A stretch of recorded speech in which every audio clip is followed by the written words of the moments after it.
Quest presents an unabridged recording of Knife and Death, Detective James Hardy Book 1 by J. Gill. Narrated by Richard Fox. Chapter 1. Strictly speaking, this wasn't my case, and I was only there because Detective Inspector Rayner had called in a favour. He needed backup, and I owed him. We had arrived at the home of Simon Baker just after 7 p.m. It was a warm summer's evening, and I was meant to be home. I definitely wasn't in the mood for the bluster coming out of Baker's mouth. Another team was meant to be handling this search, but had been dropped into my lap at the last minute. Baker stood in his doorway, his hands pressed deep in his pockets, and his face like thunder. "What the hell is all this about? I'm just off for a dinner engagement, an awards ceremony. Whatever it is, it'll have to wait. So if you'll excuse me, officers," he boomed. "Could we speak with your wife, please, Mr. Baker?" asked Rayner. "She's not well. She's sleeping. I really am in a hurry, officers. I'm already running late, so if you can call back at a more convenient time and perhaps phone ahead next time. It's Detective Inspector Rayner and Detective Chief Inspector Hardy, and this won't wait," barked Rayner. "You could be the King of England for all I care," Baker shot back. "Turning up out of the blue is very inconvenient. We can't all work to a police timetable. Most of us plan our days. So, as I have already said, I'm afraid whatever it is will simply have to wait. I have to be at the ceremony, and you're making me late." "We have a warrant to search the premises," said Rayner, passing him a sheet of paper. "What are you talking about?" said Baker. "Why would you need a warrant?" Rayner had now had enough of standing on the doorstep trying to ask politely. I suspected he wouldn't be applying for a position as hostage negotiator any time soon, and he definitely didn't have the temperament today. He was through with Baker's waffling and so pushed the front door open. He breezed past Baker, who was now incandescent. And to my mind, Baker was showing signs of a man who was more than just furious at being made late for a party. "How about you take a seat, Mr. Baker?" I insisted. "Detective Inspector Rayner is going to take a look around. If you have any questions about the warrant, feel free to ask. Otherwise, we'll be out of your way quicker than you can say Vincent van Gogh." Baker looked unimpressed. He was watching and listening for Rayner as he began moving from room to room. "Which room is your wife in?" I asked. Baker looked at me but didn't answer. His attention was still on Rayner. "Your wife," I repeated. "Which room?" Baker sat in dumb silence. Rayner moved upstairs. I could hear drawers and doors opening and closing. After a while, Rayner came back down and stood at the foot of the stairs. He peered around as though looking for something or trying to find his bearings. He glanced at me and then turned and hurried along the hall to the kitchen. A few moments later, he came back and stood in the doorway. "The door in the kitchen," he said to Baker. "The one on the right, it's padlocked. Where do you keep the key?" Baker looked at Rayner, then at me, then back at Rayner. "The key," repeated Rayner. "Either that or I crowbar it off. It makes no difference to me. In fact, I'd enjoy using a crowbar." Baker got to his feet as he patted himself down and, without a word, passed me the key from his shirt pocket. I handed it to Rayner, who then disappeared back into the kitchen. Baker was leaning forward in his chair, as though he was just as interested as I was to learn what Rayner might find. For several moments it was quiet, and then I heard voices followed by sobbing. "Hardy, I found Mrs. Baker," called Rayner. "You ought to take a look at this. Cuff him first.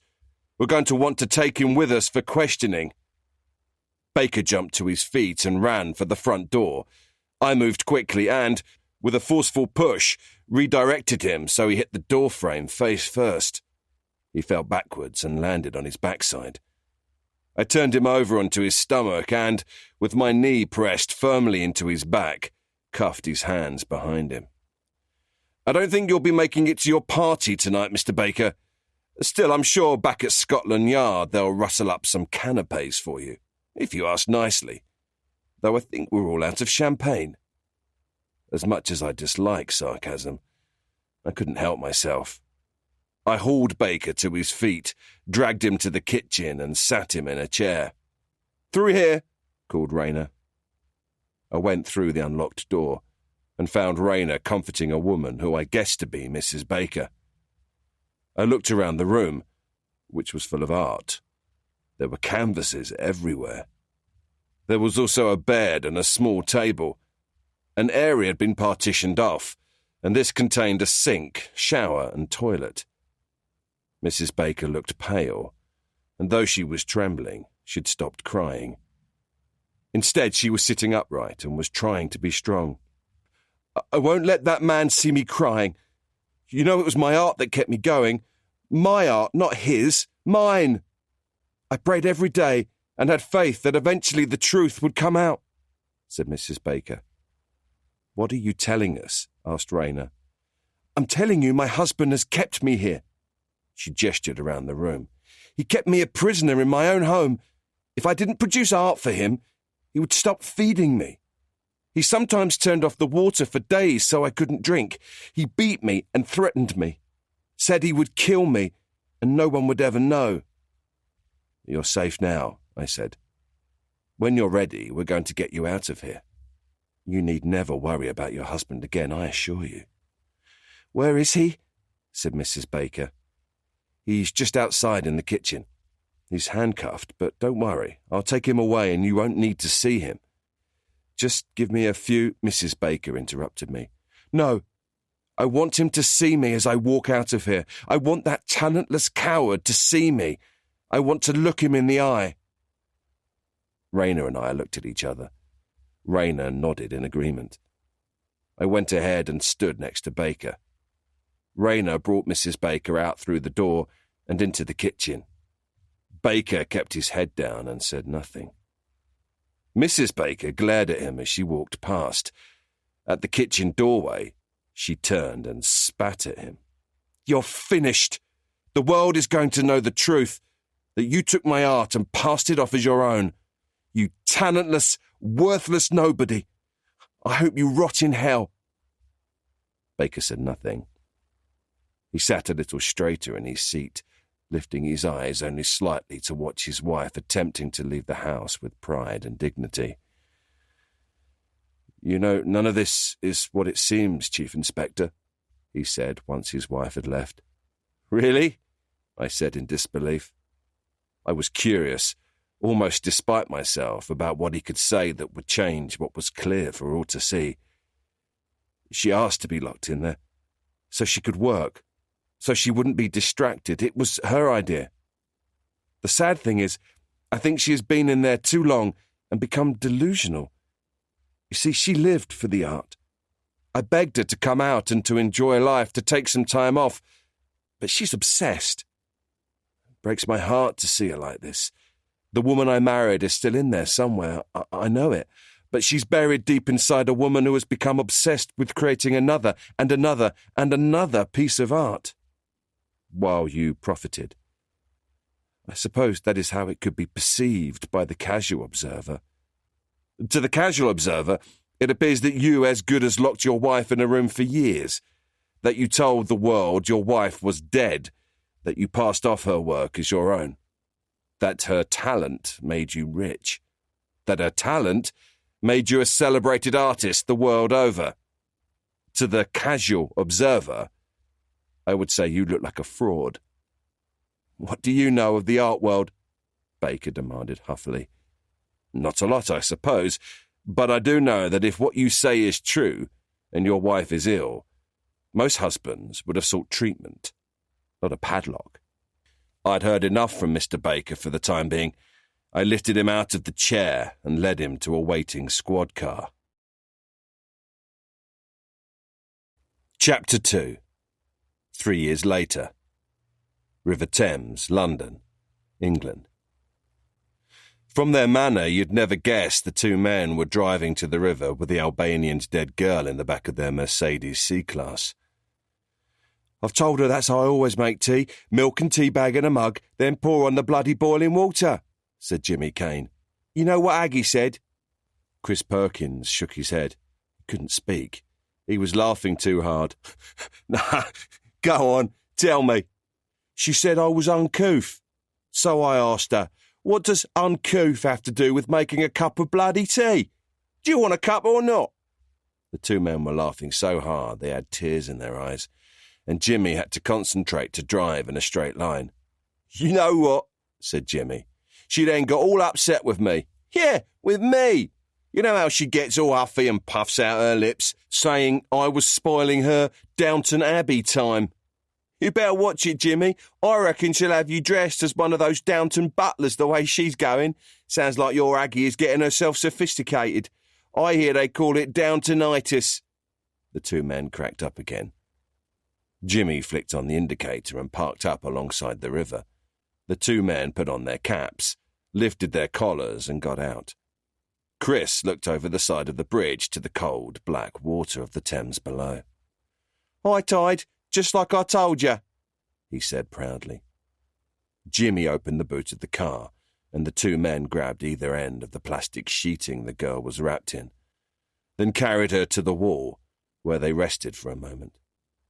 Chris checked the time on his phone. 3:25 a.m. It's my birthday today. Really? Well, in that case, you're buying breakfast, mate, said Jimmy.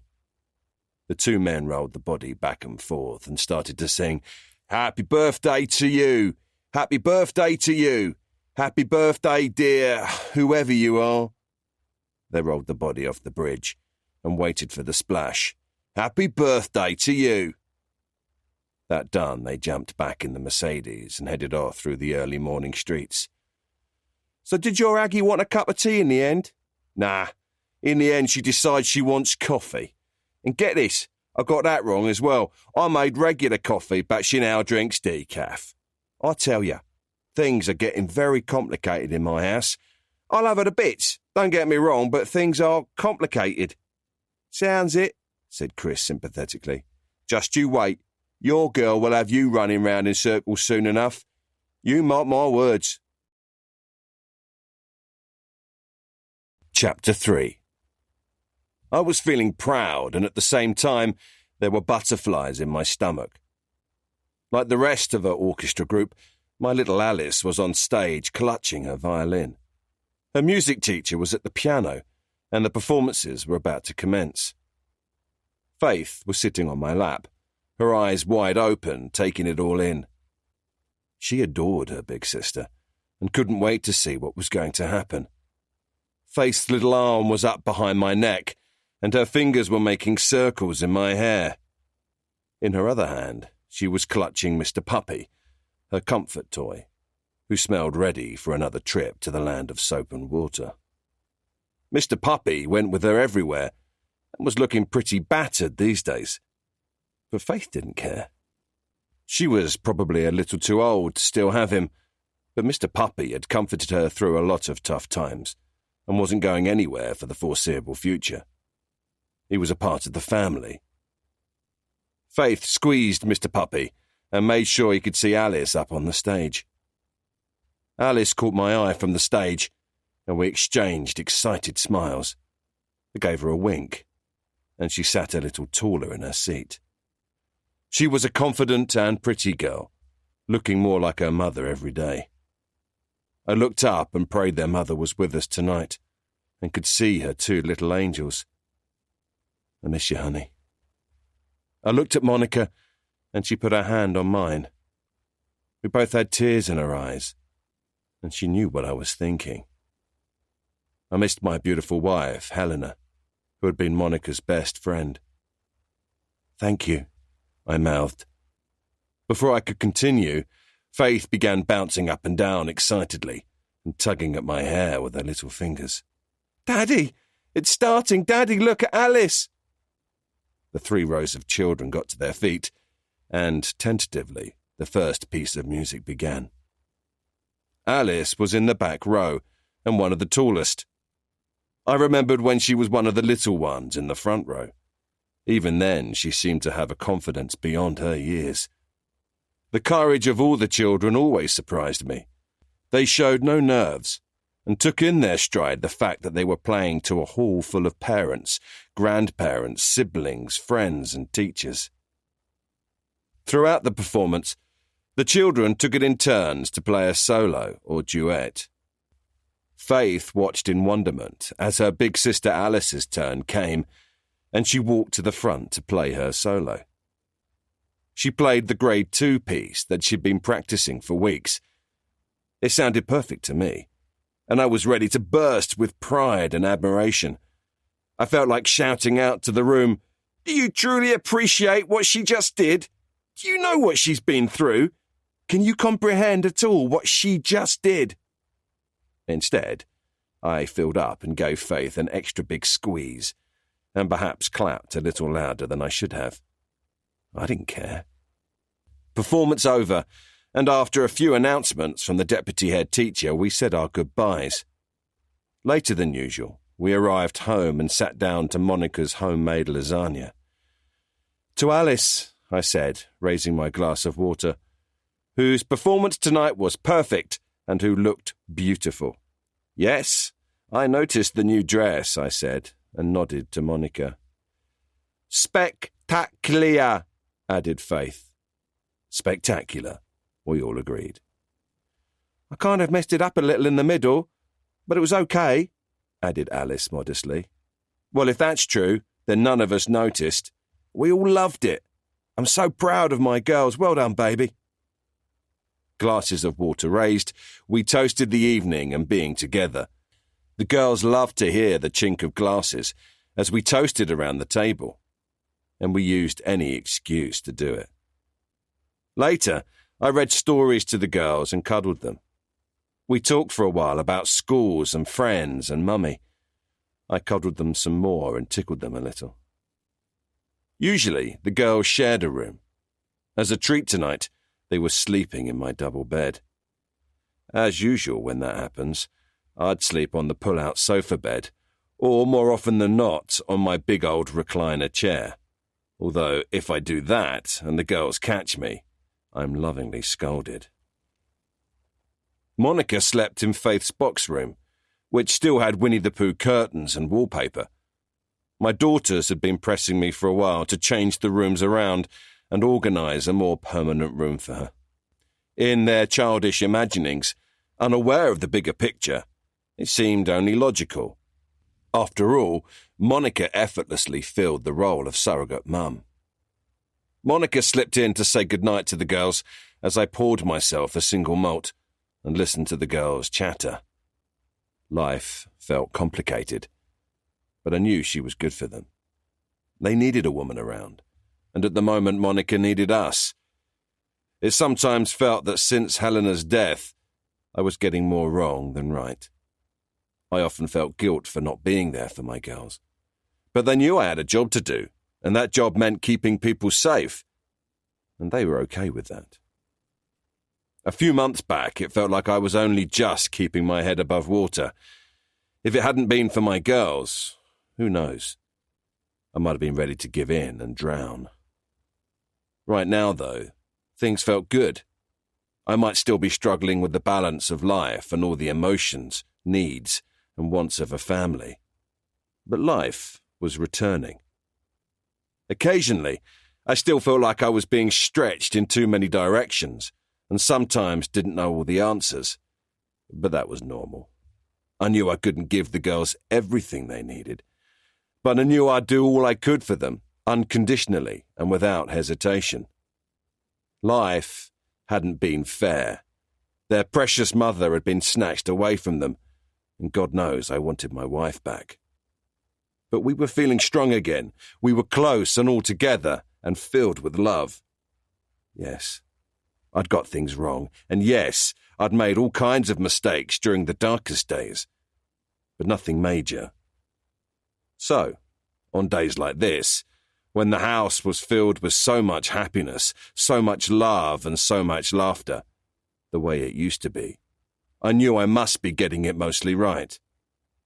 Days like this were now far outweighing the bad days. So, Each day I counted my blessings, worried a little less, and felt more confident we were going to be all right. Chapter 4.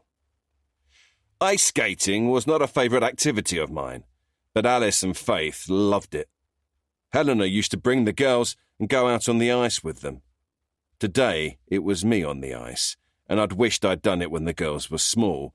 That way I'd be pretty competent by now. The girls didn't care about my skating ability, however. All they cared about was that they had me all to themselves for a few hours. They whizzed around the ice and held me up as I slipped and staggered from one wall to another.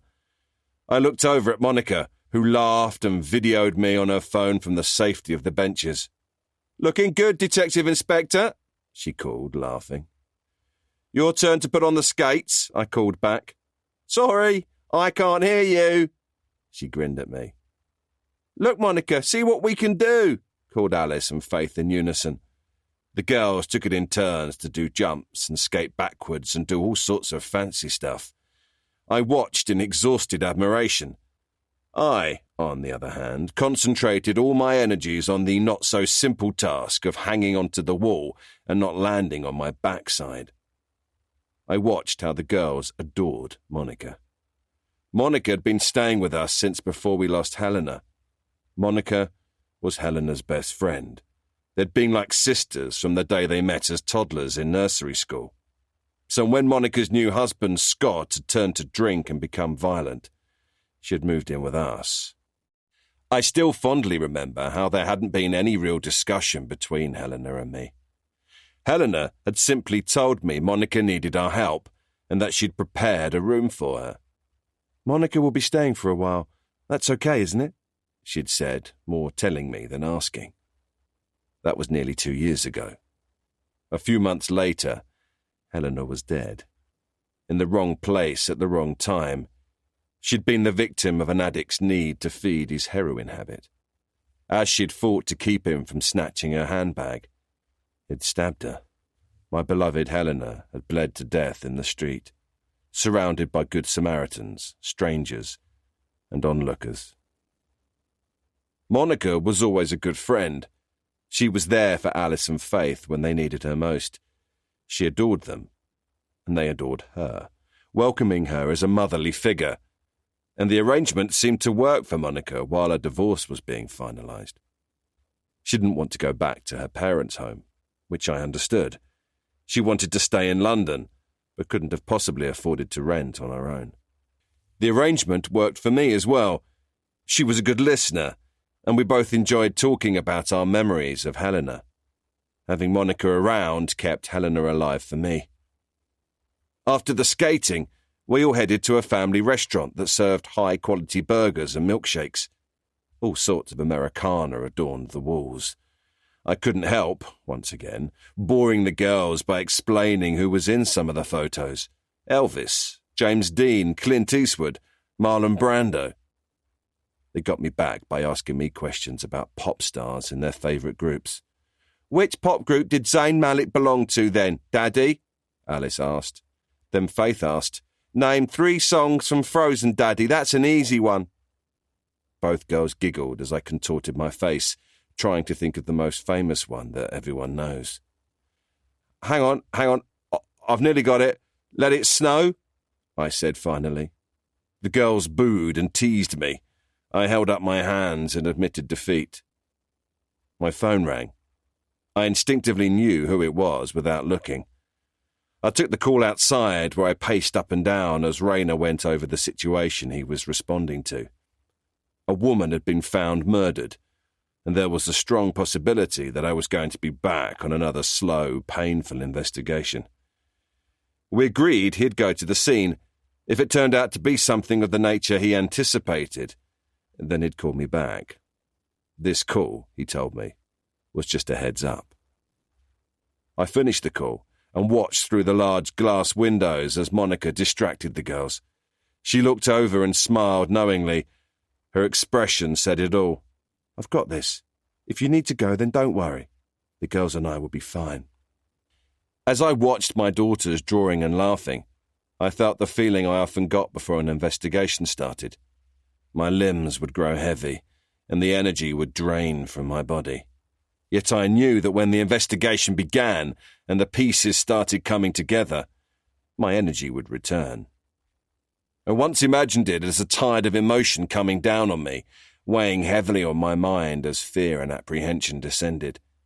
Then, when the time was right and the tide began to turn, my need to win would take over and propel me forward.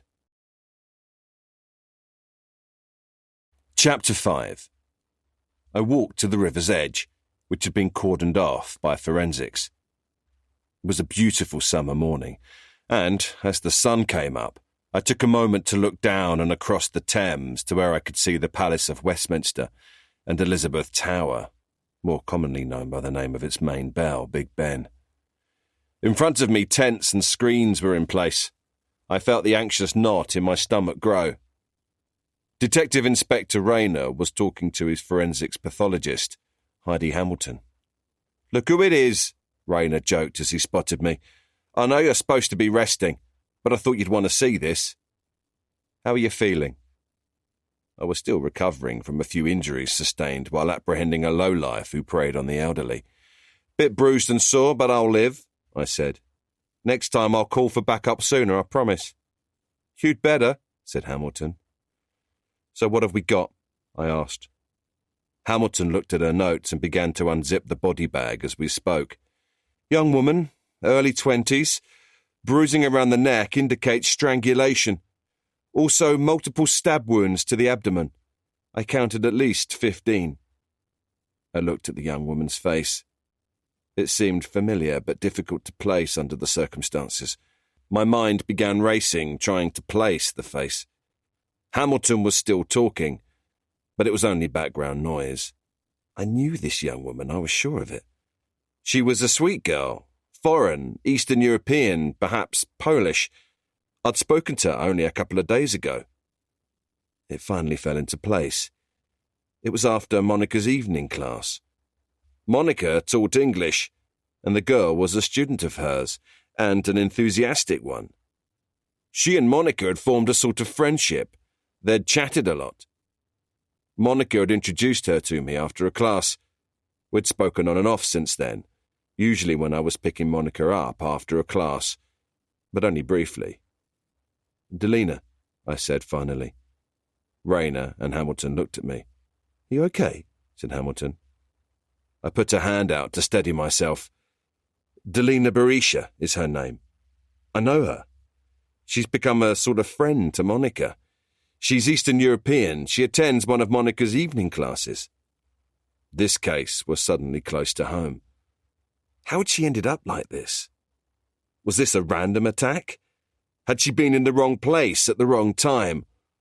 Or had she known the killer? Could this have been done by a boyfriend? Was this related to her past, her life back in her country of origin? My mind began to race. Rayner and Hamilton looked at each other. There was something they hadn't told me, something important. "What is it?" I asked, even though I wasn't sure I really wanted more bad news. "The thing is," began Rayner, "she had a silver case in her purse with a few of these cards in it." Rayner handed me a business card that had the usual lines about offering discreet and professional services. Hamilton took over. "The thing is, your friend was very likely offering escort services. Maybe one of her clients turned out to be a psychopath." I was stunned. My mind ran through the brief conversations we'd had. I was searching for clues. How had I missed something like that? Then again, being a prostitute isn't necessarily one of the things she'd want coming up in conversation with a police inspector. I turned to Rayner. "Well, I guess we better get started." Chapter 6. Rayner and I were met at the door to the flats by Delina's landlord. Leonard Kingsbury was a sprightly elderly man who looked as though he was dressed for a day at the office. Even though the heat outside was in the mid-70s, he wore a navy tie and jacket. His shoes had a high gloss, and I guessed he had at one time or other served in the military. He held himself very upright and had an air of confidence about him. He scrutinised our badges before leading us up the 2 flights of stairs to the room on the top floor. "My flat is on the bottom floor, and I rent out the top floor. Here we are, detectives. And please, call me Leonard," he said as he opened the door. "If I get my hands on the coward who did that to her, I'll gut him. The things I learned how to do to a man I'll never forget. I was a paratrooper, you know, served all around the world." "Pretty little thing she was," he said sadly. "Always happy, always smiling and very polite and friendly. Foreign, of course, but I don't mind that. I've met all sorts, all around the world. Anyway, nowadays the foreigners are more polite than those born and bred around here. Lazy, foul-mouthed little sods, most of them." I put on my gloves and began looking in each room. I wasn't sure what exactly I was looking for. Often I don't know until it jumps out at me. Looking around, I realised I knew precious little about Delina's private life, her background and her day-to-day challenges since her arrival in the UK. I'd only known a young woman who missed her family and had talked of being excited about having moved to London. A young woman who was full of dreams and the possibilities for her new life here. At the back of a bottom drawer, I found more cards. I looked through a wardrobe, checking pockets of coats and jackets. I noticed the shoes. Half had been placed on one side of the wardrobe and half on the other. I looked back at the clothes hanging there, and then I looked back at the shoes. I looked around the room. 2 single beds. I grabbed a photo off a chest of drawers and showed it to Leonard, who was still chatting to Raina. "Back in my day, we used to call them ladies of the night," he was saying. "I don't know if it's true, of course. I heard it from—" "Who is the other girl?" I asked, pointing to the photo. "Anya. Her name is Anya Tanush," said Leonard with surprise. "Why didn't you tell us 2 girls lived here?" "I assumed you knew. I assumed that was why you were here. To ask her questions and to ask me questions," said Leonard. "Mind you, I haven't seen her for a few days, not since Delina disappeared. I try to not come across as a nosy landlord so I don't ask too many questions." The gravity of the situation suddenly dawned on Leonard. He straightened his perfect tie nervously. His hands were trembling as he slumped into one of the armchairs. He began mumbling and scolding himself. "Useless, silly old sod. Should have been looking out for those young women. One dead, one missing. Where were you? You let them get taken from right under your nose. There was a time nobody would have dared cross you. Now you're nothing, just a frail old man." Raina, who was now at my side, called it in. He photographed the picture of Anya with his phone and sent it over to Scotland Yard's Missing Persons Department. He then opened the back of the frame and took out the photo, which he slid into a pocket. We would put it up on our evidence board. As we walked back out to the car, my mind began to tick over. Where was Anya? Did she know who had murdered Delina? Was she dead too, and resting at the bottom of the Thames? Or was she hiding from the killer, or from the police, or both? Chapter 7. Finding Anya was now my top priority. A description and photo were already in circulation. If she was alive and in the Greater London area, then there was still a good chance we'd find her. If she was in fact in danger, our best chance of protecting her was if she came forward. Failing that, our next best hope was to find someone who had recently seen her. I decided to head home and break the news to Monica. There was a slim chance she would know where Anya might go.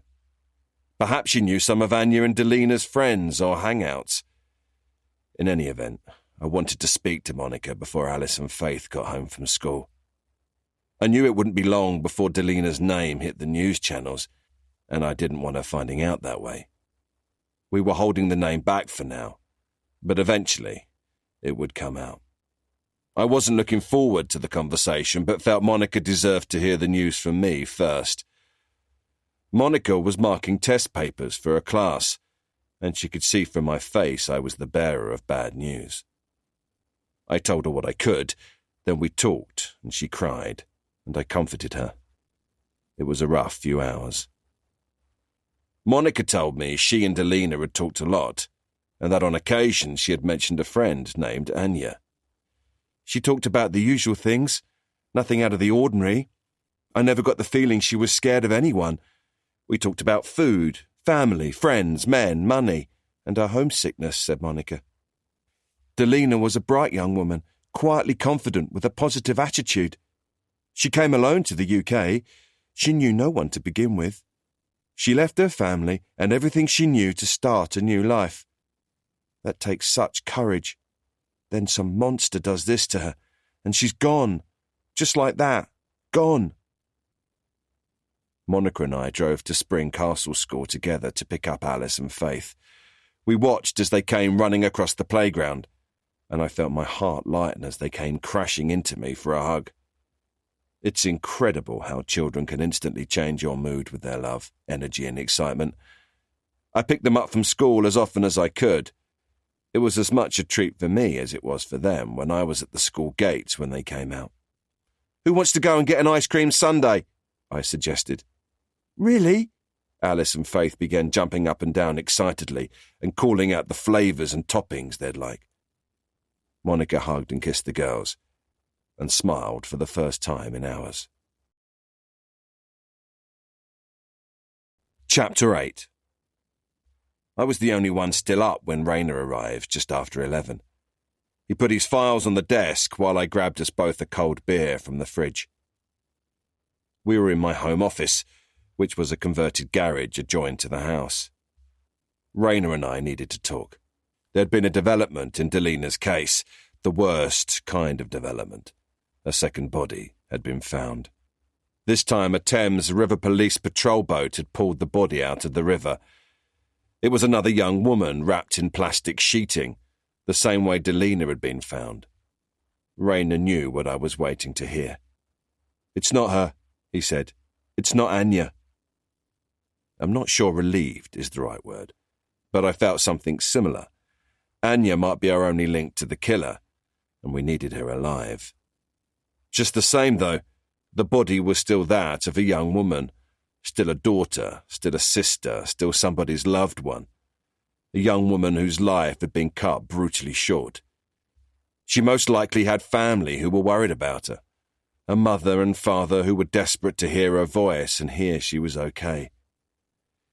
Instead, the next news of their sweet daughter would be contact from one of my police officers, and it would be the worst kind of news a parent could receive. Rayner opened a case file and spread out a series of photos. They were hard to look at. Another young woman, too young to end this way. I could see the same bruise marks around the throat and the same abdominal stab wounds, this time many more stab wounds. Rayner sat back in his armchair and stared at his notes.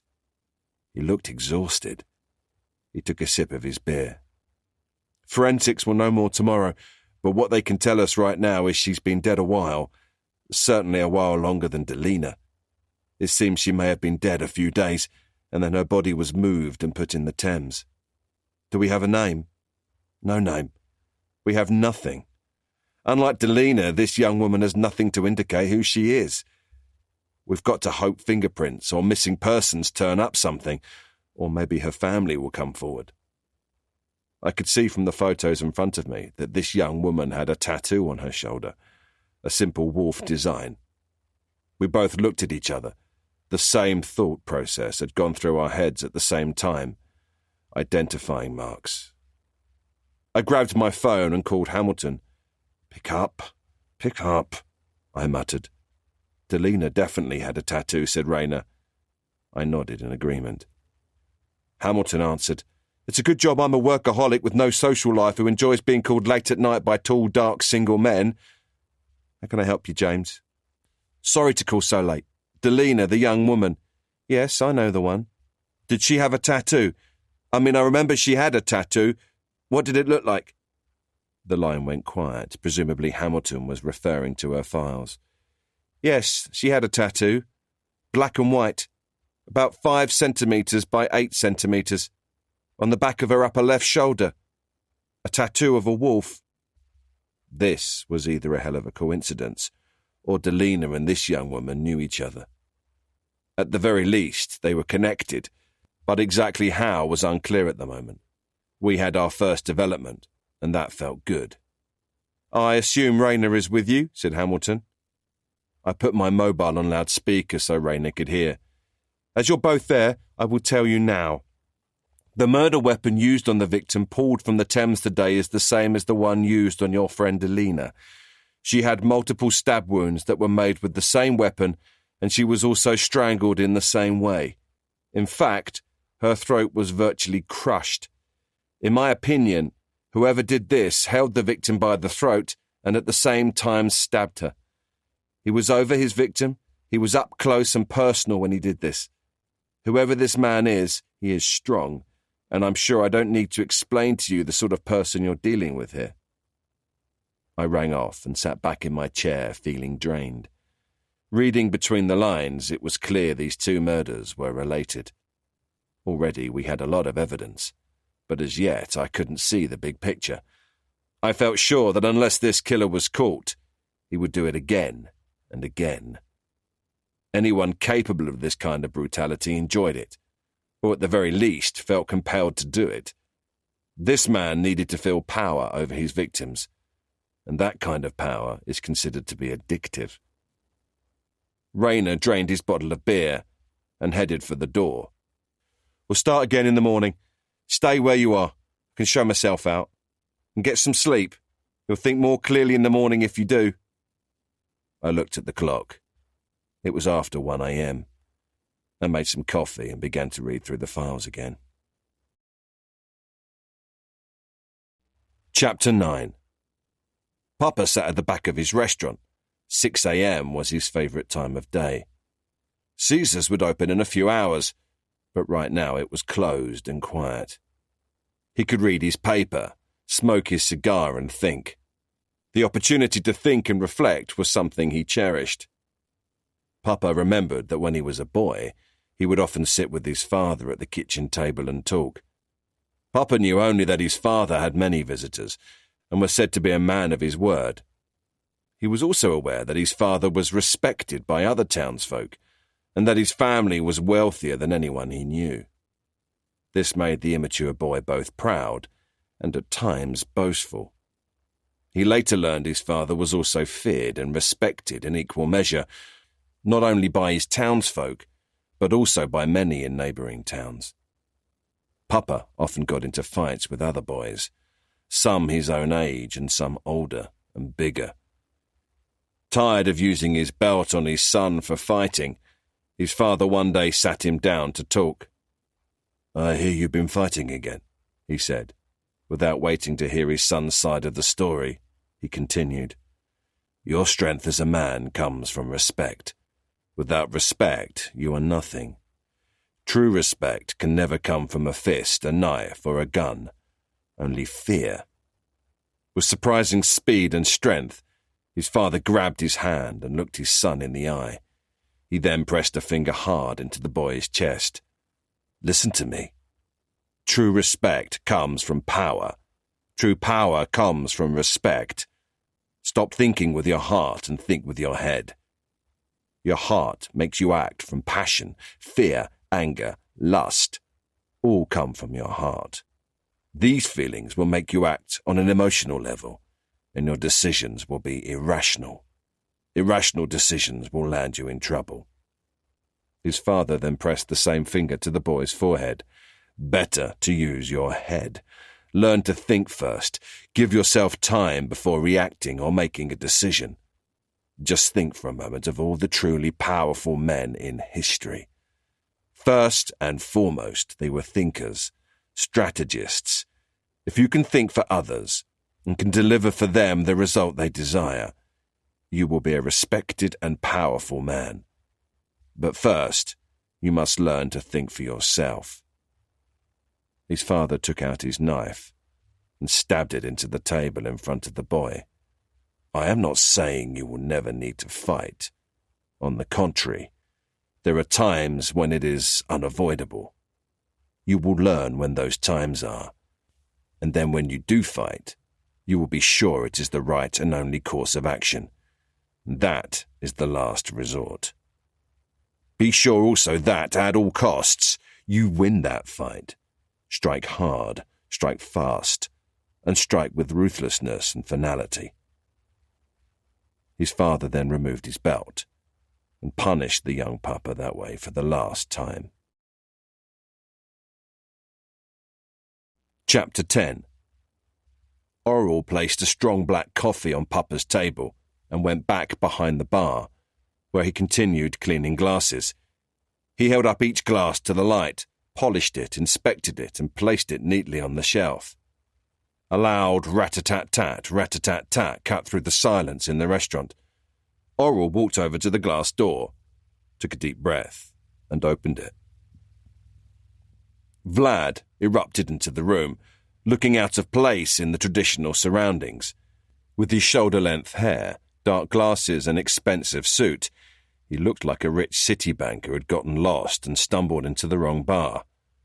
Vlad patted Oral on the shoulder and pressed a wad of cash into his top pocket. He headed to the back of the restaurant and sat down opposite Papa. Oral nodded politely to the driver outside, closed the door and locked it. "What?" asked Vlad. Papa said nothing. He continued to read his newspaper. "What?" Vlad repeated. He raised his hand, winked to Oral, nodded and pointed to Papa's coffee. Lighting a cigarette, he sucked hard and blew a large cloud of smoke into the air. Oral put a coffee down in front of Vlad and returned to polishing his glasses. Papa put down his newspaper and sipped his coffee. "Why would you do that?" he asked Vlad in a low voice. Vlad shrugged and shook his head. "Why would I do what?" "Every week you come in here and every week you give Oral money. Why would you disrespect him like that?" "I don't mean any disrespect. I'm sure you don't pay him enough. And anyway, I see it as insurance." "Insurance?" said Papa. "Really? Explain that to me." "You know what? Let's not do this again. Let's enjoy our coffee. Oral's coffee is the finest in London." Vlad raised his cup, saluted Oral, and drank the strong, rich coffee. Papa ran his hand over his balding head and stared at Vlad. The two men sat in silence for a while. "You know, this isn't the way I had intended to run things after we returned to London. I thought that after a few years I would retire, and you could sit where I am sitting. I see now that you enjoy getting your hands dirty," said the old man. "I am ready to sit where you are. I just need a little more time putting the right people in the right seats. To do that, I need to be out there. I need to be seen." Papa looked dissatisfied. "The longer you are out there, the more exposed you are. In here, you distance yourself. With distance, you gain perspective." Oral returned to top up the coffees, then respectfully returned to the bar. The old man's face turned hard. His eyes darkened and narrowed. He laid both his hands flat on the table. "I want the truth. The young woman. Was that you?" How did the old man know about that? Vlad turned and looked at Oral behind the bar, and then back at the old man. Of course he knew. The old man knew everything. Papa asked again. Who was she? She was no one, a whore. I had information she was talking to the police. I felt sure the information was good, and so I acted in the interests of the business. Sad, yes, but necessary. These girls like to talk when they think they can get citizenship in return. Papa knew he was being lied to again. My God, his arrogance. He doesn't even try to hide his lies anymore. Did you know she was Albanian? No, I didn't know she was from home. Another lie. It's your job to know these things, said the old man angrily. The girl was from your uncle's town. Papa put up his hand to stop Vlad speaking. She was not just some whore. Her name was Delina. Her family are asking me to find her. We are the very people expected to protect our country's sons and daughters when they come to London. Tell me, what should I tell them?" Oral sat down at the next table and said nothing. He looked straight ahead and sipped his coffee. Vlad watched Oral's muscular tattooed arm as he placed his coffee cup back in the saucer. "Vlad, this is very important," said Papa. "You will speak to the girl's family. Offer our condolences. Send them a gift, a generous gift. Let them know the man who did this to their daughter will be brought to justice. They'll know what you mean." Vlad showed no emotion as he listened to Papa. Papa continued, "I am not asking you to do this. Tell them what they need to hear. And do it soon." Vlad lit another cigarette. He turned in his seat to lean against the wall. "I'll do as you ask, Papa." Oral got up and walked to the restaurant door, unlocked it and opened it. Vlad looked at Papa and then at Oral. "Guess it's time to go," said Vlad with a smile. "So good to catch up again. I do love our morning strategy meetings." Nobody replied, and Vlad strutted out of the restaurant, pausing only to knock over some chairs on his way out. Chapter 11. Around midnight I heard a knock at the front door, and the doorbell being rung repeatedly. I checked my phone. It wasn't Rayner. He always texts me before coming over late. It wasn't my parents, they would call first. Okay, I called to the late-night visitor. I looked out the window and my heart sank. "Scott, it's late. How can I help?" I said as I opened the door. I didn't need to hear him speak. I could see he was drunk. I watched as he swayed and tried to gather his thoughts. "I want to speak to my wife. She's still my wife." Scott looked past me and into the house. Then he started calling her. Monica, I want to talk." I saw a light go on across the street. I stepped forward to quieten him and calm him down. "Scott, look at me, Scott," I said soothingly. "Monica is asleep. It's after midnight. My daughters are in the house and they're fast asleep too. I don't want them disturbed. What I suggest is you go home, sleep it off and call Monica to arrange a good time for you both to talk, preferably with your solicitor present. Take my word for it. That will be better in the long run. You don't want her seeing you like this.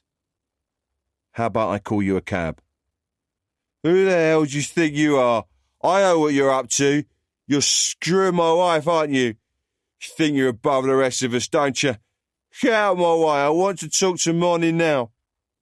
Scott staggered forward and tried to push me aside. I stood firm on the front step. With fury in his eyes and one foot on the doorstep, he looked up at me. From behind me, I heard Monica come to the door. "Scott, what are you doing here? Do you have any idea what time it is? Christ, you're drunk." "I love you, Monty, I do. I'm so sorry. Sorry for everything. Sorry for what I said. Ashamed of what I did. I never should have hurt you. I know that. I will get help, I promise. I'm getting help. I'm going to be different.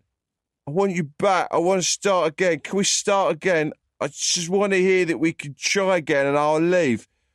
I promise I'll leave. Just say it." Breathing heavily and swaying, he took a few steps back from us and held his arms outstretched. "Scott, you're drunk. There are children asleep in the house. You're waking the whole street," said Monica. "I don't care. I love you. Say you'll give me a chance." I could see this conversation going in circles. I came off the front step and put out a consoling hand. "Scott, now is not the time. Let's do this later. Could you call a cab, please, Monica?" "Who the hell do you think you are?" Scott lunged forward, gave me a shove, and then took a wild swing at me, which I sidestepped with ease. He lost his balance and fell onto his side. He got back up and looked around for Monica, who stood with her hands over her mouth, looking dismayed. "Monty, I just want to talk." Scott turned his sights on me again. "Well, you shut off, Hardy. Just leave us to talk. You're always around, aren't you? No wonder we can't put our marriage back together, what with you moping around her all the time, hovering like some pathetic injured child. OK, that's enough. Monica, please call a cab now or call the police. I really don't mind which, I said. Monica stepped towards Scott, and I immediately stepped between them. I hadn't seen Monica like this before. She was furious, and so was I. How dare Scott come here and bring his aggression and foul mouth to the place she felt safe? Scott, just go home, she said, struggling to keep her voice level. I don't want to talk to you. You're a weak man. You're a bully. You're not a man. A real man doesn't hit women. A real man doesn't blame his wife for his problems. You're nothing. You abused me, and that is unforgivable. I never want to see you again. You hear me? Never again. Now, fuck off. That had the textbook effect I'd been hoping to avoid. Scott completely lost it. He began pacing around in circles on the small front lawn, ranting and raging. He turned his focus to me again and charged at me. I grabbed him and held him while he spat more abuse in my face. She's my wife, he roared. He looked at me with loathing in his eyes. You had your wife. She's dead. Bled to death in the street like some whore. Some copper you are. You're not a man. Can't protect your own wife. How are you going to protect your kids when you can't protect your wife? I bet you were screwing my wife while yours were dying in the gutter. Without hesitation, I punched him. His legs buckled and he fell to the ground. He was out cold. I dragged him by his coat and lay him on his side, then tilted his head to clear his airway in case he vomited. I looked up at Monica.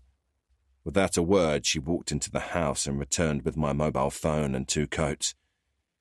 We sat huddled together on the front step, with Scott snoring on the lawn beside us. I looked at my phone, then at Monica. Should I call the police or an ambulance? I asked. Monica shrugged. Ambulance, I suppose. I made the call, then looked over at Scott and spoke to him as if he were able to hear me. You know, Scott, I had a really bad day and you were able to make that bad day worse. That really is some talent. Now look at the 3 of us. You with your face in the dirt, me effectively talking to an unconscious drunk, and Monica. Well, Monica has dropped the F-bomb. Who knew she could swear like a sailor? Monica laughed and shoved me with her shoulder. I know a lot of swear words. Should I tell you some of my favourites? Perhaps we should save them. I gently nudged her back. That would be too much excitement for one day. Chapter 12. Papa and Oral were drinking rakia and playing chess. Over the last few days, Oral had noticed a change in the old man. He looked troubled. We've been friends a long time, Papa. Together we've been through a lot, ups and downs. You've never questioned my loyalty. I've never asked for anything, and yet you've always been good to me. Oral was a quiet man. When he did speak, Papa had learned it was always for good reason. So he watched out of the corner of his eye and listened as he pretended to study the chessboard. Oral topped up each glass, drunk his down in one gulp and topped it up again. Growing up, I had a dog. I loved that dog. I think the dog loved me, but the dog was unpredictable. I felt the dog couldn't be trusted. But I loved the dog, so I did nothing. One day, my beautiful baby sister was playing with her dolls by the fire when the dog attacked her. Unprovoked, it nearly killed her.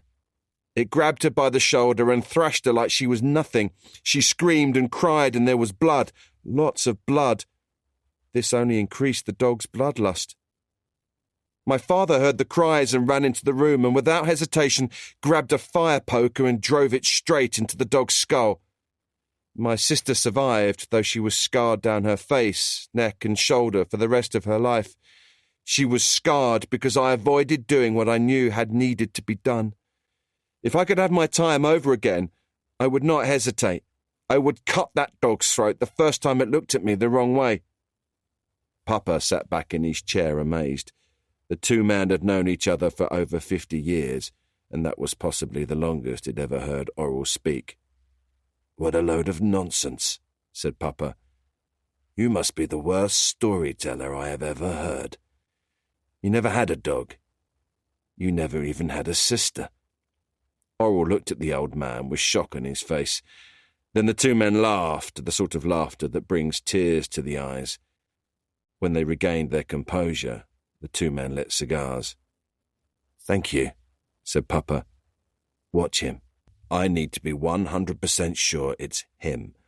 I want to know everything. If it is him, then I have protected him long enough. If he does anything to put the business at risk, then I can no longer protect him. If Vlad behaves like an animal, then like an animal, he must be put down." Oral knew this was hard for the old man. "I'm sorry," he said. "I know. Now pour me some rakia. That bloody story of yours. I think the dog loved me. Christ almighty, you should have been a comedian." Chapter 13. Anya stood smoking her third consecutive cigarette outside in the car park of the school.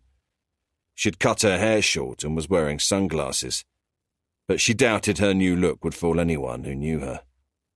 She felt exhausted and hadn't slept properly for days. Every sudden noise or voice caused her to jump. She watched as students began leaving the building. It was late evening. The students were adults of all ages, attending the school for a wide range of courses, some looking to learn computer skills, some wanting additional qualifications, and some learning a new hobby like pottery, art, or photography. She crushed out her cigarette with her foot and walked over to the building.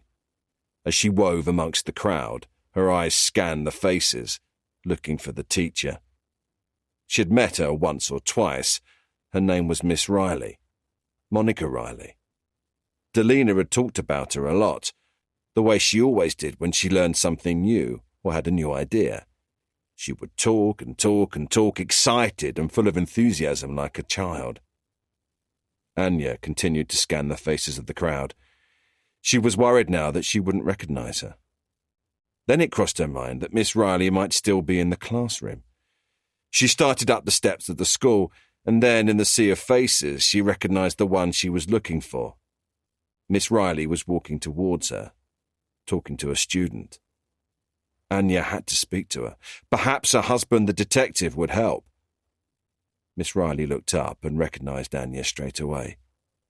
She immediately ended her conversation and walked quickly towards her.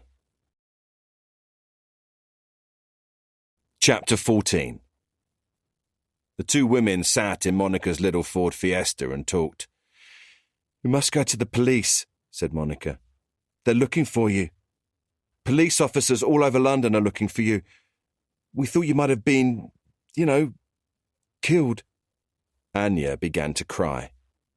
It was the first time she'd been able to. "Your husband is a detective. Will he help me?" she asked.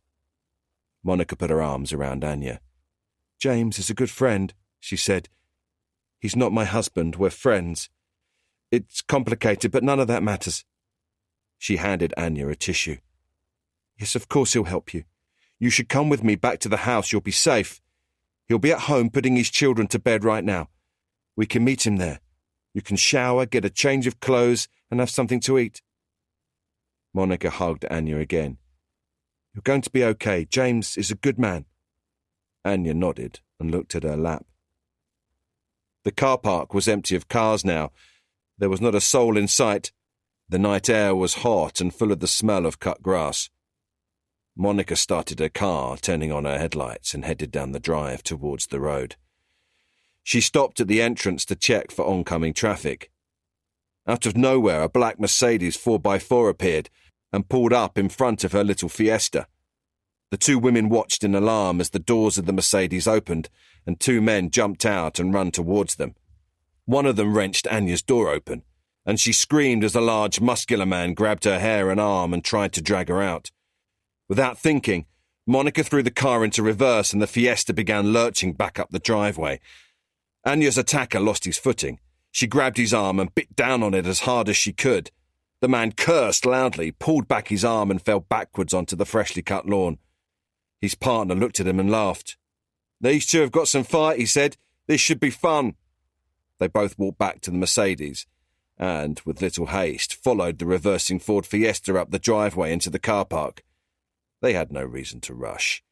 They knew there was nowhere for the little car to go, and no escape for the two women.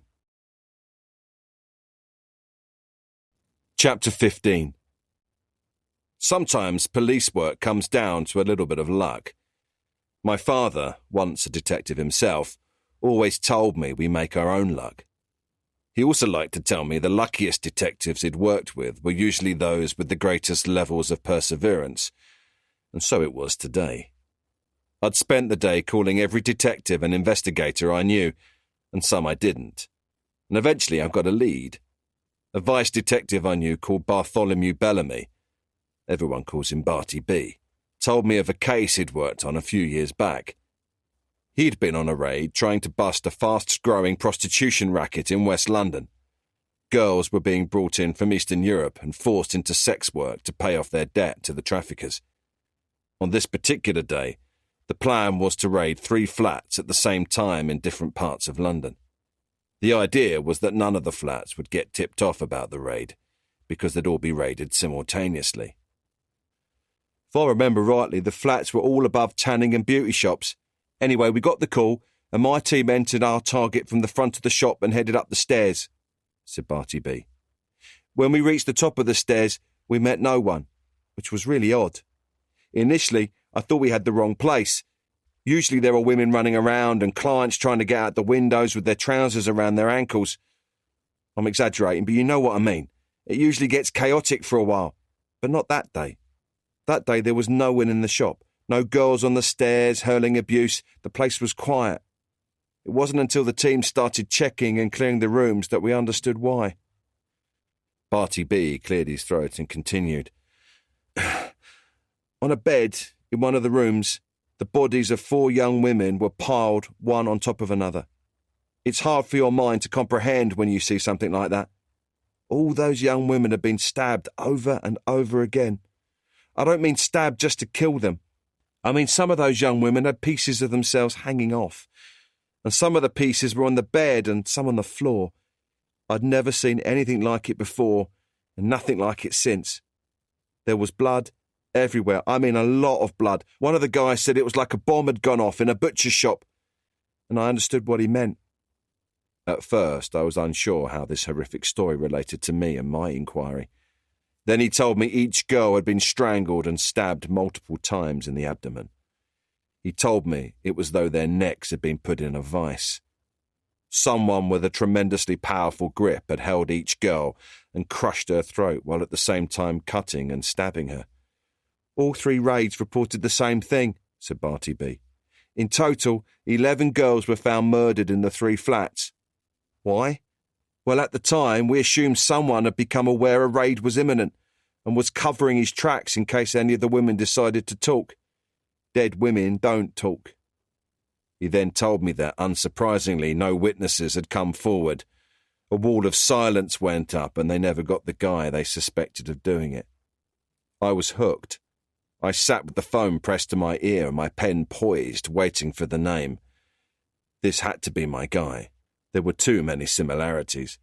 If I were you, said Barty B, I would look at a man called Vladimir Castrati, known to his friends as Vlad the Wolf.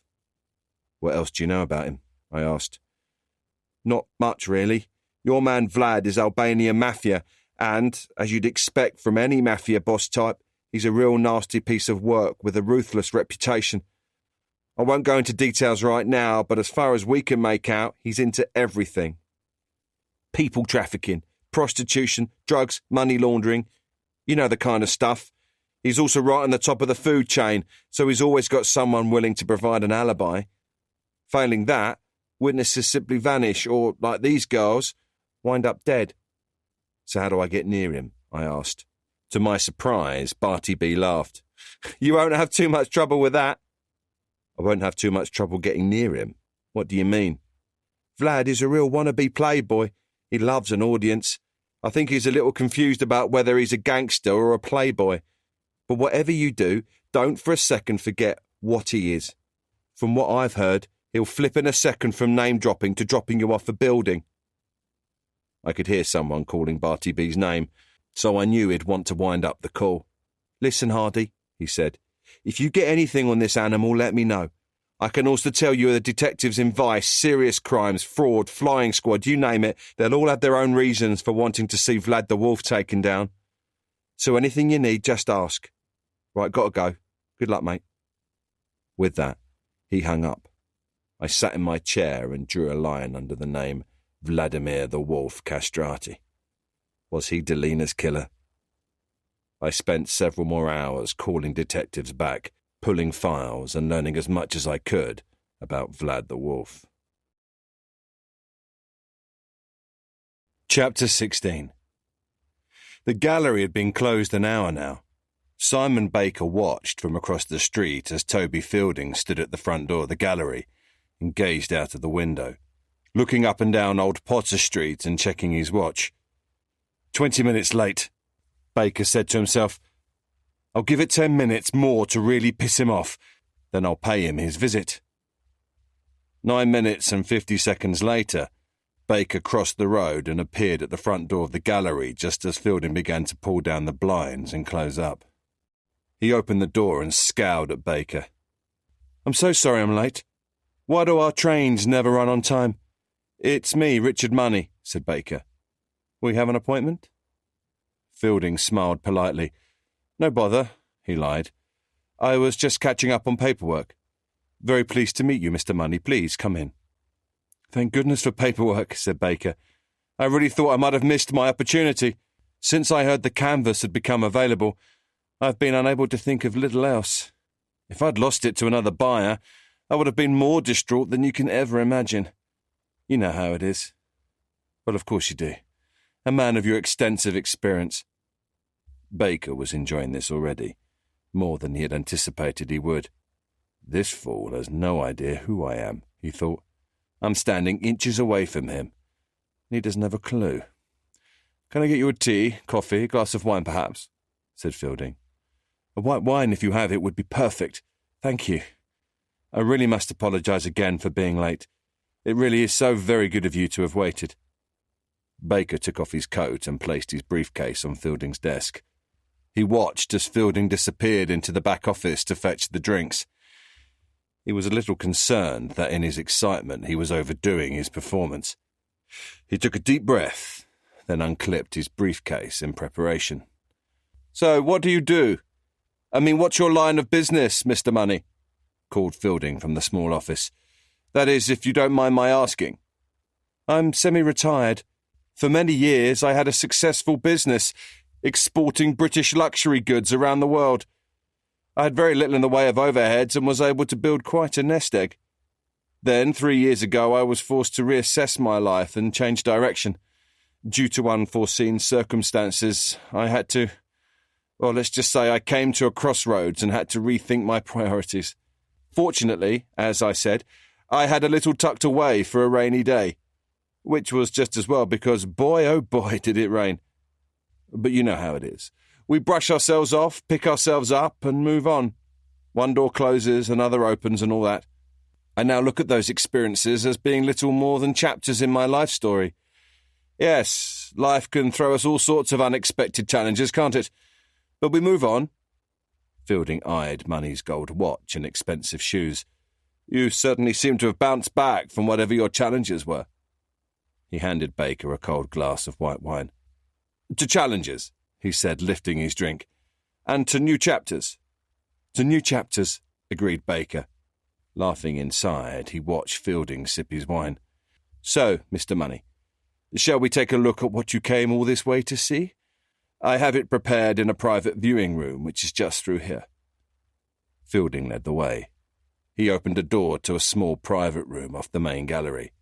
The limited edition canvas was on the wall of the warm and brightly lit room. There were 2 double sofas, and a small glass table upon which sat a bottle of champagne on ice, and a silver plate of canapes. "Here we are," said Fielding with pride. The latest piece from Meredith Churcher. In my opinion, her finest work to date. It certainly reinforces her position as one of Britain's finest contemporary artists." Baker stood admiring the canvas for a long while.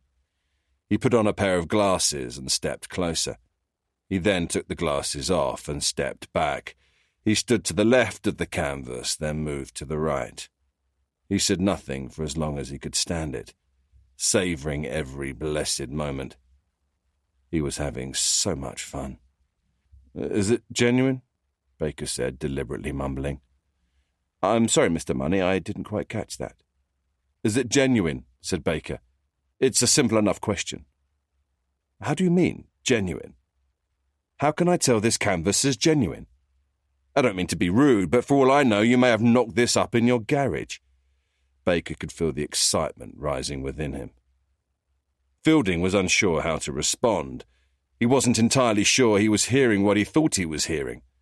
Instead, he opened and closed his mouth a few times like a fish. Baker pressed on with his taunting. "You tell me Meredith Churcher splashed the paint on this canvas in this childlike fashion. But for all I know, one of her spoiled grandchildren did it, and she is passing it off as her own. I'm looking at the price tag, and I want to be sure it's authentic. I have all the paperwork to verify its authenticity, if that's what you mean, Mr. Money. I'm a very cautious man, Fielding. I once read of this man, I believe it may have even been in an article you wrote, who had his life destroyed by accusations of fraud. Now I come to think of it, it was you who wrote it. What a coincidence. It seems this artist was accused by you of passing off his wife's art as his own. I believe you said, and I paraphrase, it is talentless fraudsters like Simon Baker who bring disrepute and uncertainty to an otherwise proud art community. Men like Baker should be imprisoned and given very long sentences as a deterrent. Did I get it about right, Fielding?" "I think you had better leave, Mr. Money," said Fielding. "I am not sure what is going on here, or what you are all about, but I think you had better leave right now."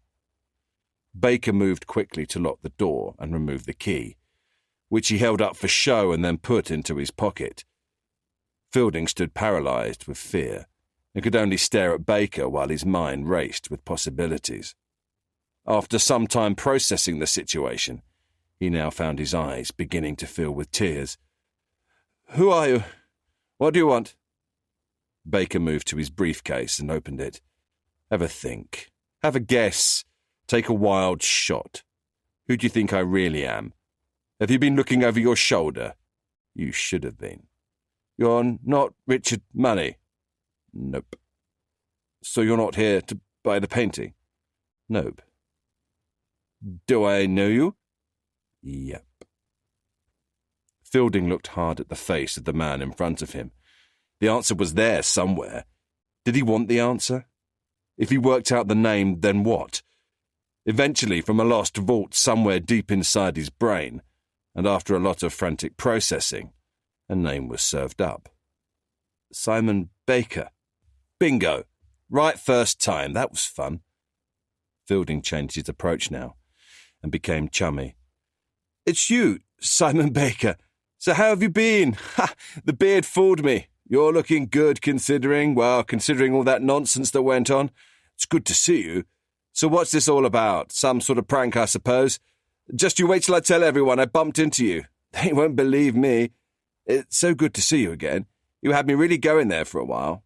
You know, I thought I recognised you, but you know how it is. People change, and that beard, yes, definitely the beard."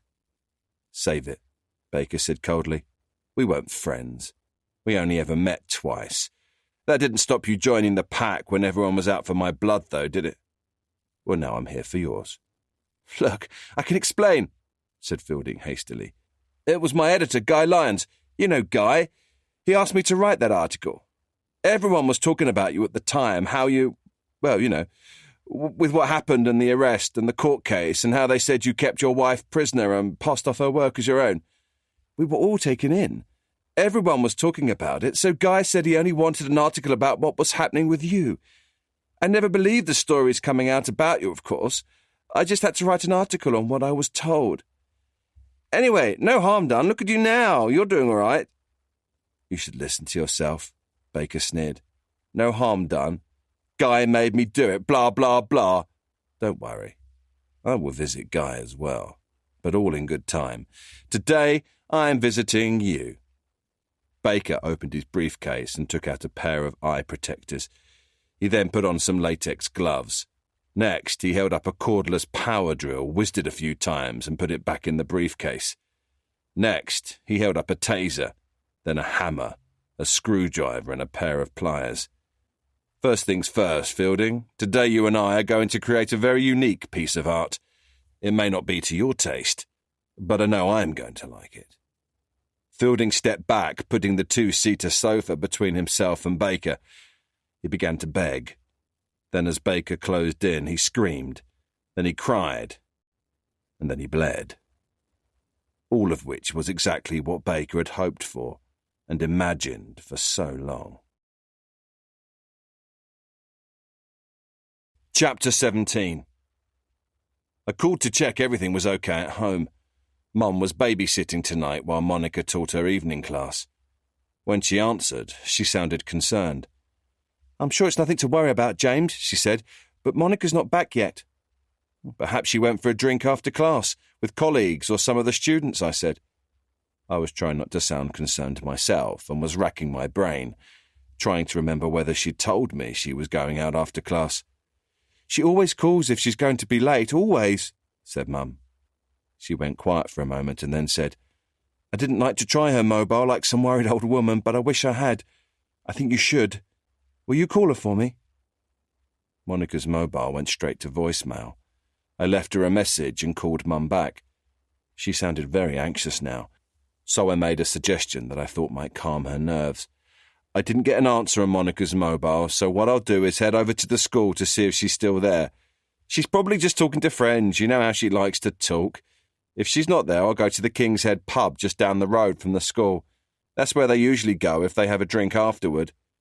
You'll call me as soon as you have any news, won't you? Of course I will. Now don't get yourself worked up. I'm sure she's fine. Chapter 18. I went to the King's Head pub first and looked around. It was a quiet night, and the barman assured me he had not seen Monica or any of the teachers that evening. I drove the mile or so to the school, half expecting to get a call from Mum telling me Monica had arrived back home. It was dark now, and my headlights lit the driveway as I approached the school. The car park was empty, and I was getting a little more concerned.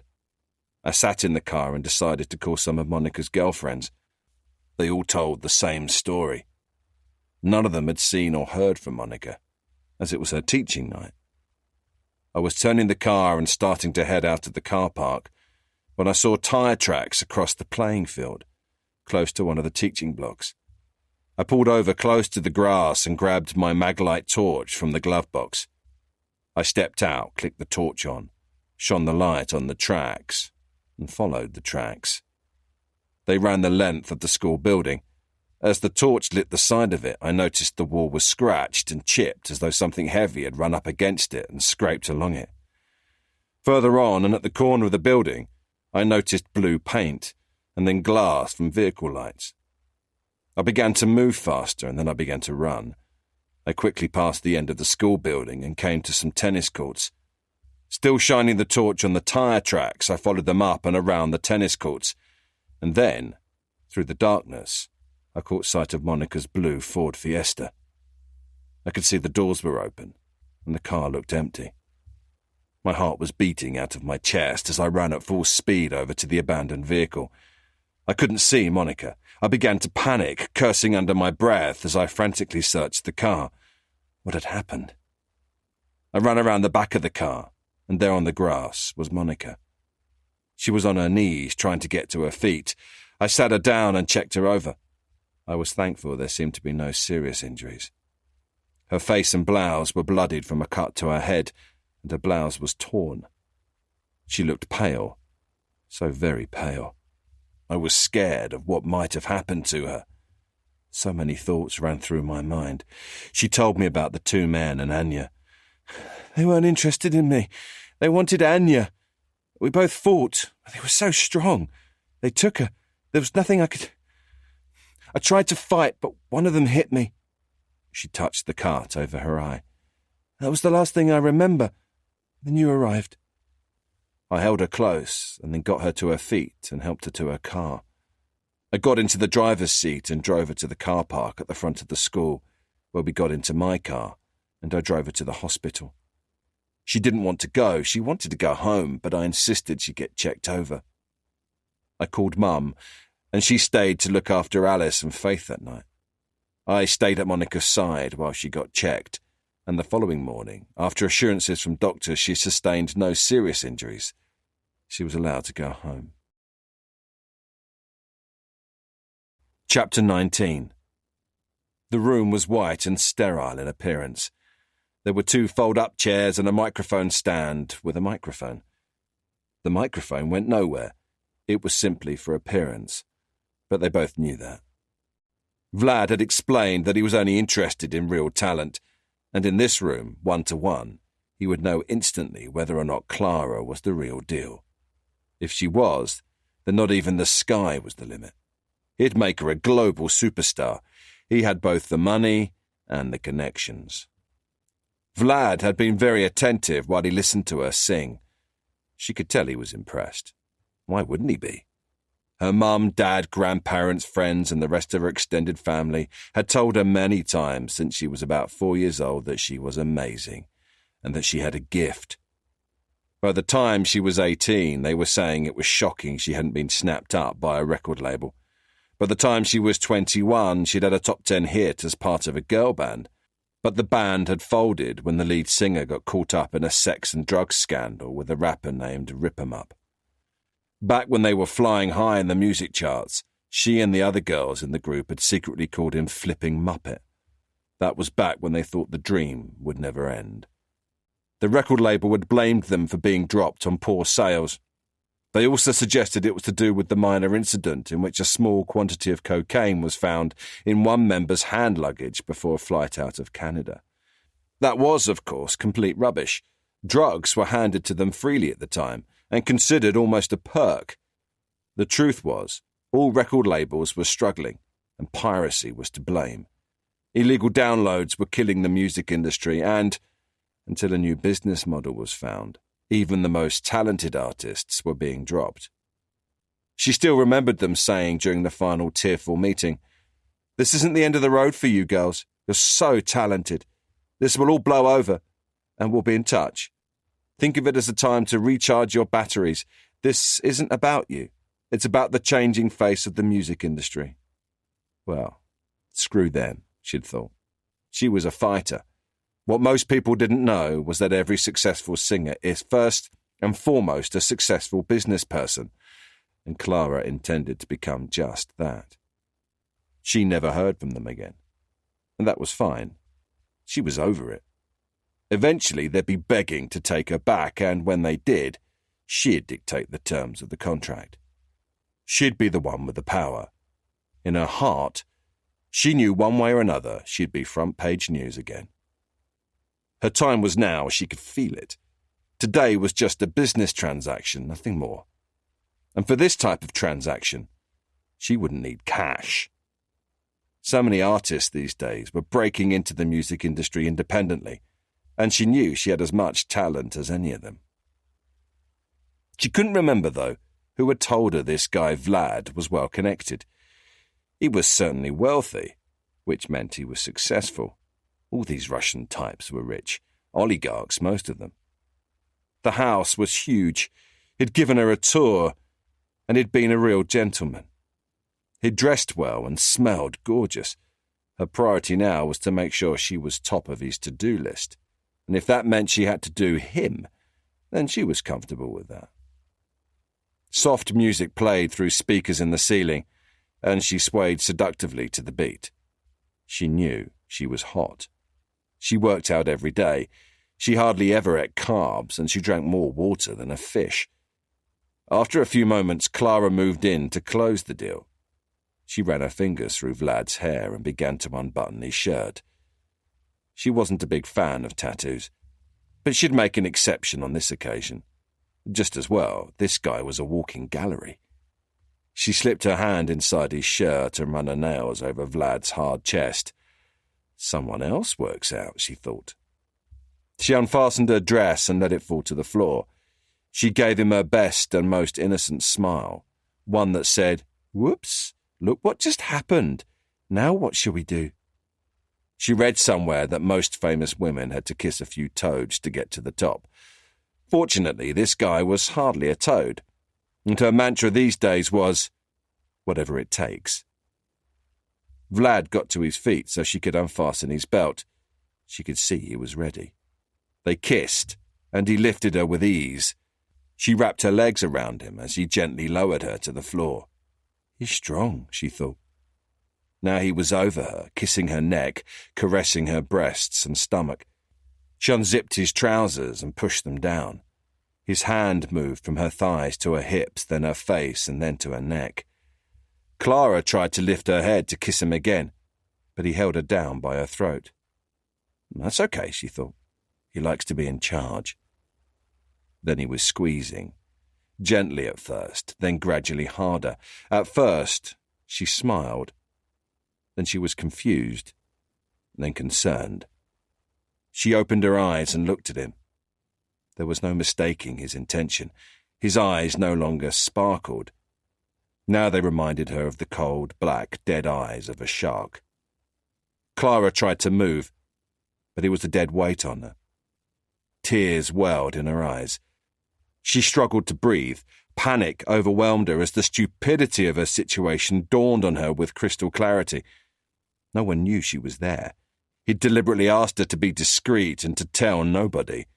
She was helpless and alone in a house with a psychopath.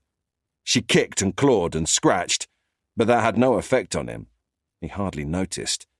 She felt herself being lifted like a doll and pushed against the wall. Suddenly, it all felt so surreal, as though she were an observer who had no control over the situation happening around her. Over his shoulder, she could see the fake microphone stand. It's simply a prop, he said. Some performers prefer to perform with a microphone. I want to make you feel at ease so you perform at your best. This is all about you. I have a feeling you're going to stir something deep inside of me. He'd flattered her, told her what she wanted to hear. Suddenly being famous no longer mattered. She spoke to God for the first time since she was a child. She promised him that if he'd help her now, she'd be happy to never sing again. Then at that moment, Vlad showed her the knife. She knew for sure God wouldn't be rescuing her. That in fact it was Satan with his dead black eyes, and not God, who had appeared for her today. Chapter 20. It was 4 a.m. and the streets were deserted, apart from the occasional road cleaning vehicle and taxi. Jimmy and Chris were under strict instructions to dump the woman's body in the Thames.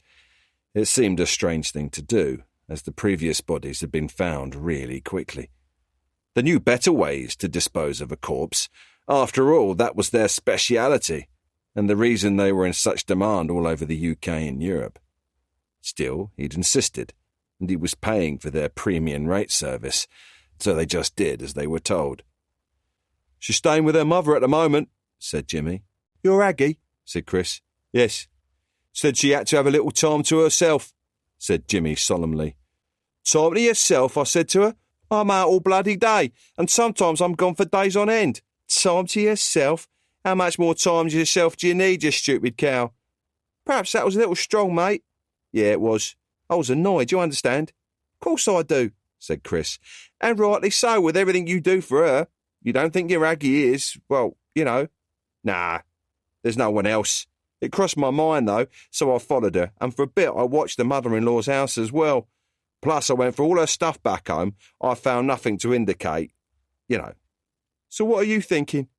You know, I think she might be menopausal. You know that thing that some people get in middle age? Men getting a sports car or a hot 20-something while women become even more emotional but with hot flushes to boot.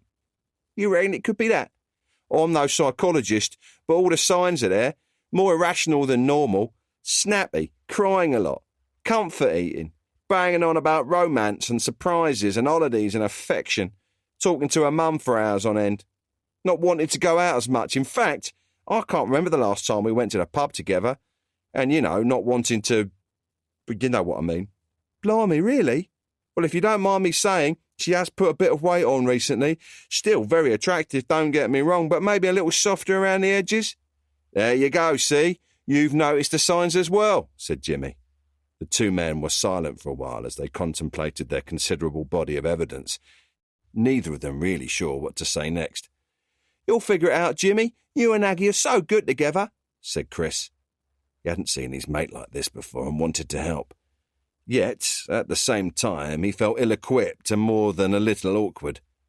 Relationship talk of this nature wasn't usually part of the male no-fly zone. Yeah, it all come good, said Jimmy, almost inaudibly. In an effort to lift the mood, Chris tried to think of something upbeat to say. In the end, he just said, Right, we must nearly be there. Let's get this body dumped in the river. Then we'll head over to the Butterfingers Cafe and I'll treat you to a nice bacon and egg roll with brown sauce. How does that sound? Great idea. I might even have a few fried mushrooms. This'll do. It looks as good a spot as any. There's no one around. We'll dump her over the side here. Spot on. Let's get this done. I decided to put extra sheeting down in the boot. I was worried about leakage. That makes sense. Though you always do such a good job wrapping. I don't really see leakage as a problem. And again, it's always worth taking those little extra precautions.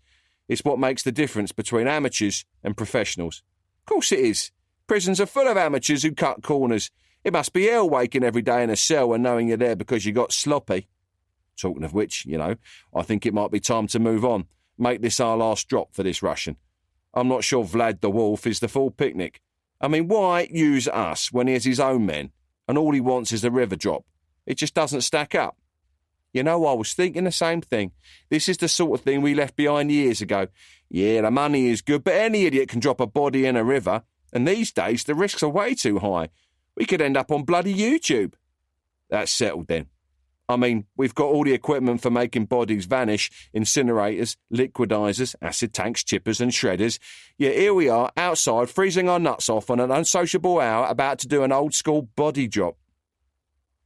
Suddenly, the two men were back to their old selves and everything seemed right with the world. Chris felt relieved to hear Jimmy humming a little of Queen's Bohemian Rhapsody as they swung the body high over the railings and into the Thames. It was good to see his mate back to his old self again. I'll tell you what, after brekkie we'll swing by Covent Garden and pick up some flowers for your Aggie. She'll like that. That's not a bad idea. We'll make a fresh start, agreed Jimmy. Good man. Right, let's go and get a cuppa and a fry-up. And later I'll make some calls. Put the word out we're back on the market for some professional work. While you, my friend, are making up with Aggie. Now that sounds like a plan. Chapter 21. Simon Baker sat in a bamboo chair in the corner of the room. He was sweaty and out of breath, and right now he wasn't happy. Idiot. That was too close, he mumbled. He chewed his thumbnail and looked at the bed and the room. In his mind, he went over the events as they should have been. He pictured himself skillfully prizing open the patio door, then moving silently through the house. In his planning, he was over her when he grabbed a clump of hair on the back of her head and forced her face down into the pillow. It was simply a case of holding her there until she passed out and finally suffocated. In reality, she'd bucked and kicked like a rodeo horse, and it ended up on his backside on the floor. Then, like a lunatic, she was in his face, screaming at him, hitting him and throwing at him anything she could lay her hands on. The whole thing had been a disaster. Having to improvise wasn't fun at all. He'd ended up having to punch her to the ground, corner her, and strangle her with the cable from a bedside lamp. Baker shuddered. He felt dirty. He felt like a monster. He wasn't supposed to feel this way. This was supposed to be retribution for what she'd done to him, not a scene from a low-budget slasher movie. He'd kicked the lifeless body lying in front of him. Stupid, stupid woman! Look what you made me do! First you ruin my life, then you ruin your own murder! Baker began to laugh. He laughed and then he sobbed like a child.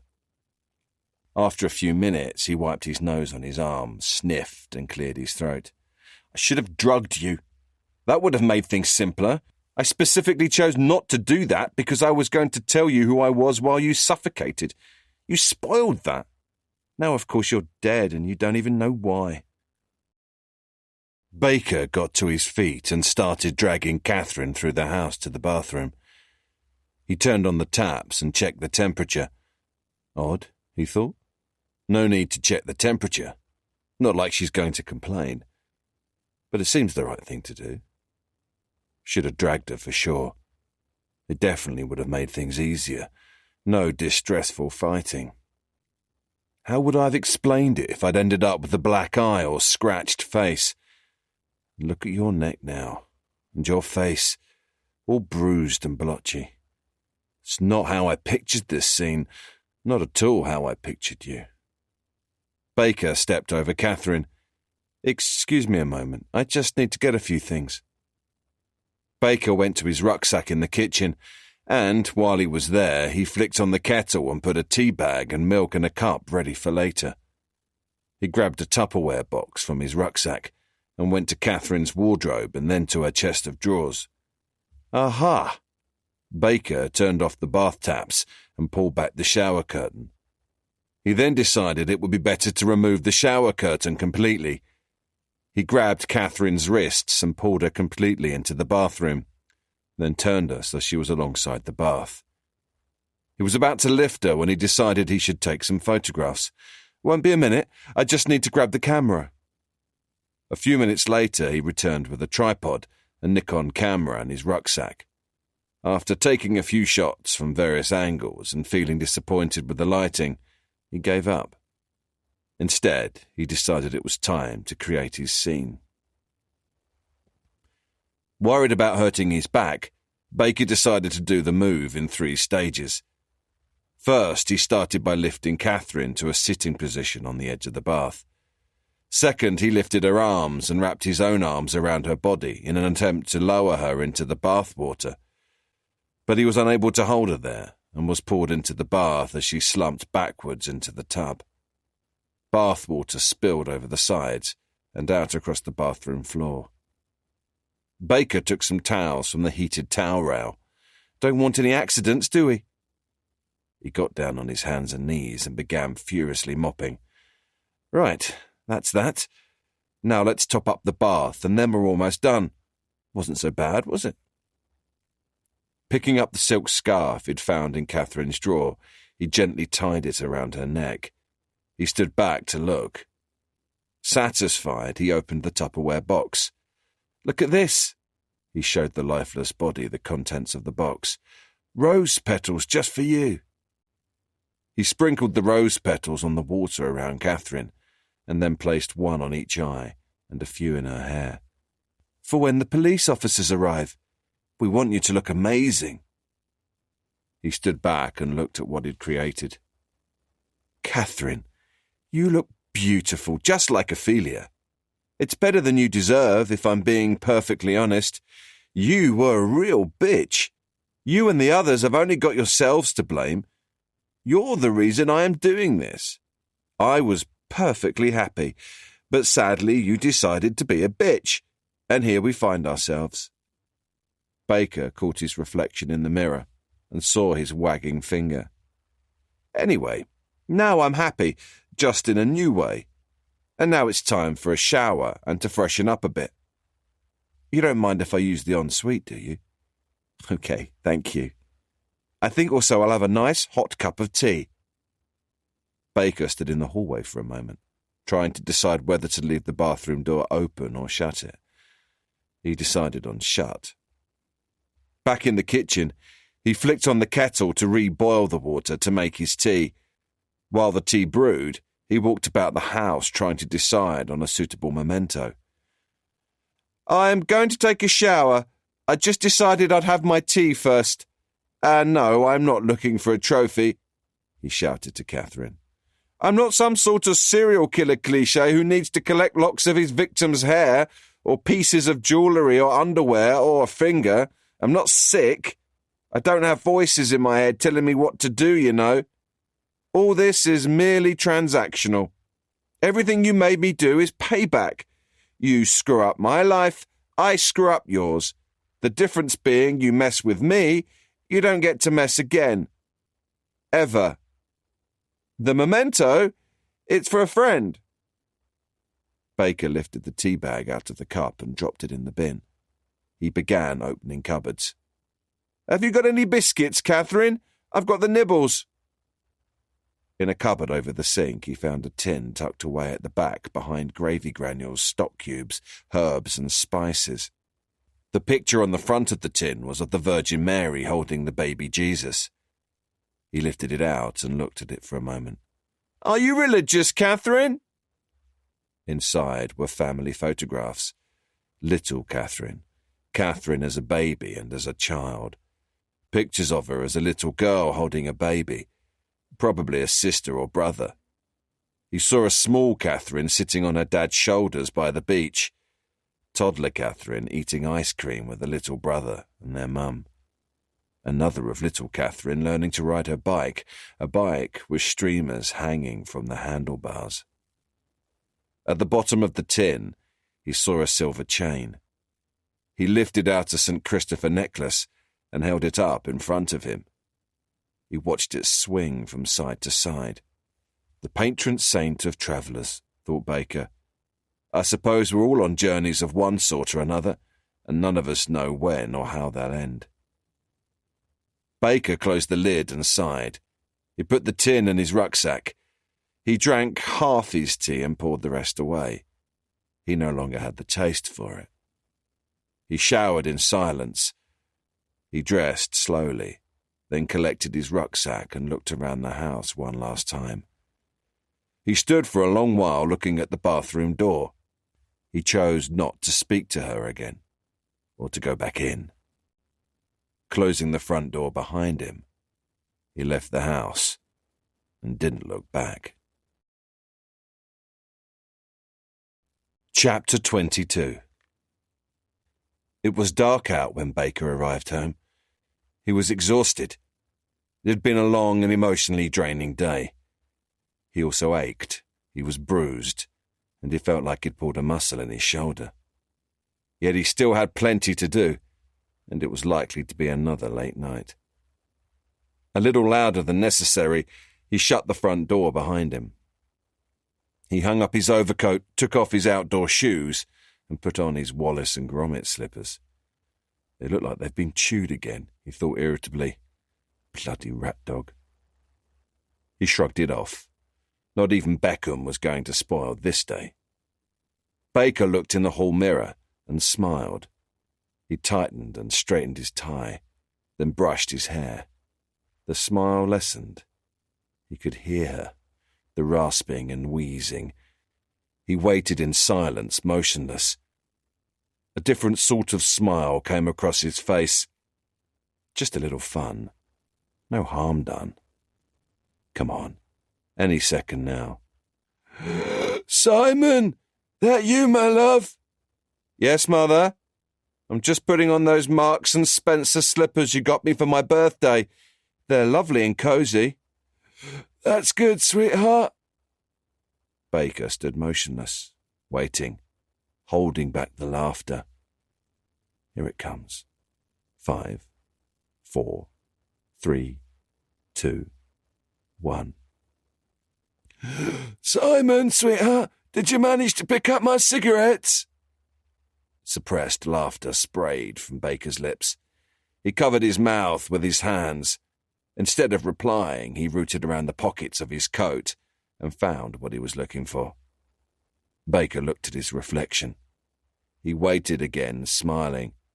Simon, love, did you hear me? I wonder, did you manage to pick up a packet of Slims?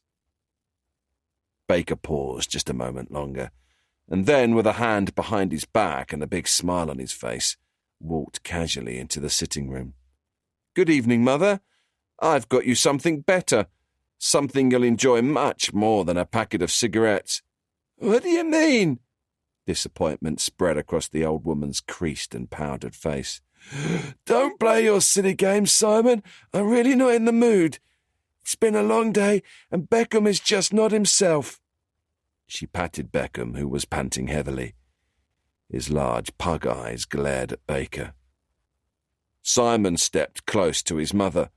She smelled of lavender soap, stale cigarettes, and dog. Beckham growled. Baker leaned over Beckham and kissed his mother's forehead. "Thank you, sweetheart. Simon, what do you mean, something better? You know I like to enjoy a Friday evening cigarette. It's one of my last remaining luxuries. A small sherry and a slim cigarette. I'm sure that bitch ex-wife has messed with your brain. You used to be so on the ball, and now you forget the simplest of things." Not wanting his mother to start on about his ex-wife, he fast-tracked his surprise. Baker rolled up his sleeves and began waving his arms around like a magician. "Mother, look! Ta-da! 2 packets. Oh, Simon, you naughty boy. You had me going again. You are so naughty, teasing me all the time. Thank you, sweetheart." Beckham rolled his fat body off her lap as the old lady rose to her feet. She walked over to the drinks cabinet and poured herself a large sherry. Beckham stood guard beside her and stared at Baker. Baker glared back and showed his teeth. Beckham's flat face looked more wrinkled than usual as he growled, panted, and growled some more. "Stop it, Beckham, it's Simon." The old lady, sherry in hand, walked to her favourite chair, which was close to the window. Baker opened the window as his mother eased herself down into the cushions. She took a quick sip of sherry and then, picking up a lighter from the window ledge, lit her cigarette. Baker watched as his mother closed her eyes, sank back in her chair, and slowly exhaled a large cloud. "Oh, thank you, Simon. You know, when you get to my age, it's the small things that give a lot of pleasure. You're a good boy. I know moving in with me is hard at your time of life, but you'll get back on track. You'll put the lies and betrayal behind you and move on. Isn't that right, Becky Boo-Boo?" She stroked and patted the dog fondly. "I know. It's you I worry about, though, Mother. You know you shouldn't be smoking at all. Your chest. Your breathing. It's getting worse. Are you using the oxygen?" The old lady put out her hand and Baker sat down next to her. He took her frail hand and looked at it.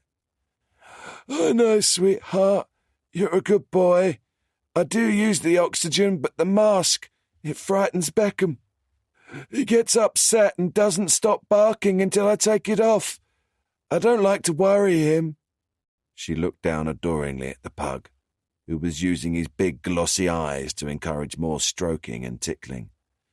"I know you love the dog, Mother, but for Christ's sake, you need to use the mask. I don't know, perhaps lock the fat hamster in the kitchen while you use the mask." Beckham growled and barked at Baker.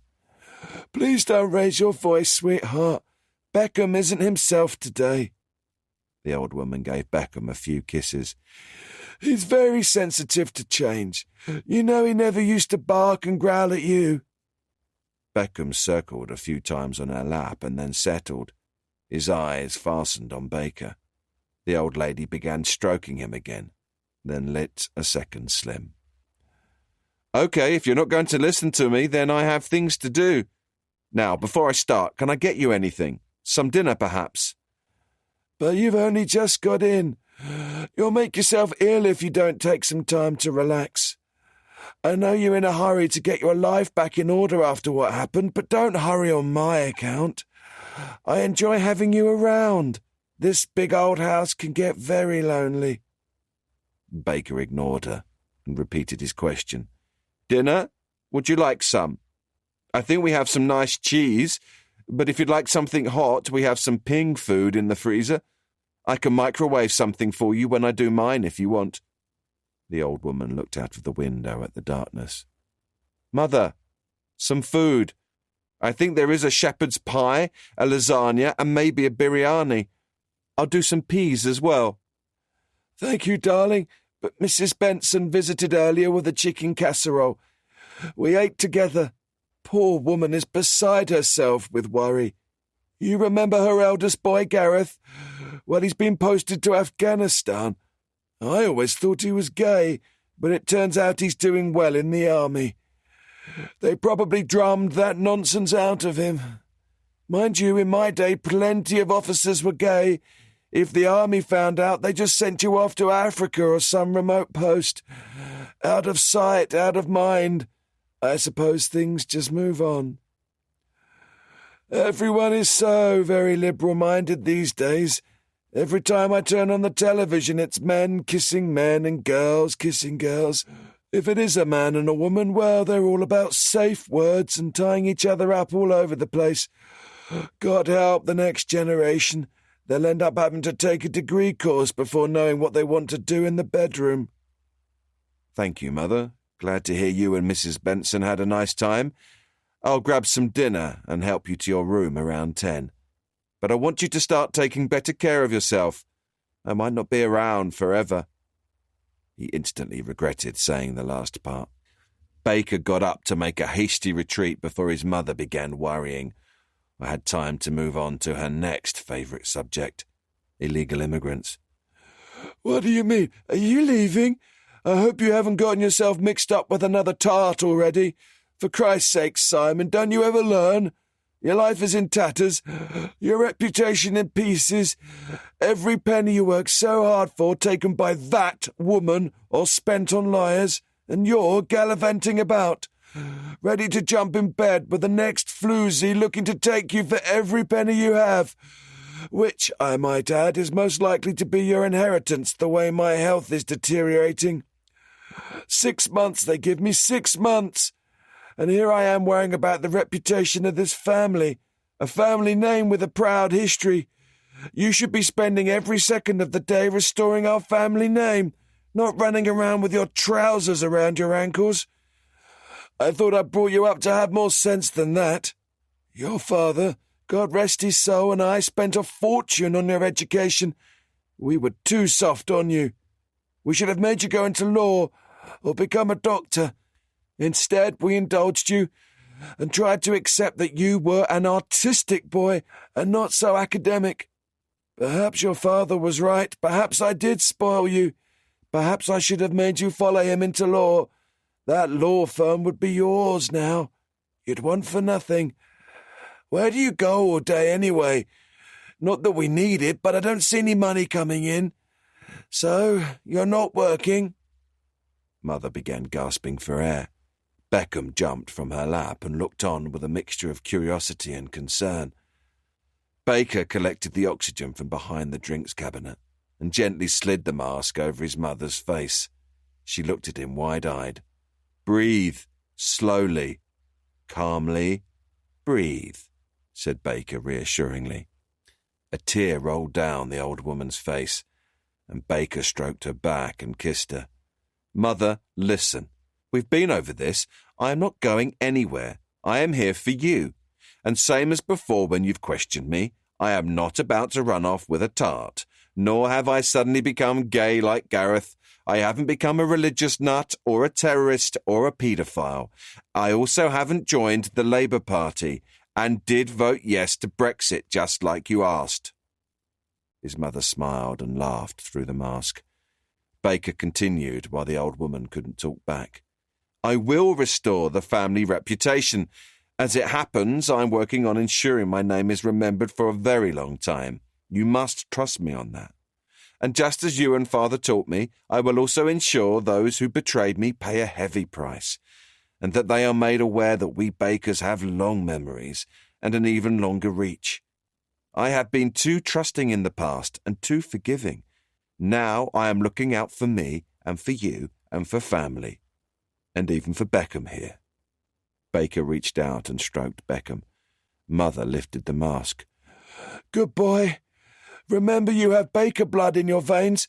I know you're tired of me telling you, and it sounds far too overdramatic, but our particular Baker bloodline can be traced back beyond the Crusades. We didn't survive all those centuries by being weak. You understand me? I know you're a sensitive soul, but you can no longer afford to be sentimental. You'll be on your own soon. There will be time enough to continue the bloodline. Right now you need to restore and repair. So go continue your work. Go and do whatever it is you need to do. As for me, I am going to finish my sherry and watch Newsnight. Hopefully I'll see some Liberal politician squirm a little. That always cheers me up." Baker closed the window a little, replenished his mother's sherry glass, and retreated upstairs. Chapter 23. Alberto and Vlad had known each other since boyhood. They had grown up in the same village. Their fathers regularly did business together, and, like his father, Alberto was a man of integrity and unquestioning loyalty. As boys, Alberto and Vlad had worked out that in some distant way they were cousins, and that had sealed their brotherhood. They had become blood brothers, and dreamed together of becoming rich in America, powerful and fearless like Al Capone. They had childishly vowed that together they would take on the world, and probably die side by side in a blaze of glory. Alberto's wasn't the sort of loyalty driven into men by military service. He was the family loyalty that you cannot explain, the ancient, instinctive kind that binds us unquestioningly to those we love. It ran through his veins and was DNA deep. He truly would protect and, if necessary, die for those he considered family. Today his loyalty to Vlad meant he was presenting him with an innocent young woman. A young woman who had done nothing more than to suspect her friend's murder was linked to rumours about a man called the Wolf, an Albanian mafia millionaire who was said to be killing young women for kicks. So, when she had suspected her friend had been murdered by him, she had decided she didn't want to stick around and made a run for it. Unfortunately for her, in Vlad's eyes, that made her a problem. It made her look like she knew something. Why run if you know nothing? Alberto watched the girl as he sipped his Pepsi. She had spoken only to tell him her name, Anya. He liked her spirit. She was a real fighter. In a very traditional way, she was also incredibly beautiful. Looking at her made him remember home and his first girlfriend, a local girl whom he'd promised he'd return for after a few months when he'd first left for London with Vlad. That was nearly 25 years ago. He'd changed a lot in that time. He'd gone from a teenager full of excitement and ambition to a man hardened through tough choices and blood-soaked hands. Alberto looked at his watch and drained the last of his Pepsi. He got to his feet and put out a hand to show Anya the way. It was time to take her to Vlad. Another tough choice, and very likely more blood on his hands. Chapter 24. Vlad picked up the remote control and turned off the latest episode of Narcos. He felt an affinity with the Colombian drug lord Pablo Escobar as he was portrayed in the series, and was watching the first season for a third time. Escobar had been a smart man, and a lot could be learned from his successes as well as his failures. Vlad was in a good mood and smiled graciously as Alberto brought in the girl, Anya.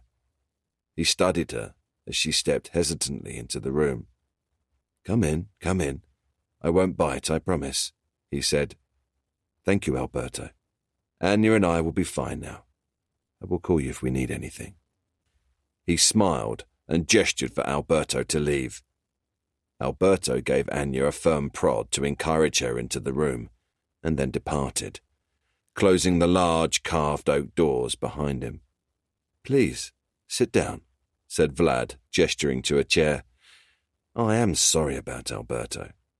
He can be a little rude in his manner and a little rough. He forgets that you are a young woman and so should be treated with tenderness and with care." He smiled warmly and poured Anya and himself each a glass of red wine. As he poured, he watched as her eyes darted around the room. Her vulnerability sent a charge of adrenaline through him. He passed her a glass and sat down in his favourite leather armchair. He drank and watched her. She really is as beautiful as I was told, he thought. Her rich brown eyes, those lips, those long, slim legs. "Anya, I understand you come from a small village not far from my own hometown, said Vlad. Do you have family there? He saw her hesitate for a moment, no doubt wondering how he might know that about her, and tremble as she struggled to get herself back under control. Yes, she said. My parents are still there. A little brother too, I understand. Vlad smiled reassuringly. Yes, I have a brother. I am sure he misses you a great deal. I should imagine they are reliant on your sending them a little money from time to time. Things are tough in the world at the moment. Financially, I mean. I am sure they appreciate and perhaps even rely on your support. A little money goes a long way back home. She was watching him closely. Good, he thought. Now he had her attention. He wanted her to focus and understand what he was implying, and also what he was offering. I'll be straight with you. I feel responsible for what happened to your friend Delina. I feel an obligation to look after, or at least look in on, those who arrive here in London from Albania. I feel I let you both down, especially Delina. I want you to know I have taken steps to reach out to her family. When you arrive here, you are vulnerable. Back home, you are sheltered and protected by family. I recall how things were when I first arrived here. I would not have survived long, and would very likely have ended up in jail had I not been taken under the wing of a successful businessman. This was a man my father had arranged for me to work for. Since then, I have made my fortune and send what I can back home to help the poor and sick. Anya was still watching him uneasily. Concerned he might have overdone his performance, he decided to rein it in a little and get back to the point. I know things can be hard at first. I too worked my way up. You're a smart, strong and intelligent woman, which means there are opportunities. Because of what happened to your friend, I feel it is important I keep you close. I would not want you to meet a similar fate. Do you understand? Anya nodded uncertainly. Vlad was sure she understood the meaning behind his words. She picked up her wine with a shaking hand and drank it down in one. Vlad took the glass from her and filled it again. Before handing it back, he spoke softly. I am sorry my men were heavy-handed with you when they picked you up. Your friend Monica is fine. I have checked, and even though she was in hospital, she was there only as a precaution and was quickly back home. I was shocked when I heard what happened. I have reprimanded the men who picked you up. They were under strict instructions only to find you and ensure your safety by bringing you to me so we could talk. Anya took a cigarette from her purse, lit it and exhaled heavily before she began to speak, choosing her words carefully. I know who you are, and I know what you are, so save it for someone else. As I see it, you have already decided whether or not you should kill me. I assume because I am sitting here and not dead already, you don't consider me a risk, and so are not going to kill me. You also know if I was going to talk to the police, I would have already. Do you also know that, as an Albanian in London, I would not talk to the police because of our distrust of them? I assume, then, when you say you want to keep me close, you mean you want me to work for you. I also assume you're not planning on paying me for my typing skills. Vlad laughed and passed her the glass of wine. You're right. I don't have much need for typists. I will get straight to the point. I can put you in touch with some very wealthy friends of mine who would love to meet you. Instead of being an escort to average businessmen, come work for me. I will protect you, watch over you, and introduce you to the wealthy associates I know. I assure you, you will very quickly become a very rich woman. Anya finished her cigarette and slowly drank her wine. She then stood and walked over to Vlad. I guess if you're going to be recommending me, then you had better make sure your friends will be satisfied. She ran her fingers through his head. Perhaps you are right, said Vlad. Though the longer I am around you, the less I want to share you with anyone else. Anya wasn't sure whether Vlad had brought her a sudden change of heart, but she thought if she could keep him satisfied for now, he would be less likely to want her dead. Men were so weak that way. She had to do this, she told herself, if for no other reason than to give herself time to consider her options. Chapter 25. I was in Harrow, at the first-floor apartment of Toby Fielding. A constable was stationed outside the door. She assured me someone was home, and that she had spoken to no one. She was sure no one had been in or out of the upstairs apartment since she'd arrived, which had been around 45 minutes earlier. After knocking and waiting a few seconds, I was met at the door by Stuart Walsh. He looked on edge, and his lean figure immediately became tense when I introduced myself. He motioned me inside. The apartment was expensively furnished, and large art pieces were tastefully displayed. Dotted around, I noted pictures of Toby and Stuart. "What was your relationship with Toby Fielding?" I asked. I was pretty sure I knew the answer. "We're married. We've been married just over 2 years. We kept our own names." "Why are you asking me that? Tell me what's happened. Has something happened to him? Is he hurt? Where is he?" Stuart began pacing. "Please take a seat, Mr. Walsh. I have some bad news." "I'm fine. Is he hurt?" "He's dead, isn't he?"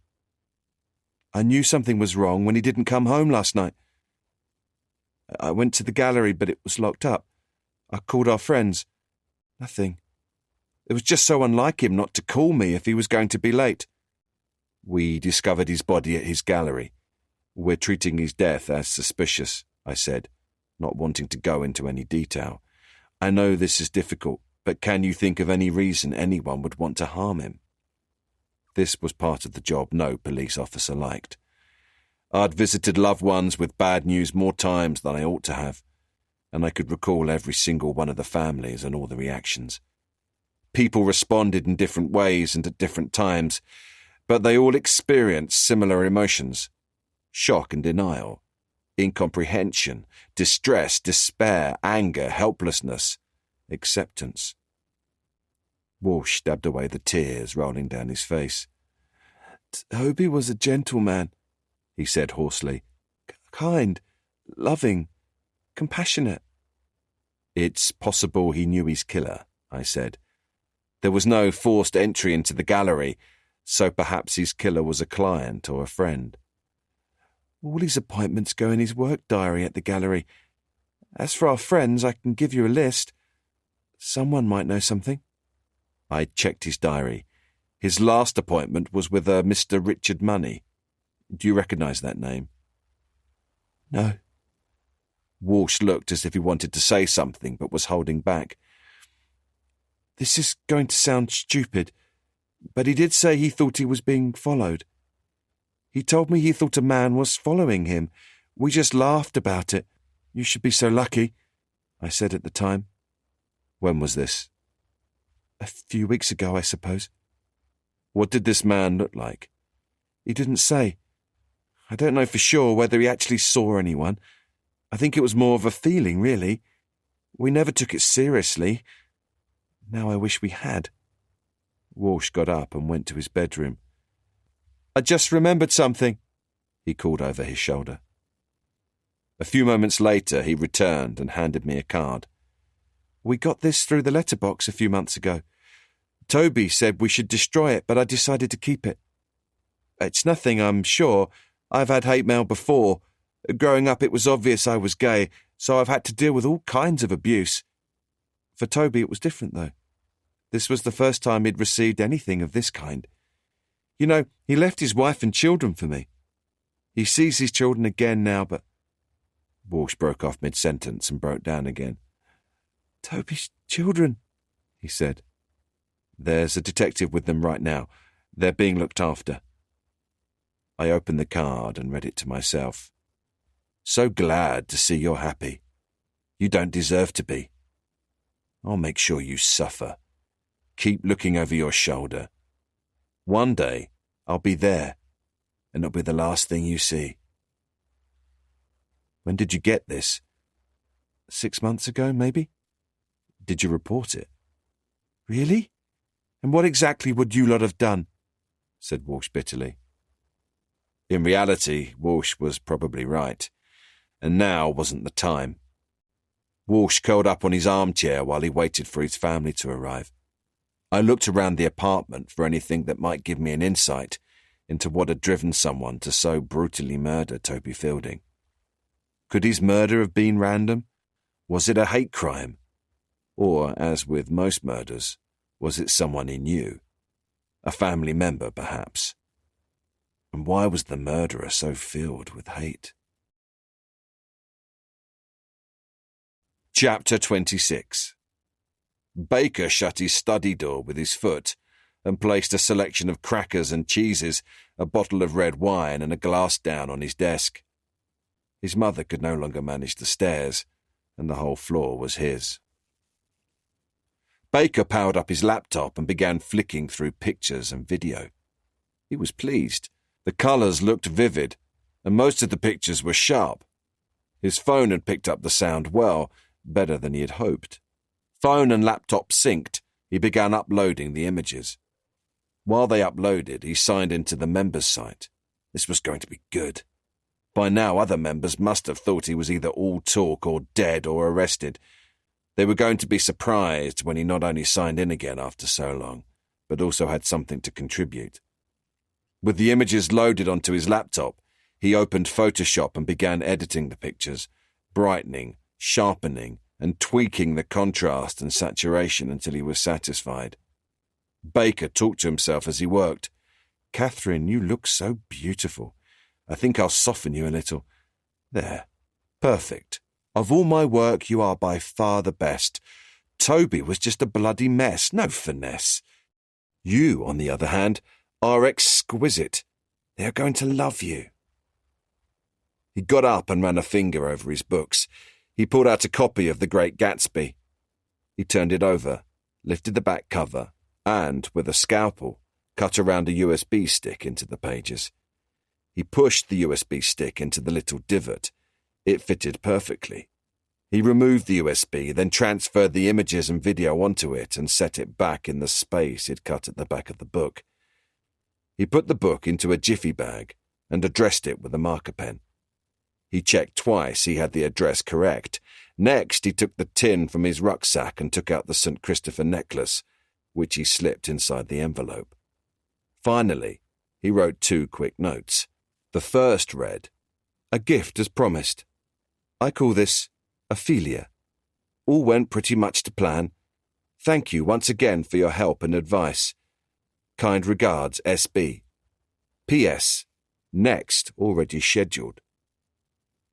Baker slipped the notes in with the book and placed the jiffy bag next to the door ready for posting.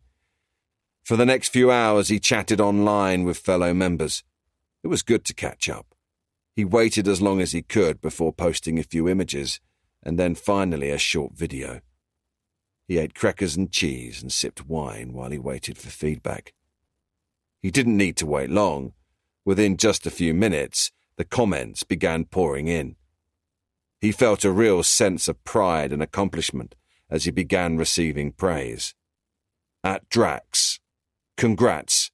At Single White Female, well done, buddy. At The Gentleman, you one-stone killer now. At Hannibal, knew you had it in you, smoking. At The Mentor, congratulations and welcome. I will upgrade your account once I verify. At Crucified, awesome. Bet you're feeling better now. Congrats, my friend. At Cody666, nice. She's hot. At Hannibal. At Cody666, you think nothing, that mother's is hot.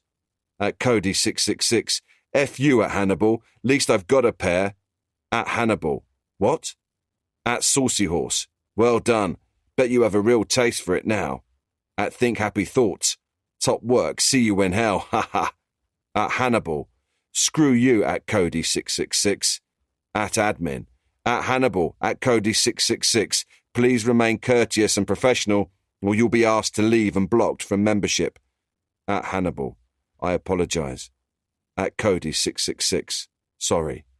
At Cody 666, that dick at Hannibal started it. At Miami Murders, well done you, go get 'em. At The Crow, very well done.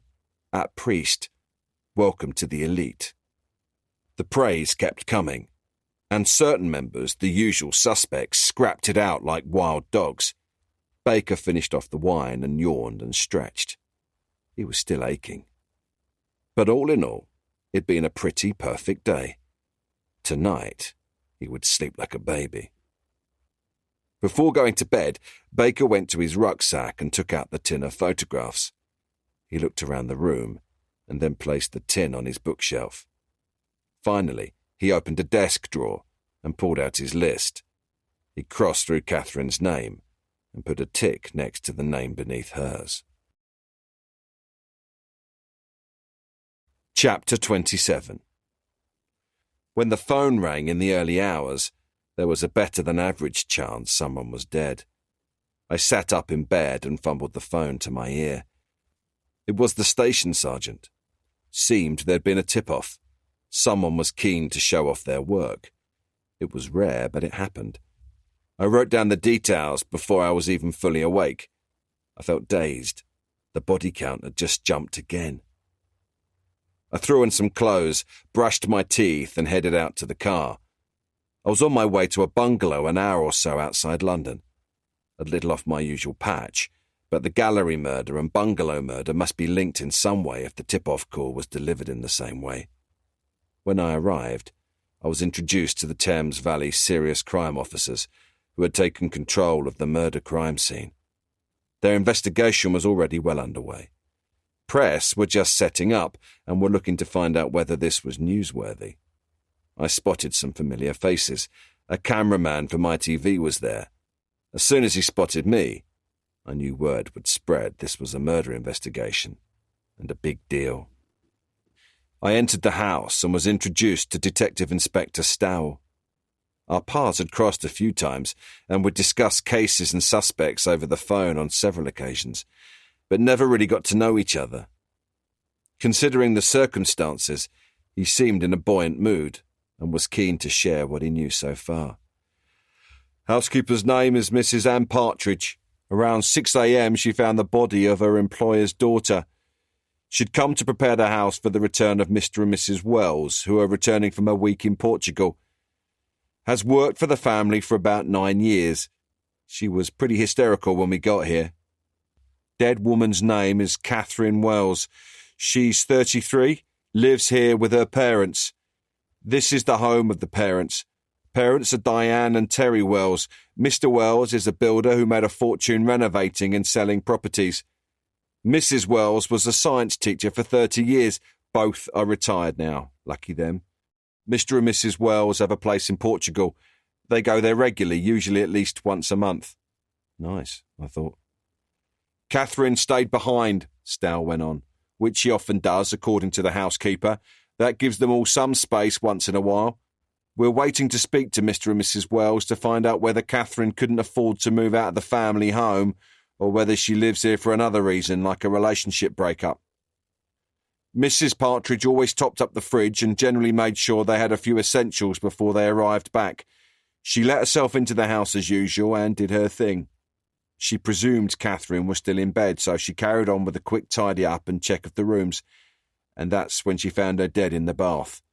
At first, she thought Catherine had fallen asleep, but then when she couldn't wake her, she called an ambulance. Paramedics could see straight away death was suspicious from the neck marks. They called us. He closed his notebook. Now you know as much as I do. When are the parents due back? I had them picked up. They're on their way from the airport right now, should be here within the hour. So, do you mind? Not at all. I'd be interested to see what you think. Go right ahead, she's through there. We walked through to the bathroom where forensics were examining the woman and taking samples. Bit crowded in here, detectives, said a voice I recognised. Thought I heard your voice, Hardy. Hamilton got to her feet and held out her hand. Guess you're here for the same reason as me. Possibly the same killer as the victim at the gallery? Guess so, Heidi. It's good to see you. You two know each other, said Stow. I was wondering why we needed Scotland Yard forensics here, and this is part of a bigger investigation. Your investigation. Well, that's just great. Don't I feel like the T-boy? He scowled. Listen, it's early, I told him. We don't know all the facts yet. This incident could be linked or it could be isolated. It's too early to say. All we know right now is that we received an anonymous tip-off similar to the one we received about a body found in a London gallery. We know this was not suicide, nor was it an accident. We know she was strangled with some sort of cord, said Hamilton, trying to shift the subject back to the here and now. We also know she's been dead around 24 hours. We know she was killed in the bedroom and dragged through to here and put in the bath. We know she fought back. We also know the killer staged the scene. Stow handed me a rose petal. These were scattered in the bath with her. I stepped carefully into the bathroom to take a closer look. Such a brutal way to go. She must have been so scared. Was that over there when you got here? I pointed to the shower curtain, which had been folded and placed on the wash basket. Yes, we haven't moved anything yet, said Hamilton. Scarf? The scarf was added post-mortem, most likely added once she was in the bath. I looked at Stow. Any sign of a break-in? Still working on it, said Stow. Hamilton shook her head and shrugged. I've been in here. Not heard anything about the break-in. I do forensic pathology. I leave broken windows and jimmied doors to you and your friends. No offence. Stow looked offended. You'll get used to her, I said. She thinks because she has a microscope at home she's the only one who does any real detective work around here. I smiled, trying to ease the tension. Well, it's true, isn't it? You boys just drink tea and chat all day. Hamilton looked at my face, which was still a little bruised. She winked at me. Some of you also like to pick fights with bullies. Let's leave the death detective to her work, I said to Stow, turning away. We'll check out the rest of the house. She wouldn't have admitted it, but I knew Hamilton. Like many of us in the business, used black humour when she was upset. She'd like to pretend she was invincible. I'd worked that out a long time ago, and I sensed she was feeling it today. I made a mental note to call her later to see how she was doing.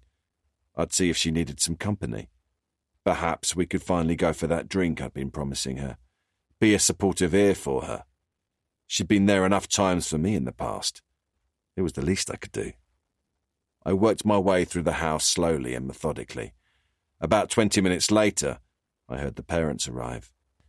I stayed away from them for the time being, left it to Stow. I would speak to them later. I didn't need to be right there when they heard the news no parent ever wants to hear. Right now, I was more used to them doing what I was doing, looking for evidence that would lead to their daughter's killer. Chapter 28. Catherine's parents had given D.I. Stow the name of Catherine's best friend. Tara Bishop and Catherine had been best friends in school and were still close. Tara's flat was on my way back to London, so I suggested to Stow I pay her a visit. The road was full of parked cars, so I parked a few streets away and walked the short distance to 7 Derham Mews. I rang the doorbell and waited. A face appeared at the window on the second floor. I showed my warrant card. A few moments later, a young woman in a dressing gown appeared at the door. Hello? I'm Chief Inspector Hardy. Tara Bishop. Tara nodded. What's wrong? Do you mind if we go inside? I need to talk to you. Ask a few questions, that sort of thing. Not the sort of thing to be done on the doorstep. Let me see your police badge again. My warrant card, of course. Tara carefully inspected the warrant card, presumably in her mind satisfying herself it was genuine. I followed her to a 1-bedroom apartment, which was warm, if a bit of a mess, with clothes scattered on chairs and some on the floor. She gathered an armful together to reveal an armchair for me. Sorry, she said. No maid service. You know how it is. Tea? I was just making some. I noted the pile of unclean dishes piled up in the sink and over the worktop. That's very kind, but no, thank you. I have some bad news. My dad, I suppose. Tara began looking at the cups amongst the dirty dishes. checking them to see if she could find one clean enough to use. No, not your dad. As far as I'm aware, your dad is fine. I'm here about your friend Catherine. Catherine? What has she done now? Whatever it is, I can't help. I haven't seen her in a couple of months. Is she all right? Tara stopped trying to find a clean cup and looked at me. What is it? I'm afraid not. She was murdered. Possibly yesterday, possibly the day before. We'll know for sure tomorrow morning. Her body was discovered early this morning at her parents' home. Tara stood and stared at me. For a while she couldn't speak, or at least didn't know what to say. I sat her in the chair she had cleared for me and made her some tea while the news sank in. For some reason, I was tempted to do the washing up, but thought better of it. I sat with her and drank tea. A biscuit would have been nice. I was feeling hungry. I watched her for a while. She looked pale, red around the eyes, but there was no crying. I was keen to get on with the questions, but held back. No point pushing her straight away. Better to let it sink in, and then the brain can process questions easier. I looked at the clock on the front of the oven. It was nearly 6. You knew her well, Catherine, I mean. I understand you were school friends. Yeah, best friends since primary school. She used to look after me. I used to get bullied a lot. I was quiet and very shy, Tara explained. Made me a perfect target. I'm sorry. I haven't seen her in a while. I moved in here with my boyfriend. She looked around her apartment. Her work means she sort of vanishes into her world.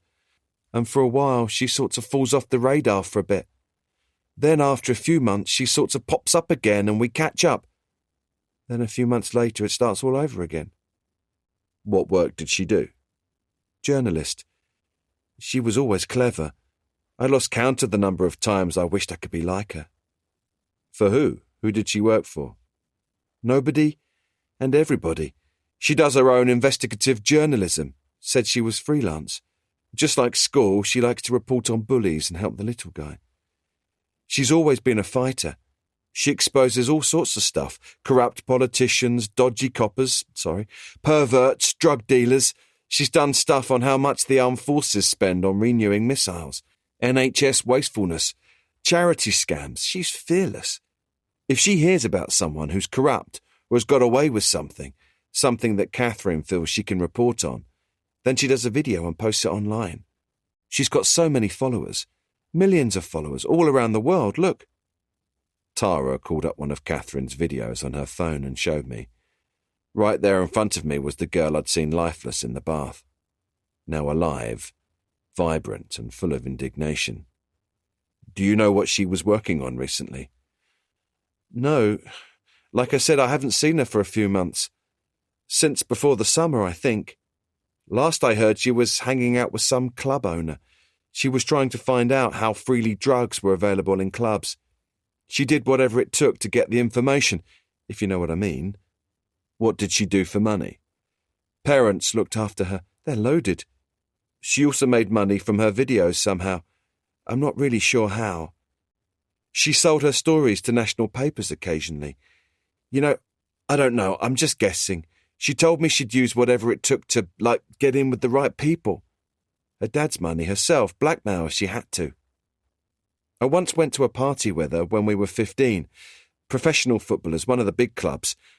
I remember her, telling one of them she was only 15. This guy was all over her. It was like she couldn't see what he wanted. There were drugs as well, pills of some sort. Some guy was videoing the party. I remember he wanted to get close-ups of us girls. It was creepy. I was really uncomfortable, scared. I wanted to leave, and so me and Catherine, we ended up having a screaming match outside. She got me a cab and I left. I was afraid for her. I just wanted my friend with me, safe. I wanted to help her, but she kept pushing me away. It was like she was deliberately putting herself in harm's way. So what happened? I went home and told my mum and dad, and I was grounded for months. Of course, I later realised Catherine had sent me home on purpose. She'd got her first story. That's how she started doing what she does, what she did. She told me later she'd done it for a girl at our school who said she'd been raped by 2 footballers. The footballers said it was consensual. They said they also had no idea she was underage. The girl was too scared to go to the police. She didn't think anyone would believe her story. Catherine decided she would do something about it. She put herself in harm's way to get the evidence. She recorded it all. She planned the whole thing. They went to prison, but got ridiculously short sentences.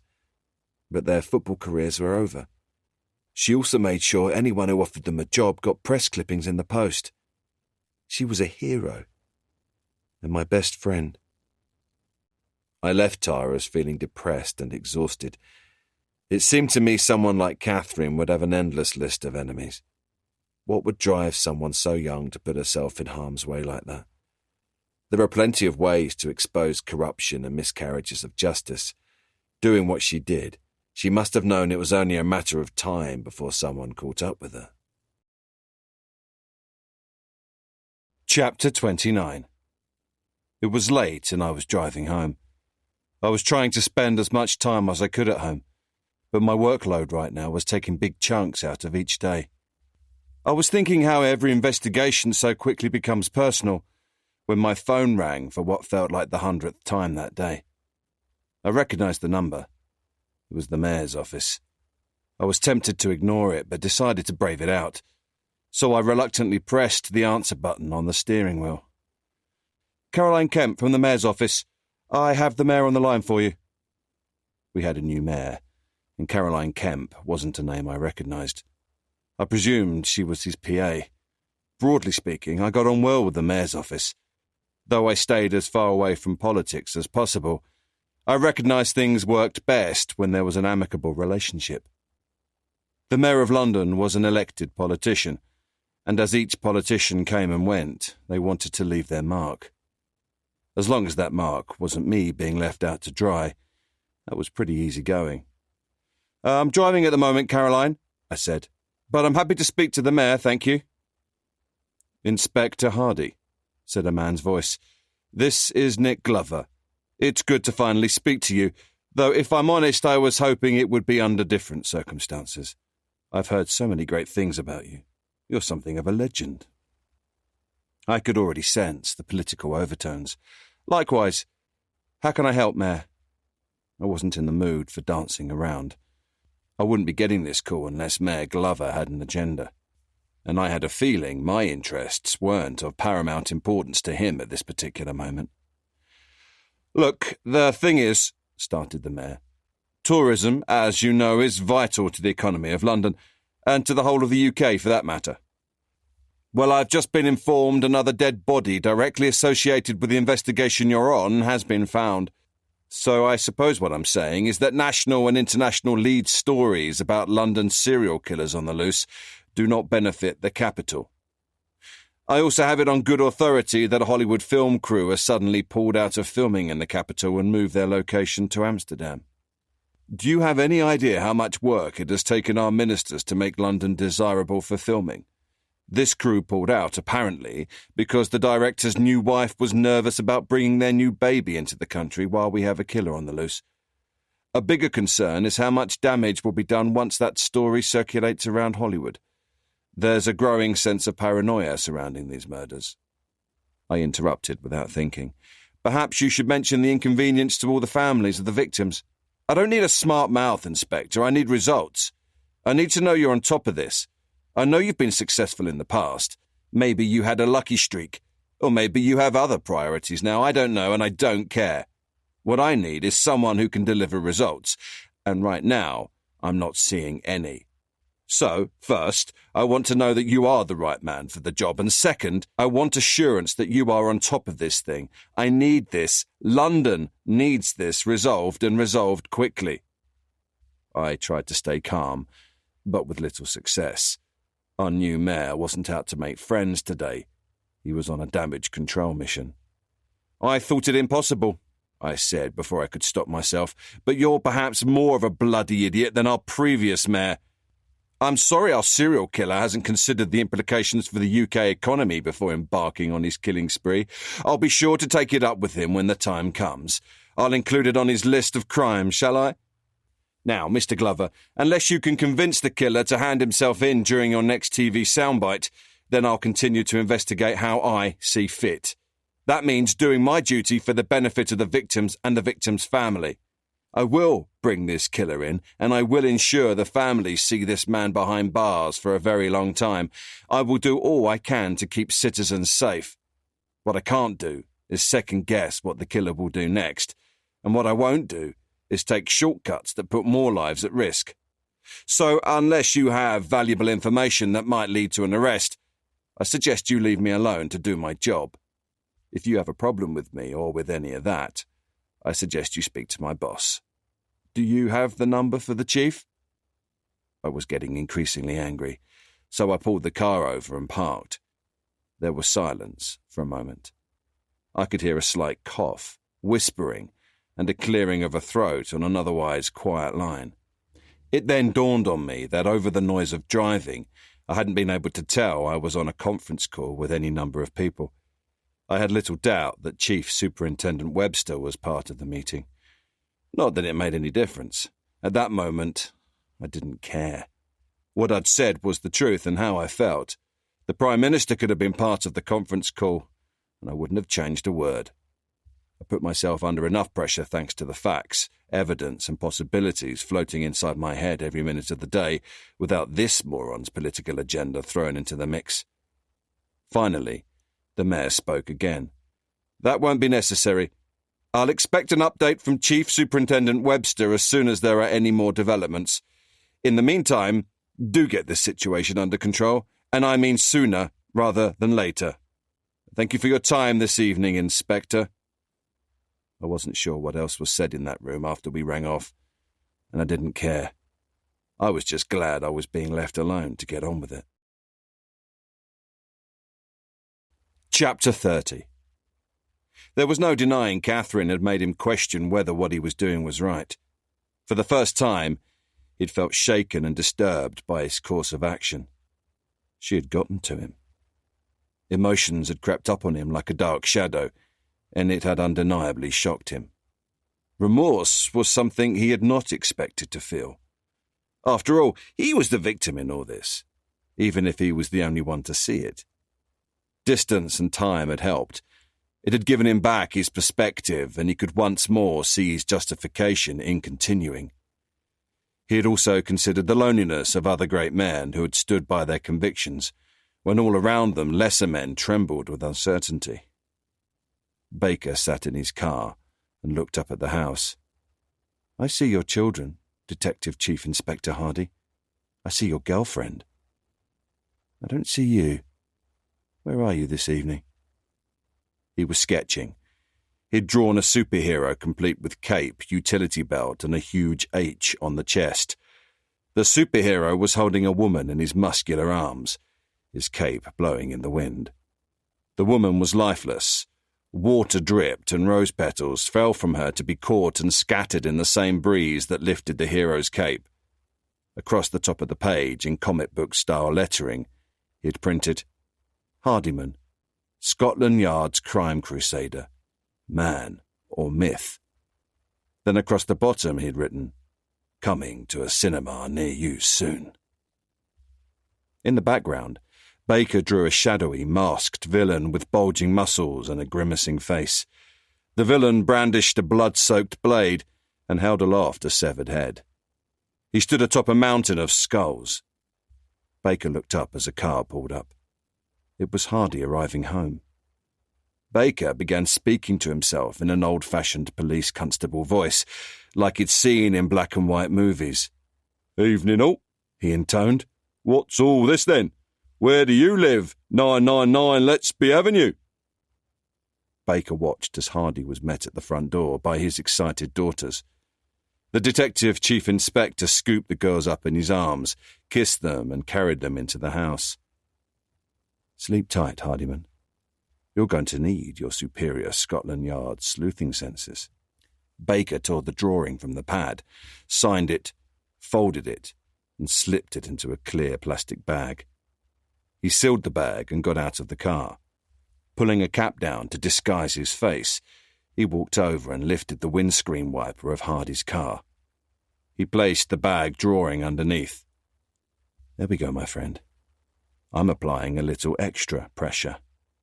Now you know for sure I'm more than one step ahead, and that I also have my eye on you and yours. Chapter 31. Things had just got very personal. Rayner saw where I was heading and could see from my face something wasn't right. He jumped up from behind his desk and followed close behind me. I knocked once and opened Webster's door without waiting. He came to my home last night and tucked this under the windscreen wiper of my car. I placed the clear plastic evidence bag containing the drawing on his desk. He knows where I live, where my children live. Slow down, who did? Asked Webster. He looked up from his pile of paperwork and motioned for Rayner to come in. The gallery killer, I said. You're sure it's him? Webster picked up the drawing and began examining it. He must be watching you. He must have followed you home, added Rayner from behind me. He shut the door and stood beside me. I'll run surveillance 24/7, and if he turns up again, we'll do this properly, interrupted Webster. Where are your family now? They're with my parents. Dad's there and he understands. He's had similar situations in the past, as you know. Okay, good, said Webster. What does this even mean? The drawing itself most likely has very little meaning. The significance comes from the fact that the killer is sending us a message. He wants us to know he can reach out and touch us whenever and wherever he wants. I've seen this before. Sometimes for the killer, the focus shifts from killing to communicating, showing whomever he deems worthy that he is smarter than them. It becomes about proving they are inferior beings. Sometimes it can be taunting. Sometimes it's cryptic messages. That said, we're jumping ahead of ourselves here. This is a single incident, but it feels as though this is a message along those lines. Webster looked uncomfortable. What do you suggest we do about it? Nothing. We let forensics examine it, but we keep this to ourselves. It may encourage him to send another or communicate in some other way, and if he does, then he may make a mistake or create a break in the case in some other way. Rayner brought our attention back to the present. I want to be involved in the overseeing of the safety of Monica, Alice and Faith. You're right. That needs to be the priority here, agreed Webster. I was happy to hear that, and the three of us spent the next hour working out a plan and organising resources to ensure there was a police presence at both houses. It was decided Monica and the girls would remain at my parents' home, while I stayed at the family home. We'd run a surveillance team headed by Rayner in case the gallery killer came back, which, in reality, we all felt was unlikely.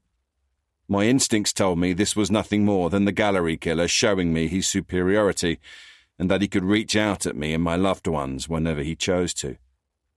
Eventually, we turned our attention back to the drawing. Can we learn anything from it? Apart from the fact he likes drawing caricatures, of course. He's actually pretty good at it, said Webster. He's either mocking me, taunting me, or challenging me. At the moment, it's too early to say. To have spent time tracking me down shows an interest in the investigation. Otherwise, why bother? If he wanted to hurt me or my family, he would have done it. If that was his intention, why warn me like this? Though I'm concerned. I don't think harming us was his true intention. At the moment, my instincts tell me he's challenging me, trying to show me how smart he is. If he wanted to taunt me or mock me, he could simply have done that at the murder scene, so everyone could see. No, I think that in his mind, he's starting a game of cat and mouse. The room was awkwardly silent for a moment while we all considered the facts.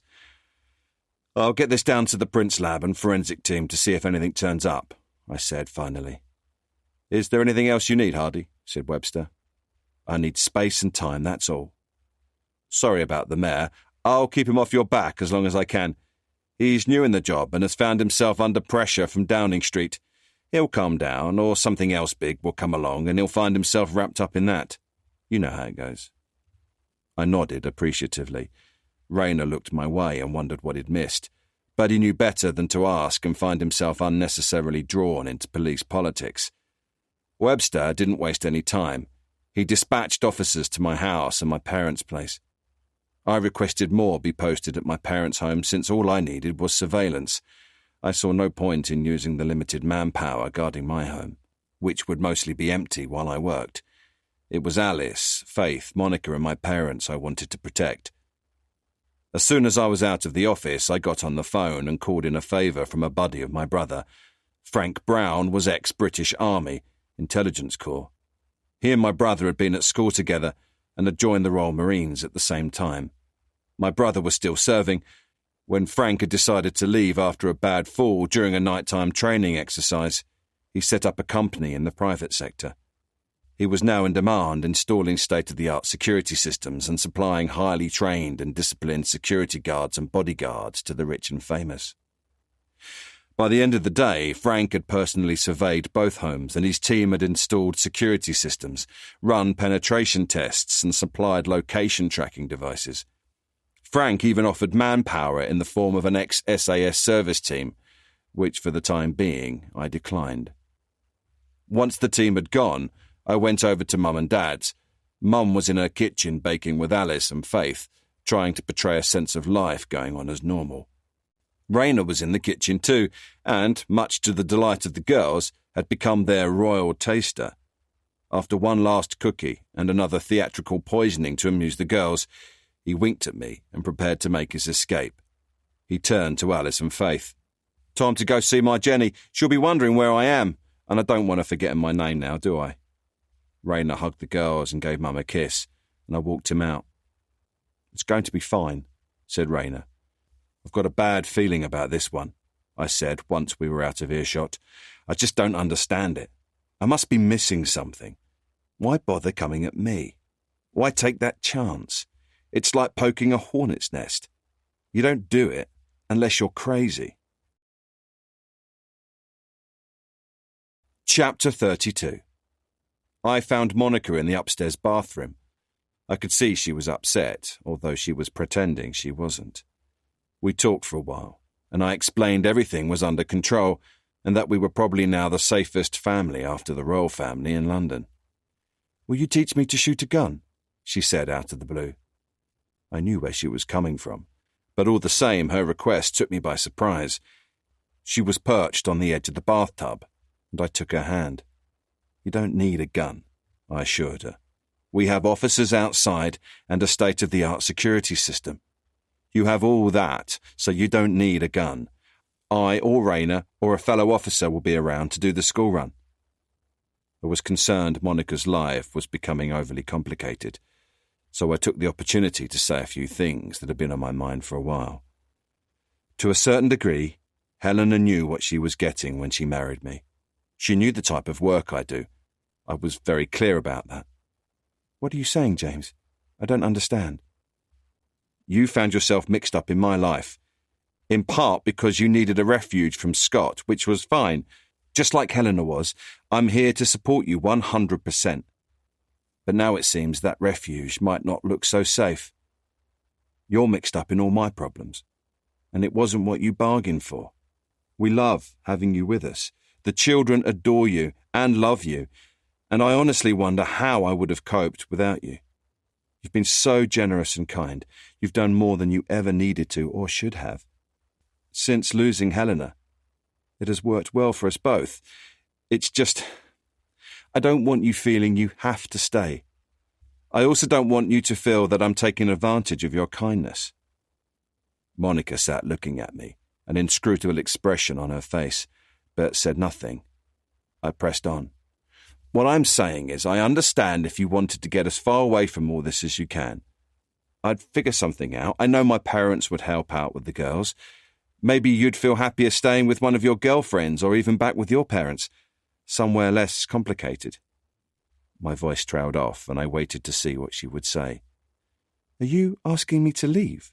Monica looked heartbroken and her eyes filled with tears. No, I said, putting a hand on her arm. "Stop. Don't cry. Oh, please, I'm sorry. I just wonder whether you'll ever be able to move on with your life when you're mixed up in all the dramas of mine. I'm not asking you to leave. You must understand that. I'm just saying you don't need to be mixed up in all this. You're free to leave any time you feel less than safe. Please don't feel you have a responsibility to us. We'll cope without you somehow." I paused, searching for words and feeling a complete idiot. "I mean, all the time you're here, I feel responsible for you as well as Alice and Faith." I knew immediately I'd said it all wrong. This was one of those moments I wanted to rewind and start over, but in real life, that just didn't happen. Monica pushed past me and went to her room. The slammed door sent a clear message. I buried my face in my hands, cursing my idiocy. Damn it! As I came out of the bathroom, I met Mum, Alice and Faith at the top of the stairs. "I suppose you heard all that," I said. From their expressions, I had little doubt they had. My daughters looked at me stony-faced, and Mum looked ready to strangle me. "Sometimes, James Hardy, you're a bloody fool who cannot see a good thing even when it's right under his nose. Get yourself downstairs. I'll speak to Monica." Alice crossed her arms, and little Faith rolled her eyes at me and tutted. Chapter 33. "He's not in any sort of trouble, is he? He's a good boy, very bright, extremely bright. Always has been. He's always on his computer. He tells me he's being good. But I don't know. I mean, I trust him, we both do. But you know how 15-year-old boys can be. All that, testosterone," said Mrs. Rose, looking at her husband for reassurance. "Oh, yes," said Mr. Rose. "I'm pretty sure we'd know if he was up to no good. Not that I know one end of a computer from another. Never used that Facebook or the other one, Twitter. Obviously, I've heard about them, but I haven't used them myself. Don't see the point. But Joshy, well, he's an expert at all that stuff, isn't he, love?" Before Mrs. Rose could continue, I interjected. "He contacted us. I gather he has some information. And so, as far as I am aware, he isn't in any trouble. I shouldn't worry too much for now." Mr. and Mrs. Rose shifted uneasily. "Oh, I see," said Mr. Rose. "Well, best you just ignore us. Bit out of touch." "Joshy, love," called out Mrs. Rose. "Joshy, love, are you there? There's an Inspector Hardy here to see you." "He's a Detective Chief Inspector, love," corrected Mr. Rose. Mrs. Rose looked at me apologetically. "Detective Chief Inspector Hardy," called Mrs. Rose again, this time with anger and frustration in her voice. Okay, keep your hair on. Just give me 2 minutes, all right?" Josh called back. Mr. and Mrs. Rose looked awkwardly at each other and then at me. "Tea, Inspector? I've got some fruitcake as well, if you'd like some." "That would be lovely, thank you." "Tea, milk, no sugar," I said, more to ease the awkwardness than anything. Josh appeared at the top of the stairs in black socks, grey jogging trousers and a Muse T-shirt. "Come up then," he said, disappearing back into his room as quickly as he had appeared. Mr. Rose smiled apologetically. "First on the right." "Perhaps you'd accompany me. Josh is a minor, so it would be best if one of his parents is with him." I was expecting Josh Rose's bedroom to be a complete mess, but I was pleasantly surprised. The room was neat and tidy, and I didn't get the feeling his mother had just tidied it. Instead, it seemed Josh liked order. Mr. Rose sat on the bed behind us. A chair was waiting for me, so I introduced myself and sat beside Josh in front of his computer and 3 display monitors. On the desk were other devices, all of which were neatly arranged. "I got your message, Josh," I said. "I am assuming you have something you want to share with me?" Josh stopped typing, closed all the windows on his screens, and leaned back in his chair. He was appraising me. Satisfied, he looked at his father and then back at me. "So, I know what I'm doing isn't strictly legal.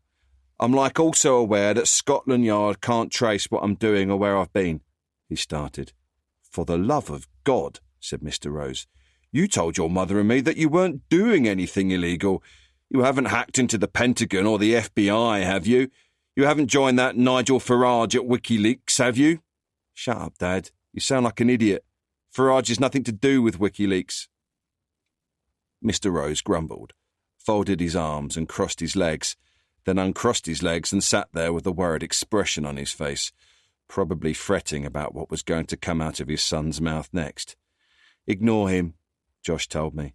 He's just worried how Mum will take the news if their son is wanted by the US government. I mean, he added sarcastically, who would feed the cat if they had to spend time visiting their son in a high-security prison in the United States and imagine the pointing and behind-the-hand whispering at church? Mr. Rose bit his tongue and shifted uneasily. Josh turned to me and continued, Before I tell you anything, I want you to listen and understand. Okay, that sounds fair. The least I can do is listen, I said. Josh appraised me again, perhaps feeling that I was a little too easy. I'm under the impression you can help me, I offered with a friendly smile. I'm all ears. Right. So, I belong to a small, elite community that specialises in policing the internet. We go after serious crime. There is too much regular crime, so we pinpoint the top 1% of potential cyber criminals or other criminal activity we can access online. We visit places that are supposed to be impenetrable and take a look. We're like the online equivalent of the SAS. We go in, gather intel and get out fast. Sometimes there's a bit of a firefight while we cover our tracks. Usually, though, it's boring and nobody knows we were ever there. When we find something of significance, we pass it on. You following so far? Asked Josh. Mr. Rose mumbled something inaudible about privacy laws. I nodded and made a mental note to ask Josh later who he passed his information on to. Anyway, I'm checking out this one guy in New Zealand. No reason to go into why exactly. I'm running some data through this software I've written that saves me, hours. So I'm waiting for it to do its thing, and I'm, looking at a few large cash deposits, and that leads me to this dude's browsing habits. And I've come across this secure site this guy's a member of. Right? Got it? Yes, I said, though in reality I was not sure why Josh had asked for me or where this was going. Please, carry on. Josh turned to his monitors and began typing. In a few seconds, he had a website up and continued talking, some of which I actually understood. Look, Inspector Hardy, I see all sorts of crazy stuff online. Most of it I'm not interested in, even though those involved definitely need locking up. Online right now, it's like the Wild West, but without any lawmen to stand up and fight. Mainly because governments don't know what's going on or don't have the skill set or resources to fight back, and also because, just like the Wild West, the internet is one vast, untamed wilderness. Instead, they fight fires and make noise about doing something. In my opinion, they need a tactical approach and need to grasp the magnitude of what is going on and do something before a cybercrime is too unwieldy to tackle. Anyway, my team and I are just getting on with doing what we can ourselves. We usually expose mega stuff, nothing on a personal level. By that I mean we're not interested in low-level scams. We're exposing high-profile stuff. Best I don't go into detail. Anyway, this time I wanted to tell someone about a low-level thing I saw. When I show you, you'll understand. I know you will. Josh was now trying to get into a secure page. He began tutting and sucking his teeth. Updated the security a little, pathetic. That all you got? Okay, so I'll just... Here we go. I watched as Josh's fingers flew across the keys. On the screen, windows opened and closed. At last, he allowed himself a small smile and turned to me. Right, so, check this out. Boom, here we go, Inspector. I looked at one of the 3 screens in front of me and began reading.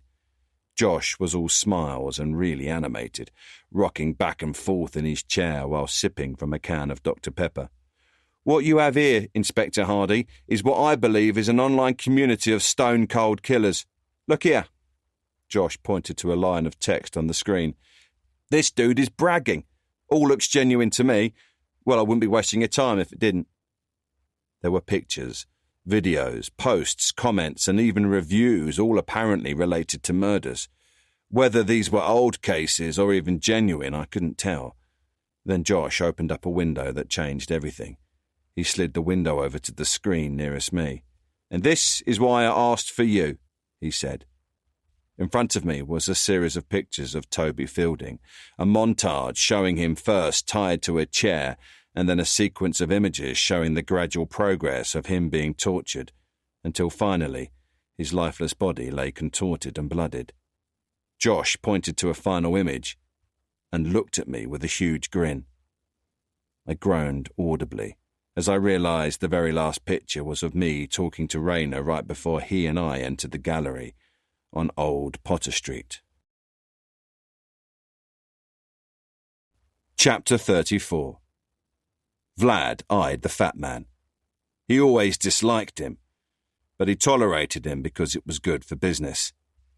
Now, despite the benefits, he could no longer do even that.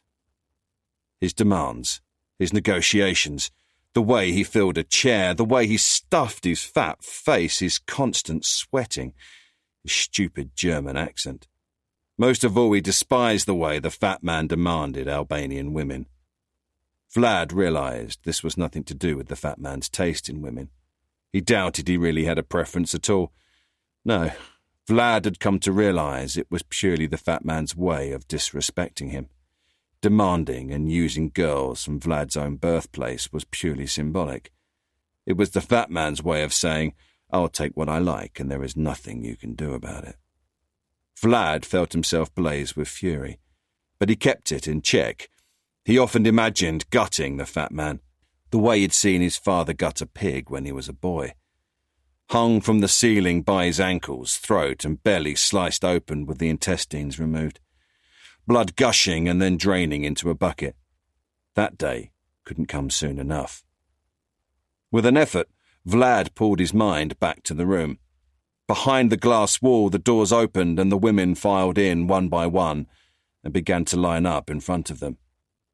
With today's more serious business out of the way, it was now time for the final part of the transaction, the metaphorical cherry on the fat man's enormous cake. Vlad watched the fat man ease his huge bulk forward to get a closer look. He watched him moisten his thin red lips and narrow his piggy eyes.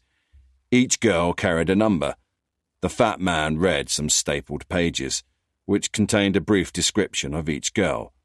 Height, weight, age, colouring, nationality, fictitious history, and sexual preferences.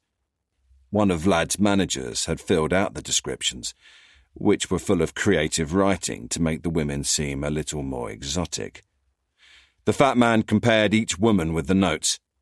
His breathing became louder, and Vlad watched him as he dabbed his bloated face with an embroidered handkerchief. After some consideration, the fat man circled the number of girls he wanted and passed the sheet to Vlad. He thanked Vlad for his hospitality and repeated how much he enjoyed their working together. Without another word, the fat man heaved himself out of his chair and, leaning heavily on a cane, left the room.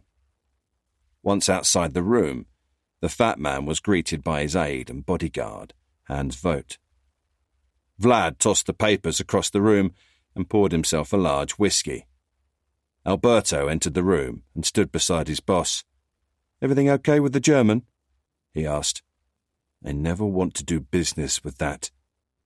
Vlad stopped speaking, walked over to the glass and began watching girl number 8. He picked up the papers he'd thrown across the room and looked at the numbers the fat man had circled. "We're not sending the Germans any more girls. It's over," instructed Vlad. "Are you sure?" said Alberto. "You know what it will mean." Vlad walked over to Alberto and stood directly in front of him. Alberto didn't flinch, but looked his boss squarely in the eye. "I am sure, my friend. It's time to make the fat German pig squeal for the last time." "Okay. When do you want me to do it?" asked Alberto. Vlad walked back to the glass and looked at girl number 8. She had removed the heavy earrings and dropped her number on the floor, and was now unfastening her uncomfortable high heels. The girls either side of her had stepped away to distance themselves. Vlad smiled as he watched. "I'm going to do it. You can sit this one out." They stood together in silence for a few moments, watching girl number 8. "Alberto, my friend," said Vlad at length, "I am going to shake things up. Make sure the men, just keep them on their toes." "What about Papa?" said Alberto. "I will talk to Papa. It's time we found a new route through Europe. He'll understand." Alberto wasn't so sure. The Germans' demands are eating into our profits, and on top of that, German border security is so high these days it's almost impossible to move anything of any size. So now would definitely be a good time to make alternative arrangements. My thoughts exactly, brother, said Vlad. He squeezed Alberto's shoulder. My thoughts exactly. That's Anya, said Alberto, turning his attention back to girl number 8. I'm not sure how she ended up in the room. The two men laughed as they watched her. She was now sitting on the floor, rubbing her feet. Have you found out anything more about her? Not really. Nothing more than we already knew. I'll keep digging. Alberto went to leave the room. As he opened the door, Vlad spoke to him over his shoulder. Leave Anya in the room. Ask all the other girls to come out and just leave Anya in there. I want to watch her for a while.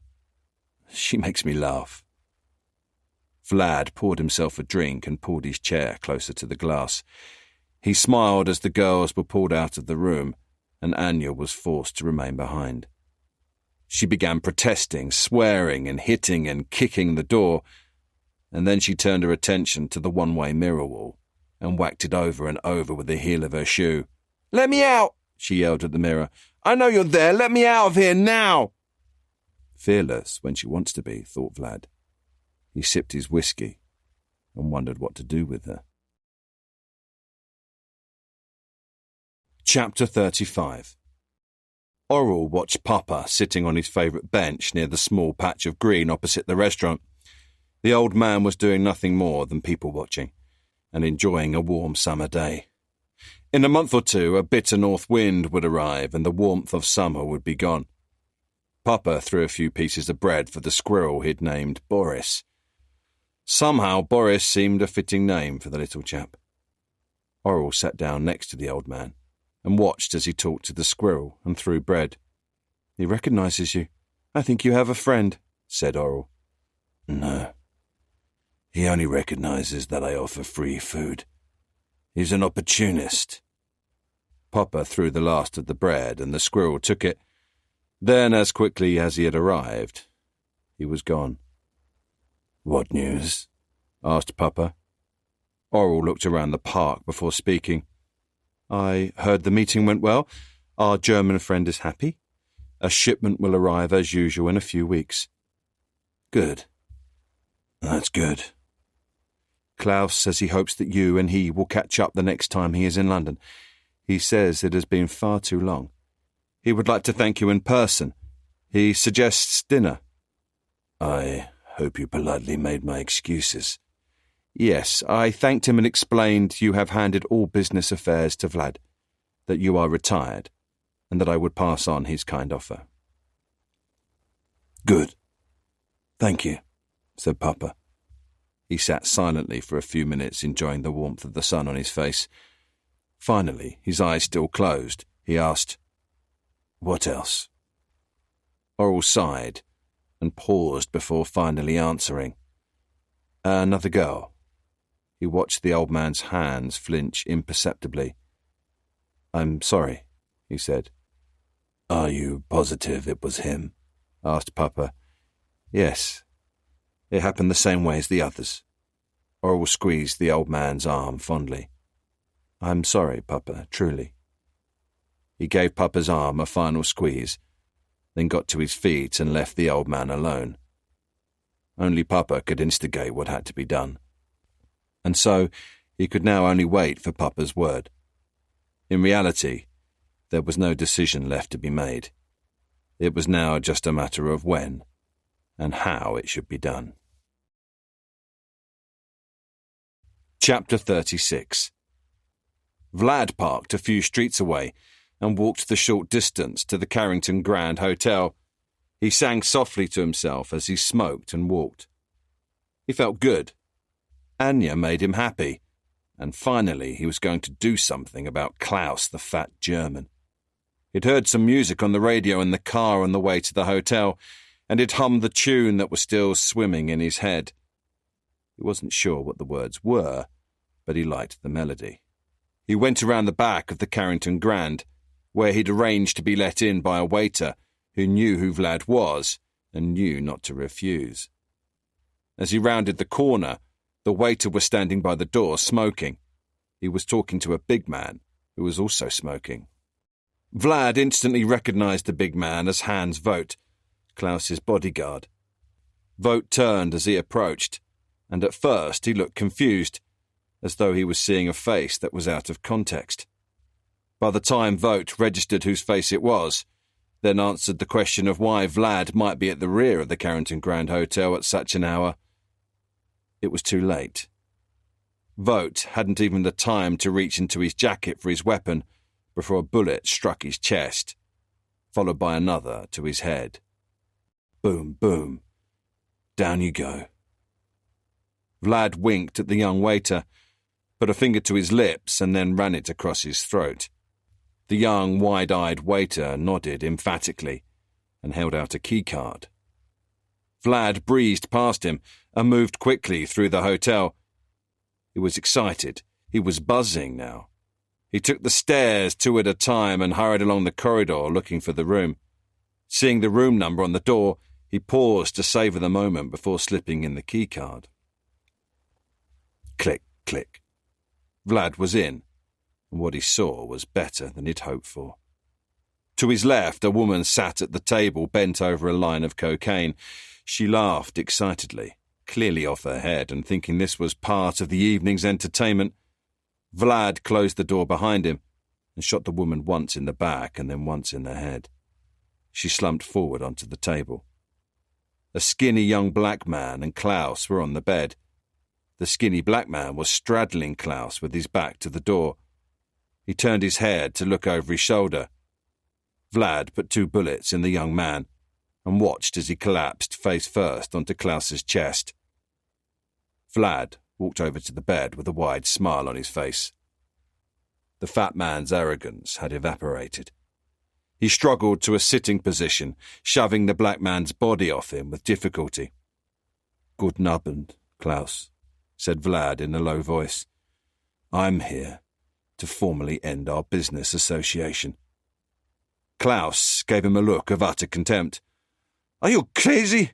What do you think you are? My agreement is with Papa. Only Papa can do that. Now get out of here." Klaus grunted and swung his feet over the side of the bed. "Our arrangement is extremely profitable for all of us, so what is your problem?" Vlad fired once at the fat man's huge stomach. "Whoops," said Vlad. Klaus looked at Vlad in total belief. "Are you mad? You shot me!" he screamed. He clamped a meaty paw over the hole. "Do you know what my people will do to you? To all of you? Let's be reasonable before this gets out of hand. Call me an ambulance immediately, and perhaps we can consider this a misunderstanding. Then at some point we can all sit around the table and renegotiate our business arrangements, if that's your problem." Vlad fired 2 more shots, once in the chest and once in the head. He walked over to a lifeless Klaus and put his ear to the dead man's mouth. "Oops, sorry. Were you saying something? I may have missed the last part. Would you like to repeat it? I'm all ears, so when you're ready." "What? You can't?" "Oh, I see. Because you're dead. Well, that's rather rude of you. Now I'll never know what you were mumbling about, and I'll be left wondering for at least a nanosecond. You grotesque piece of filth." Vlad felt a little disappointed it was all over so quickly. He would have liked to spend some time on Klaus, but he was consoled by the fact that he had important plans that needed his focus. By the time he was back in his car heading home through the late-night traffic, he was singing again and thinking about Anya and how life hadn't felt this good for a very long time. Chapter 37. Baker stroked his beard. He was proud of his beard. Mother hated it, of course. Despite the beard and his fake press badge, he was still reluctant to get too close. These days, he hardly recognized himself when he looked in the mirror, so it was unlikely the dear inspector would remember him. That was, if he had any recollection of him at all. He hoped Hardy would remember him, though, and that in time it would all mean something significant. He'd hate to think he was just another case, that had now been locked away in a dusty filing cabinet. That could not be allowed to happen. How their lives were interconnected was important.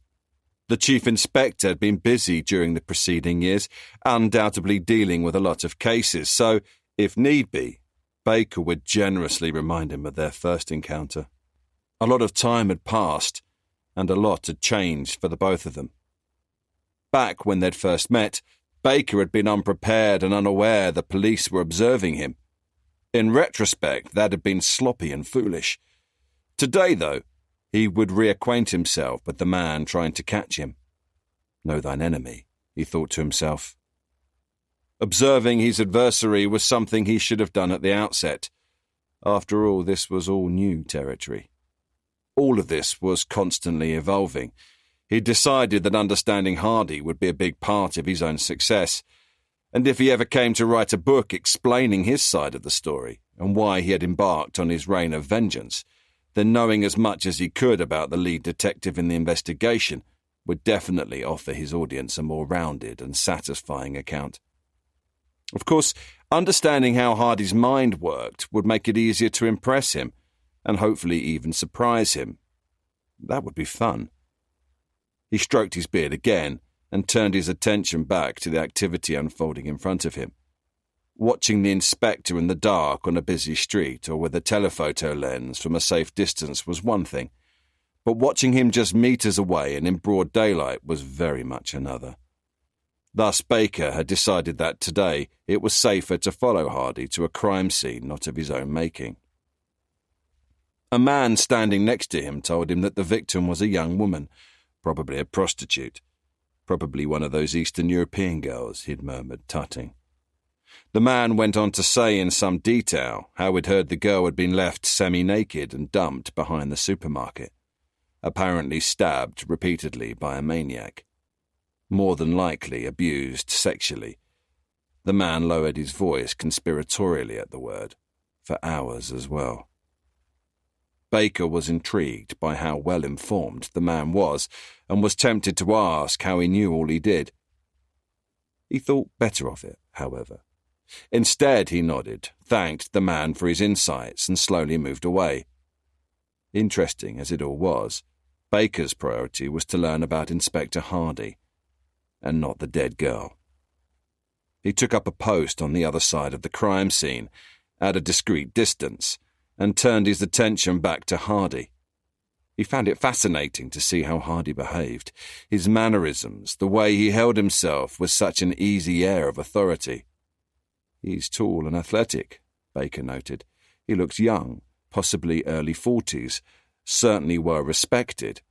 I can see by the way he interacts with fellow officers and the forensic team. He mentally noted how Hardy approached the victim and familiarized himself with the crime scene. How the inspector pointed, made notes, and exchanged observations with the other scene-of-crime officers. Fascinating, Baker thought, nearly hugging himself. Baker laughed out loud as he watched Hardy take a photo of the victim on his phone. This is so beautiful, he thought. If he's taking so much care over some dead nobody, just imagine how relieved he must feel to work on something extraordinary like my case. What a privilege it must be for him to work on an investigation that is so far from mundane. As he watched Hardy working, Baker felt almost part of the scene, a member of the team, as it were. Certainly he was justified in his research here, in the care he was taking to observe Hardy closely.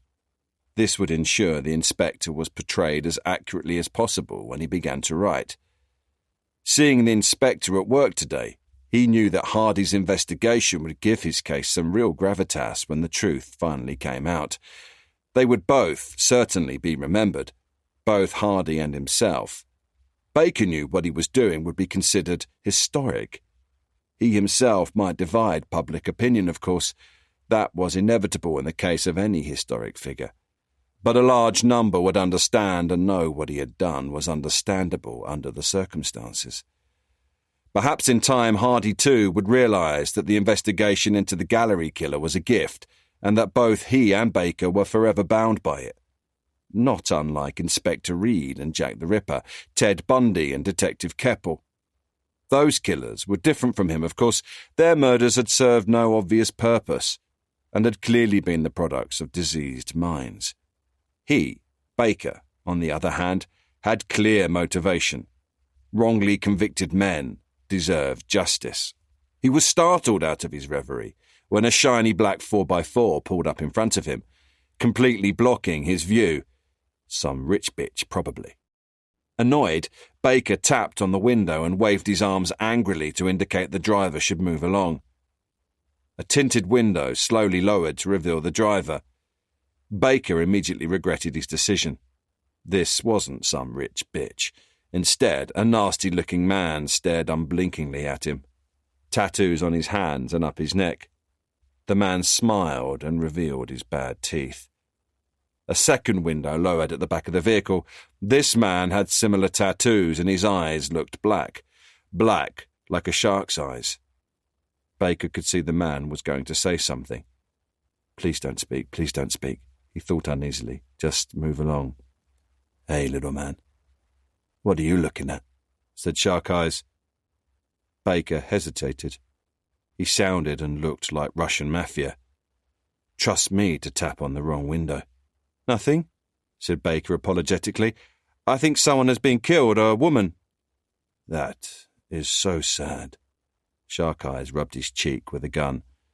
Perhaps that dead person tapped on the wrong window.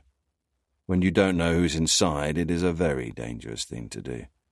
Inside, it could be a lamb, or it could be a wolf who will gobble you up. You just never know until it is too late.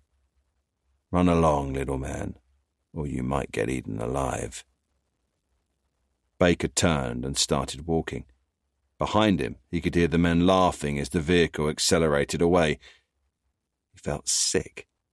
Now his day was spoiled. He could feel anger rising up inside him. His chest felt like it might explode. It needed release. Damn it, he fumed, and damn them.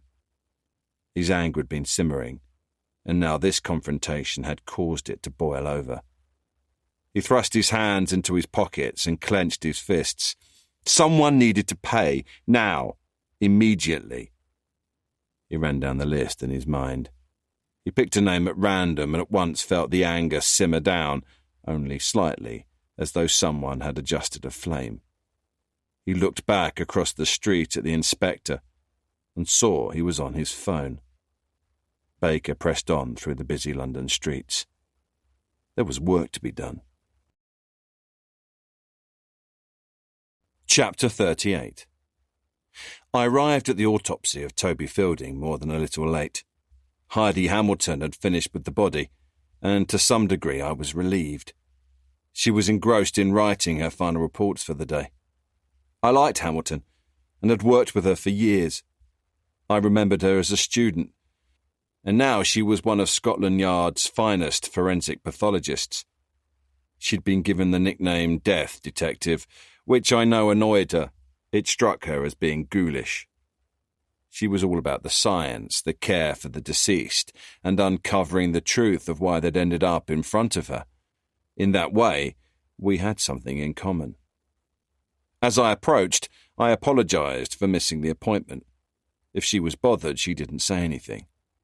We were all under pressure and priorities could change in an instant, so we knew when to give one another some slack. I ran the toxicology first thing to get a head start, said Hamilton without looking up. It came back clean. Toby Fielding wasn't drugged. If he had been, it might have been a blessing in some ways, poor boy. I knew Hamilton well enough to know that was a starter, and she was about to deliver the main course. She turned my way. You look like hell, she said. When did you last sleep? I shrugged and for some reason felt the need to straighten my tie. Toby Fielding was tortured at length and died from blood loss. Whoever did this to him wanted to inflict maximum suffering. Hamilton opened some pictures on her monitor. She pointed to areas of his body on the screen as she spoke. Marks on the wrists and ankles and multiple marks on the torso. Toby Fielding was tasered. He had his feet bound with a cable tie and his hands bound behind his back, again with cable ties. Then your murderer used a varied selection of instruments to inflict suffering and pain by burning, cutting, puncturing, stabbing, and drilling.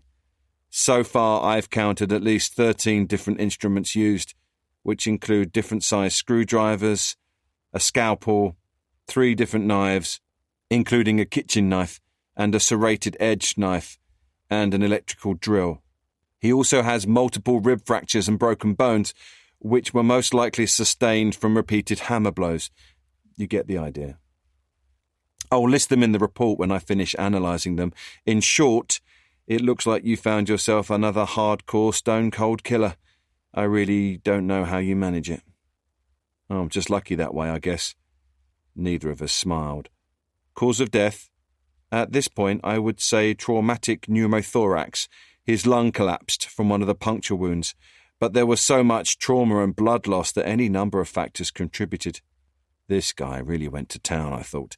He must feel a lot of anger to have done all this. Perhaps the murderer was after answers, or simply enjoyed torturing for kicks. Or maybe this was staged to look like a maniac had gone to town on the victim. Perhaps it was a red herring.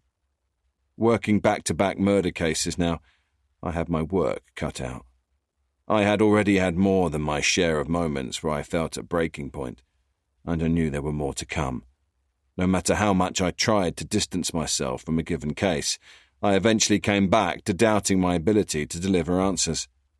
When investigations were so high profile and under such scrutiny, there was intense pressure to give everyone answers, or to at least make it look like an investigation had progressed. I thanked Hamilton for her time and went to my own office. Chapter 39. Matt Swift woke with a jolt. His head was swimming. He looked around, trying to piece together where he was and what was going on.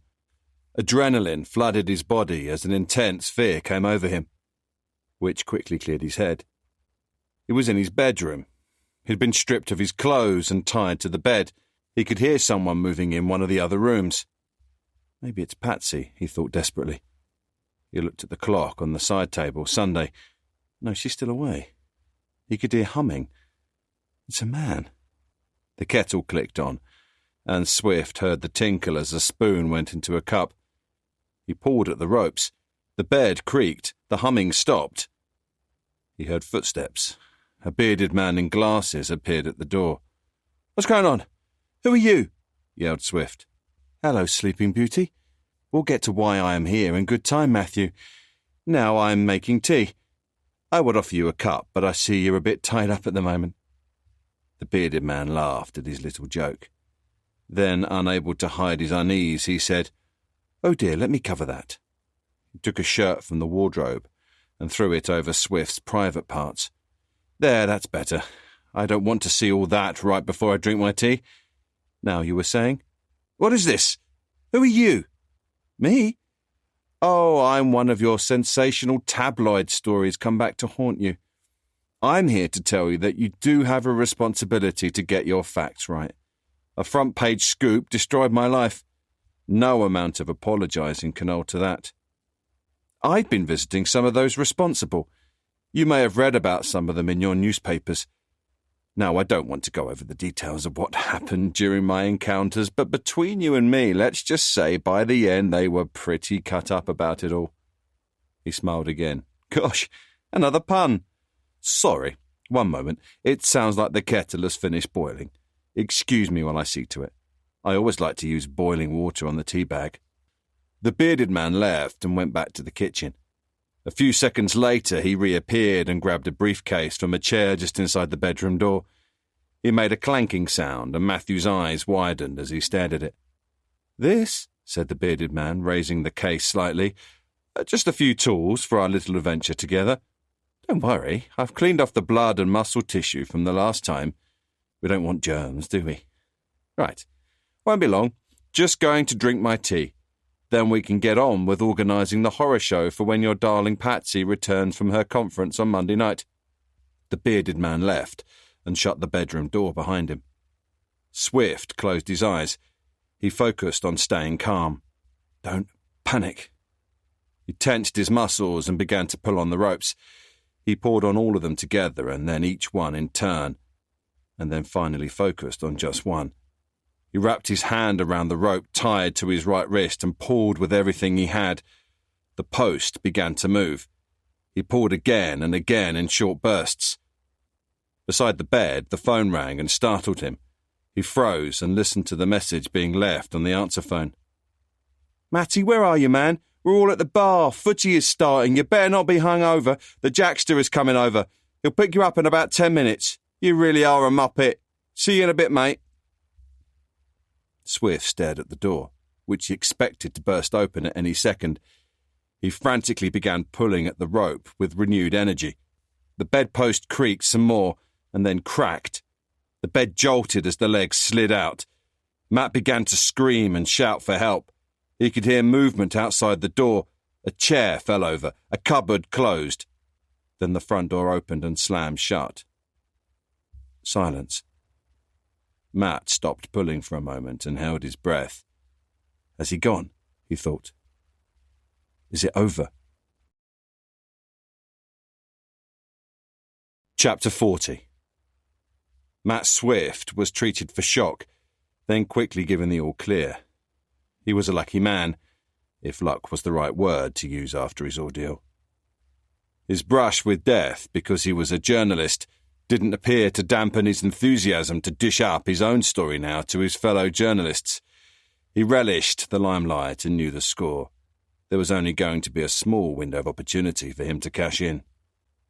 So he was happy to talk to us, and even happier to be part of his own media circus. Not that I wished it on him, of course, but I wondered whether his revelations might in the end come back to bite him. My other concern was that the forthcoming front-page stories would give his attempted killer yet more attention.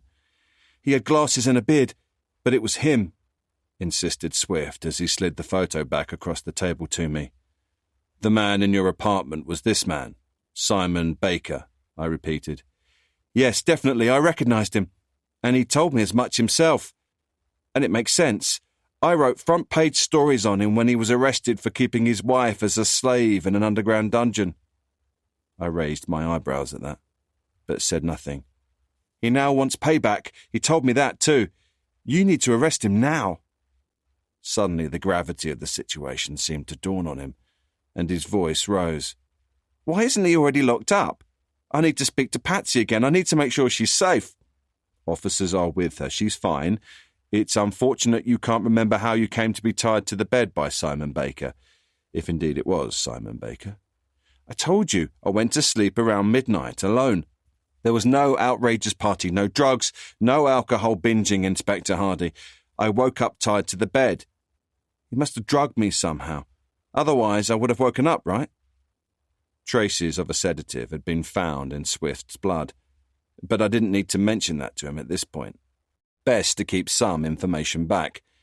I sensed he was holding back some facts of his own for journalistic and financial gain, so this interview had become more like a game of chess.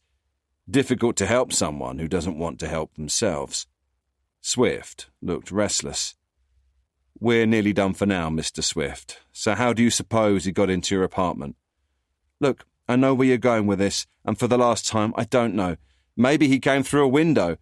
It's kind of your job to figure that stuff out, not mine. This sicko would have cut me into tiny pieces if I hadn't escaped, and you're sitting here quizzing me. Question him, not me." "I'm having a hard time figuring out fact from fiction. You see, your story of the events keeps changing. Originally, your friend Jackson Jamil arrived, and with the help of a neighbour, released you. Now you say you escaped. When I say I escaped, what I mean is I got away or was saved. What does it matter?" "To me, it makes a great deal of difference." Swift looked at me scornfully. "All I am saying is that I was nearly another Scotland Yard statistic, most likely another unsolved crime. And right now I've had enough. I want to leave. I want to see my wife. Just a few more questions. Trust me, it's best we do this now, and believe me, Mr. Swift, all I want is to understand the truth. The better I understand what happened, the easier it will be to make an arrest. If you can stick to the unvarnished truth, that would be helpful." "Or perhaps you'll wish you had arrested him when he comes after you," Swift said, narrowing his eyes. "From what I remember, you were the arresting officer.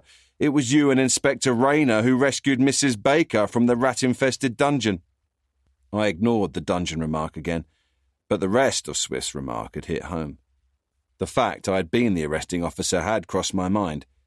It was likely part of the reason Baker was taunting us and playing his games. In his mind, he was reaching out to me and sending me a message. Chapter 41. Not long after my interview with Matthew Swift, I got one of those calls that change the course of your day.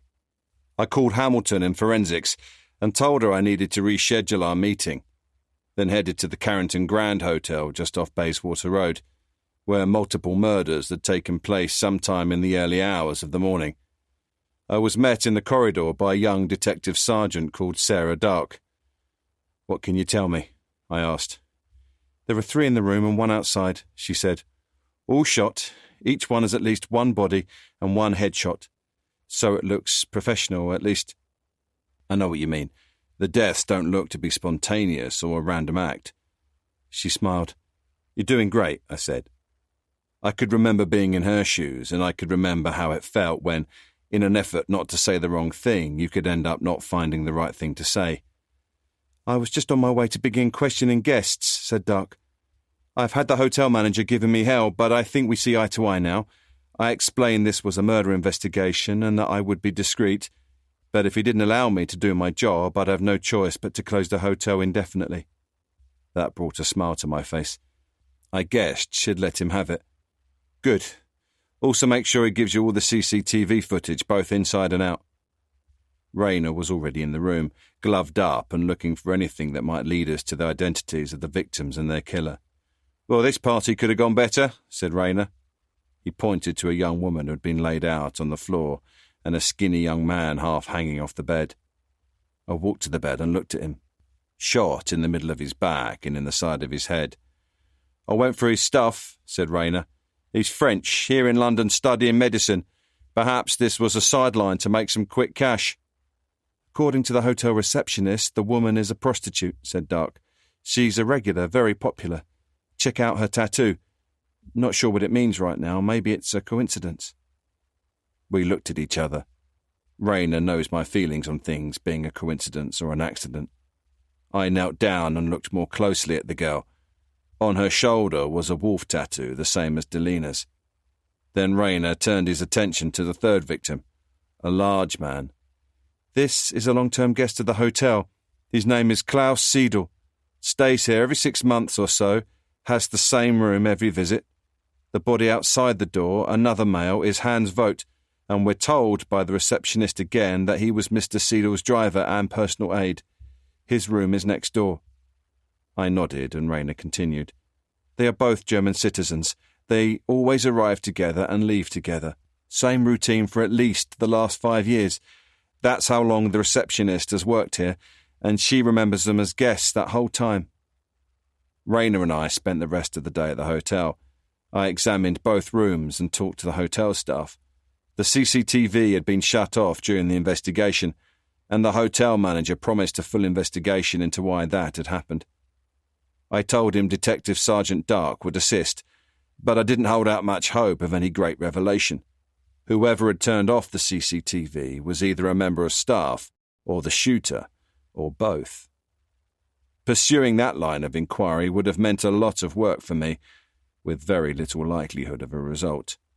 Better to look into Klaus Seidel and Hans Vogt. Chapter 42. Monica, Alice and Faith were still staying with my parents, so I decided to make an early start at Scotland Yard. Klaus Seidel and Hans Vogt were German citizens, so the first thing I did was to check Interpol. Both were on the database, and both files had been edited in the last 20 hours. Both files read deceased, and neither offered more than basic information. No personal information, no known associates. I was surprised at the lack of detail, but put it to the back of my mind. I put in some calls around Scotland Yard, and it was suggested I speak to Perry Wales at the Organised Crime Unit. I knew Perry, so I called and left a message. Robert Olson was also on my list, and for him I had only a private number. Olsen was MI5, and our paths had crossed on a case a couple of years back when a member of Parliament and his family were brutally murdered at their country home. I also got Olsen's voicemail, but to my surprise he called me straight back, I think more out of courtesy than out of any sense of duty, and presumably on a more secure line. I gave him the details, and he said he'd look into it, which meant either he'd look into it or what he knew he couldn't share. I knew it was a long shot. After all, MI5 aren't big on sharing. I poured some coffee and grabbed a toffee and pecan muffin, then stared at them for a while. My mind began processing the investigations, leads, dead ends, lies, threats, victims, names, and priorities in an effort to make sense of everything I was juggling. The phone rang, making me jump. I grabbed it. It was Perry Wales. "James Hardy, you handsome bastard," he boomed. "How the devil are you? Still fighting the good fight? When are you going to get a proper job over here with us catching real criminals?" Perry was a joker, as well as an excellent detective. "I'm doing my best. How's Elaine?" I asked. "You know, Elaine's an angel to have to put up with you all these years. Please send her my regards." Perry went quiet. I could hear him clearing his throat and sniffing. "She left me," he said finally. "Oh, Perry, didn't you hear? It was about 6 months ago. She said she couldn't be married to a real detective a moment longer. I hear she's with someone in your department now." Perry began laughing so loud at his own joke that I had to hold the phone away from my ear until he calmed down. "Very good, very funny," I said. "Everyone knows she's married you for your sense of humour, and if that's true, she's not going anywhere." Perry laughed, despite my poor attempt at a comeback.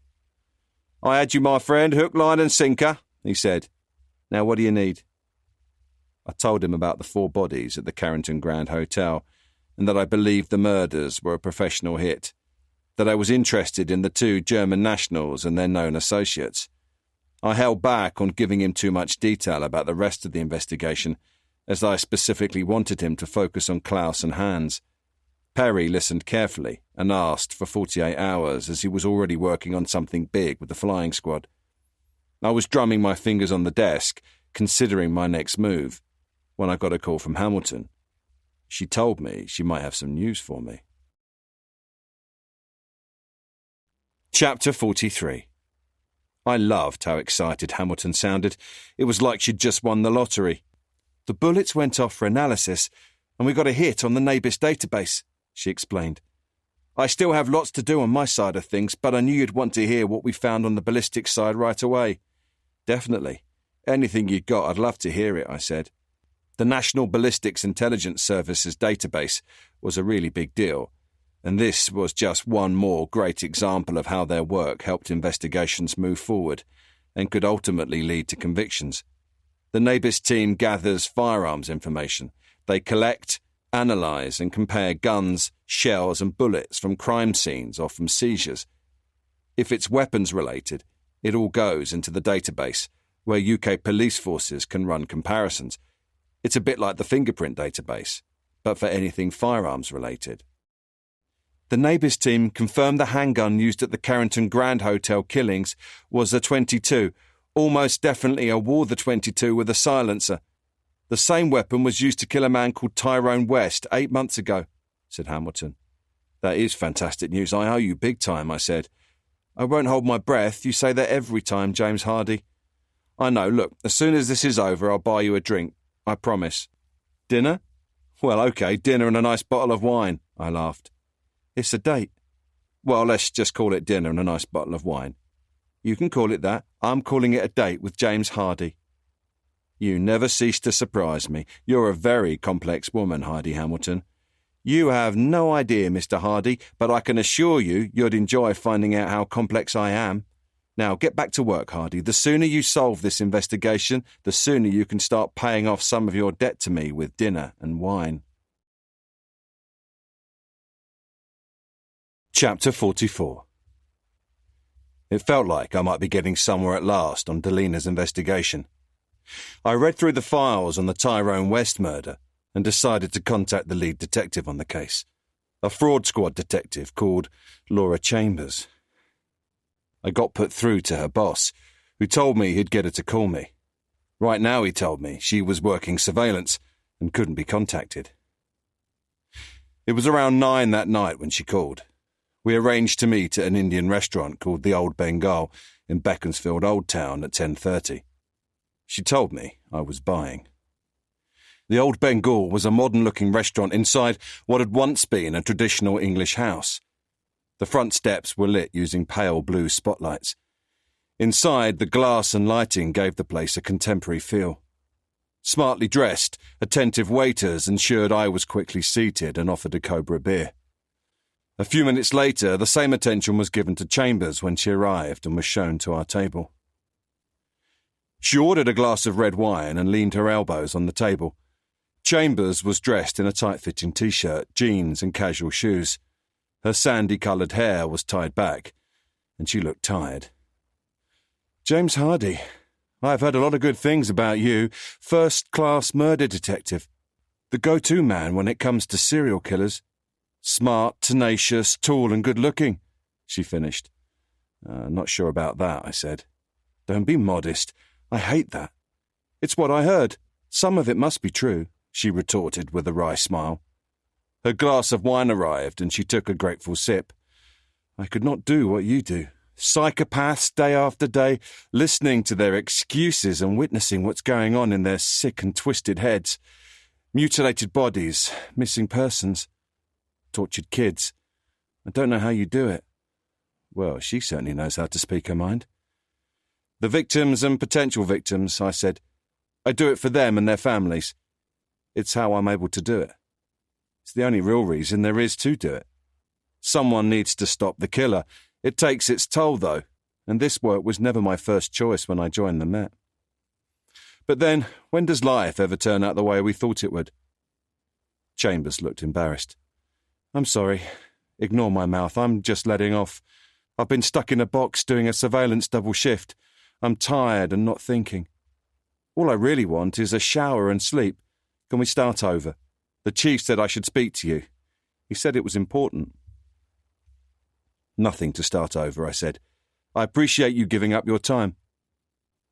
I went over the case as quickly as I could. Chambers ate her curry and listened attentively. Eventually I got to Tyrone West and the ballistic evidence linking him to the murders at Carrington Grand. "I remember Tyrone West," she said, putting down her fork. "His friends call him Irish. Never sure why. I always assumed it was an in-joke and something to do with County Tyrone. He certainly wasn't Irish. My feeling was Tyrone got offered an opportunity to make some quick money and soon found himself out of his depth. Out of his depth how? And with whom?" It was her turn to talk now, and I was all ears. Tyrone Peter West was a smart guy and a hard worker. He started his car washing business with nothing but a cloth, a bucket and a bottle of liquid soap. He started in a supermarket car park. Each time he got himself established, the supermarkets would bring in a more professional crowd and throw him out. Eventually, he got sick of that and started approaching cinemas. He and a friend were soon clearing £4,000 to £5,000 a week, with the only cost being liquid soap. From there, he grew the business to a dozen or so hand car wash stations. He needed more people. He also arranged exclusive deals to have crews washing cars in cinema car parks, supermarket chains and out-of-town car parks. Eventually, he caught the attention of those who needed what he had in ample supply: cash. Chambers put a packet of cigarettes on the table and indicated we should step outside for a while to continue the conversation. We made our way to the front of the restaurant and, having lit her cigarette, she continued. "From what we gathered, he was most likely either threatened or blackmailed in some way. But however it started, he eventually found he was in over his head with some Albanian mafia types. The Albanians were making a fortune in cash with drugs, prostitution, extortion, illegal goods, etc. All that cash needed cleaning, so they wanted an endless supply of cash-rich legitimate businesses to launder their money. Tyrone never really had a chance once they heard about his business and how much cash was going through it each week. Once they got their claws into him, it was over for him. However much he generated in cash each day, he'd have to add another 10 to 20% of their dirty money on top. Once it was banked, it was clean, it was laundered, and all they had to do then was withdraw their money and spend it on legitimate items like houses and cars. Easy. What happened? I asked. Why did he wind up dead? That part we don't really know. Perhaps he wanted out. Perhaps the Albanians wanted the business for themselves. Perhaps he just looked at someone the wrong way. All we know is one morning he was found at his desk with one to the head and one to the chest. Chambers ground out her cigarette and lit another. Suspects? Plenty of suspects. Suspects aren't the problem. Proving it and making it stick is the problem. For us in Fraud Squad, when there is that much legitimate cash going through a business, proving 10% of it is illegal is difficult. If I were you, looking at who ordered the murder of Tyrone West, I'd start by looking at a man they call Papa. Where would I find him? I asked. Chambers laughed. He's not hard to find. He spends his days in a little restaurant in West London. If you go looking for him, just be careful. To look at him, you wouldn't believe he's one of the most powerful crime bosses in London, if not the most powerful. The Albanian mafia has a vice-like grip in London, and quite a few major cities in the UK. If you want to know who pulled the trigger, well, that's anyone's guess. If you want to know who ordered it, then right at the top of my list would be Papa. Where in West London is the restaurant? The restaurant is in Ealing. It's called Caesar's, she said. She looked at her watch. I've really got to go. I need some sleep. I'm back on in 5 hours. If you get stuck, speak to the chief again. He'll arrange a meeting or point you in the right direction. I don't need to tell you to be careful, but be careful. And thanks for dinner. With that, Chambers walked to her car and was gone. It was now almost midnight, and it had been a long day. My head was spinning from all the information I'd gathered. I went back into the restaurant and made some notes. I wasn't sure how much further the case had progressed, or whether I had just hit a brick wall. What I did know was that I'd just been handed a big piece of the puzzle, but where it fitted, I wasn't yet sure. Chapter 45. I arrived at the Thameside Catholic School and went straight to the office of the school head, David Alsop. Alsop was a stocky, balding man who was nearly as tall as me. Until he smiled, he looked more like a nightclub bouncer than a head teacher. I'm here to see Simon Baker, I told him. I believe he teaches here. Oh, he's not in any trouble, I hope, said Alsop. I just need to ask him a few questions. It really is important I speak to him immediately. I watched Alsop's reaction. I could see he was curious and was weighing up whether to press me for more information. Unsure what to do, Alsop said, he's teaching right now. I am sorry to have turned up unannounced, but it couldn't be helped. I'm sure neither you nor Mr. Baker would want to hinder an investigation. I could see Alsop was itching to ask what sort of investigation. But again, he held back. Of course not. Follow me, Inspector. I followed Alsop through the maze of corridors. All students were in class, and as I passed, I looked into the classrooms. Some rooms were quiet and some were loud and filled with laughter.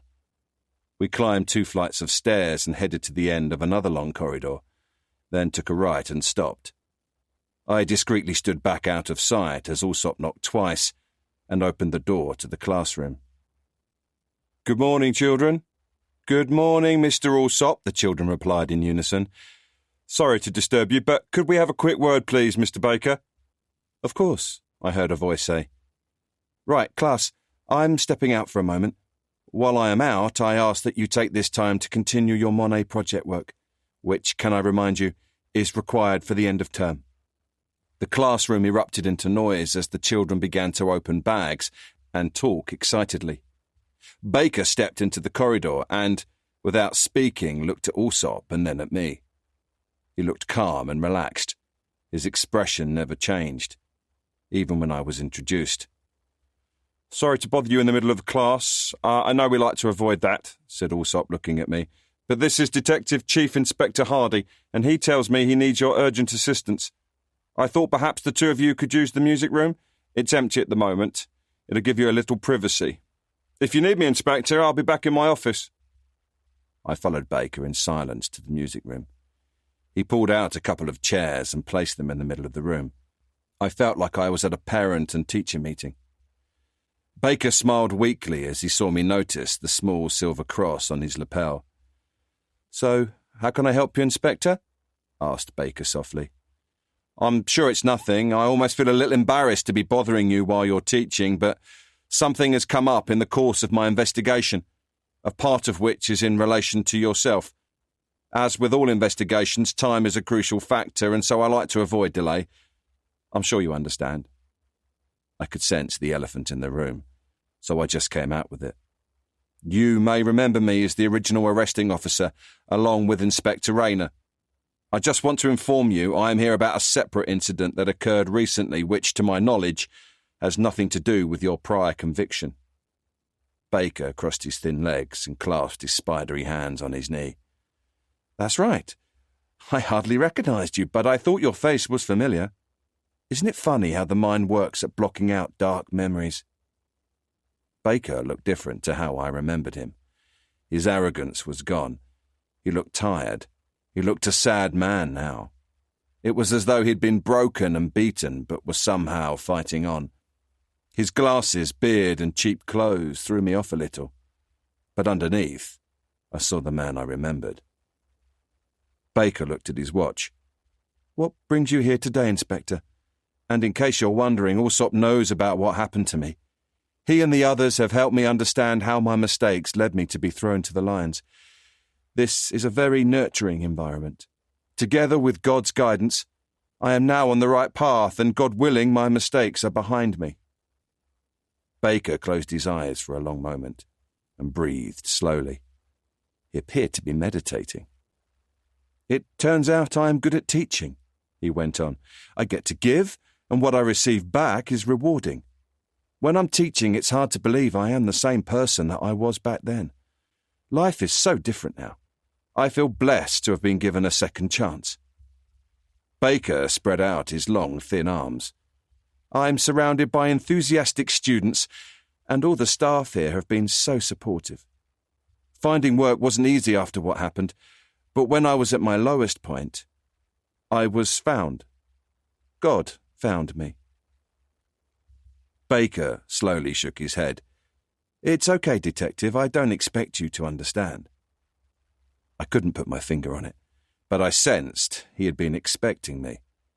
He seemed a little too keen to talk and a little too well rehearsed, although perhaps all I was sensing was a man who knew he'd never shaken off the past and had accepted that, one day, a police officer would come knocking on his door. Maybe I had become too cynical and was finding it hard to believe this man in front of me had turned his life around. I decided to jump straight in.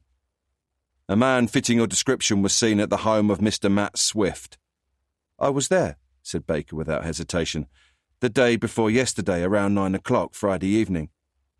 I wasn't expecting that. I sat a little straighter. "You were?" "Yes, not for long. You see, I could see it wasn't the right time." "The right time?" "Yes. I think Mr. Swift had been drinking and—" He trailed off. "And?" "Well, I don't want to get anyone in trouble." "I'm investigating a serious assault on Mr. Swift, so anything you can offer to help the investigation would be appreciated." "I see. Well, I think he may have been smoking marijuana. He was slurring his words, and I could smell it coming from his apartment door when he opened it." "And why were you there?" "Forgiveness." I purposefully kept my expression blank. "I've been encouraged to confront my past to ensure a more peaceful future. Part of this outlook involves forgiving those who have wronged me or whom I have wronged. I was there seeking redemption." "Redemption?" I asked, encouraging Baker to continue. "To be rescued. I must first atone for my mistakes. I wished to seek forgiveness from Matthew Swift." "Did you?" "No, it wasn't the right time. I think he was a little high." Baker spoke more quietly. "Recreational drugs. Very sad.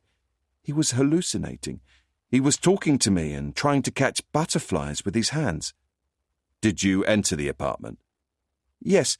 only because he was making a bit of a scene and I didn't wish to cause embarrassment for him or his neighbours. I stepped inside, but only briefly. I quickly realised he had company. I never saw who it was, but I assumed it was a girlfriend. She was in another room, bedroom perhaps. From what I could gather, his wife was away for the weekend. That sort of adulterous behaviour is not for me to judge. Let he who is without sin cast the first stone. I just felt I had unfortunately chosen the wrong time to make amends, and so I quickly and politely suggested I call back another time. Did you hear the name of this other person in the apartment? I wish I had. That would help you, wouldn't it, Detective? Can anyone verify any of this? In what way, Inspector? Oh, I see what you mean. Well, I care for my terminally ill mother. I suppose she would be able to confirm the time I went out and the time I returned. But she is very frail. I would prefer it if you didn't burden her, unless it is truly necessary. I'm sure you understand. The school bell rang.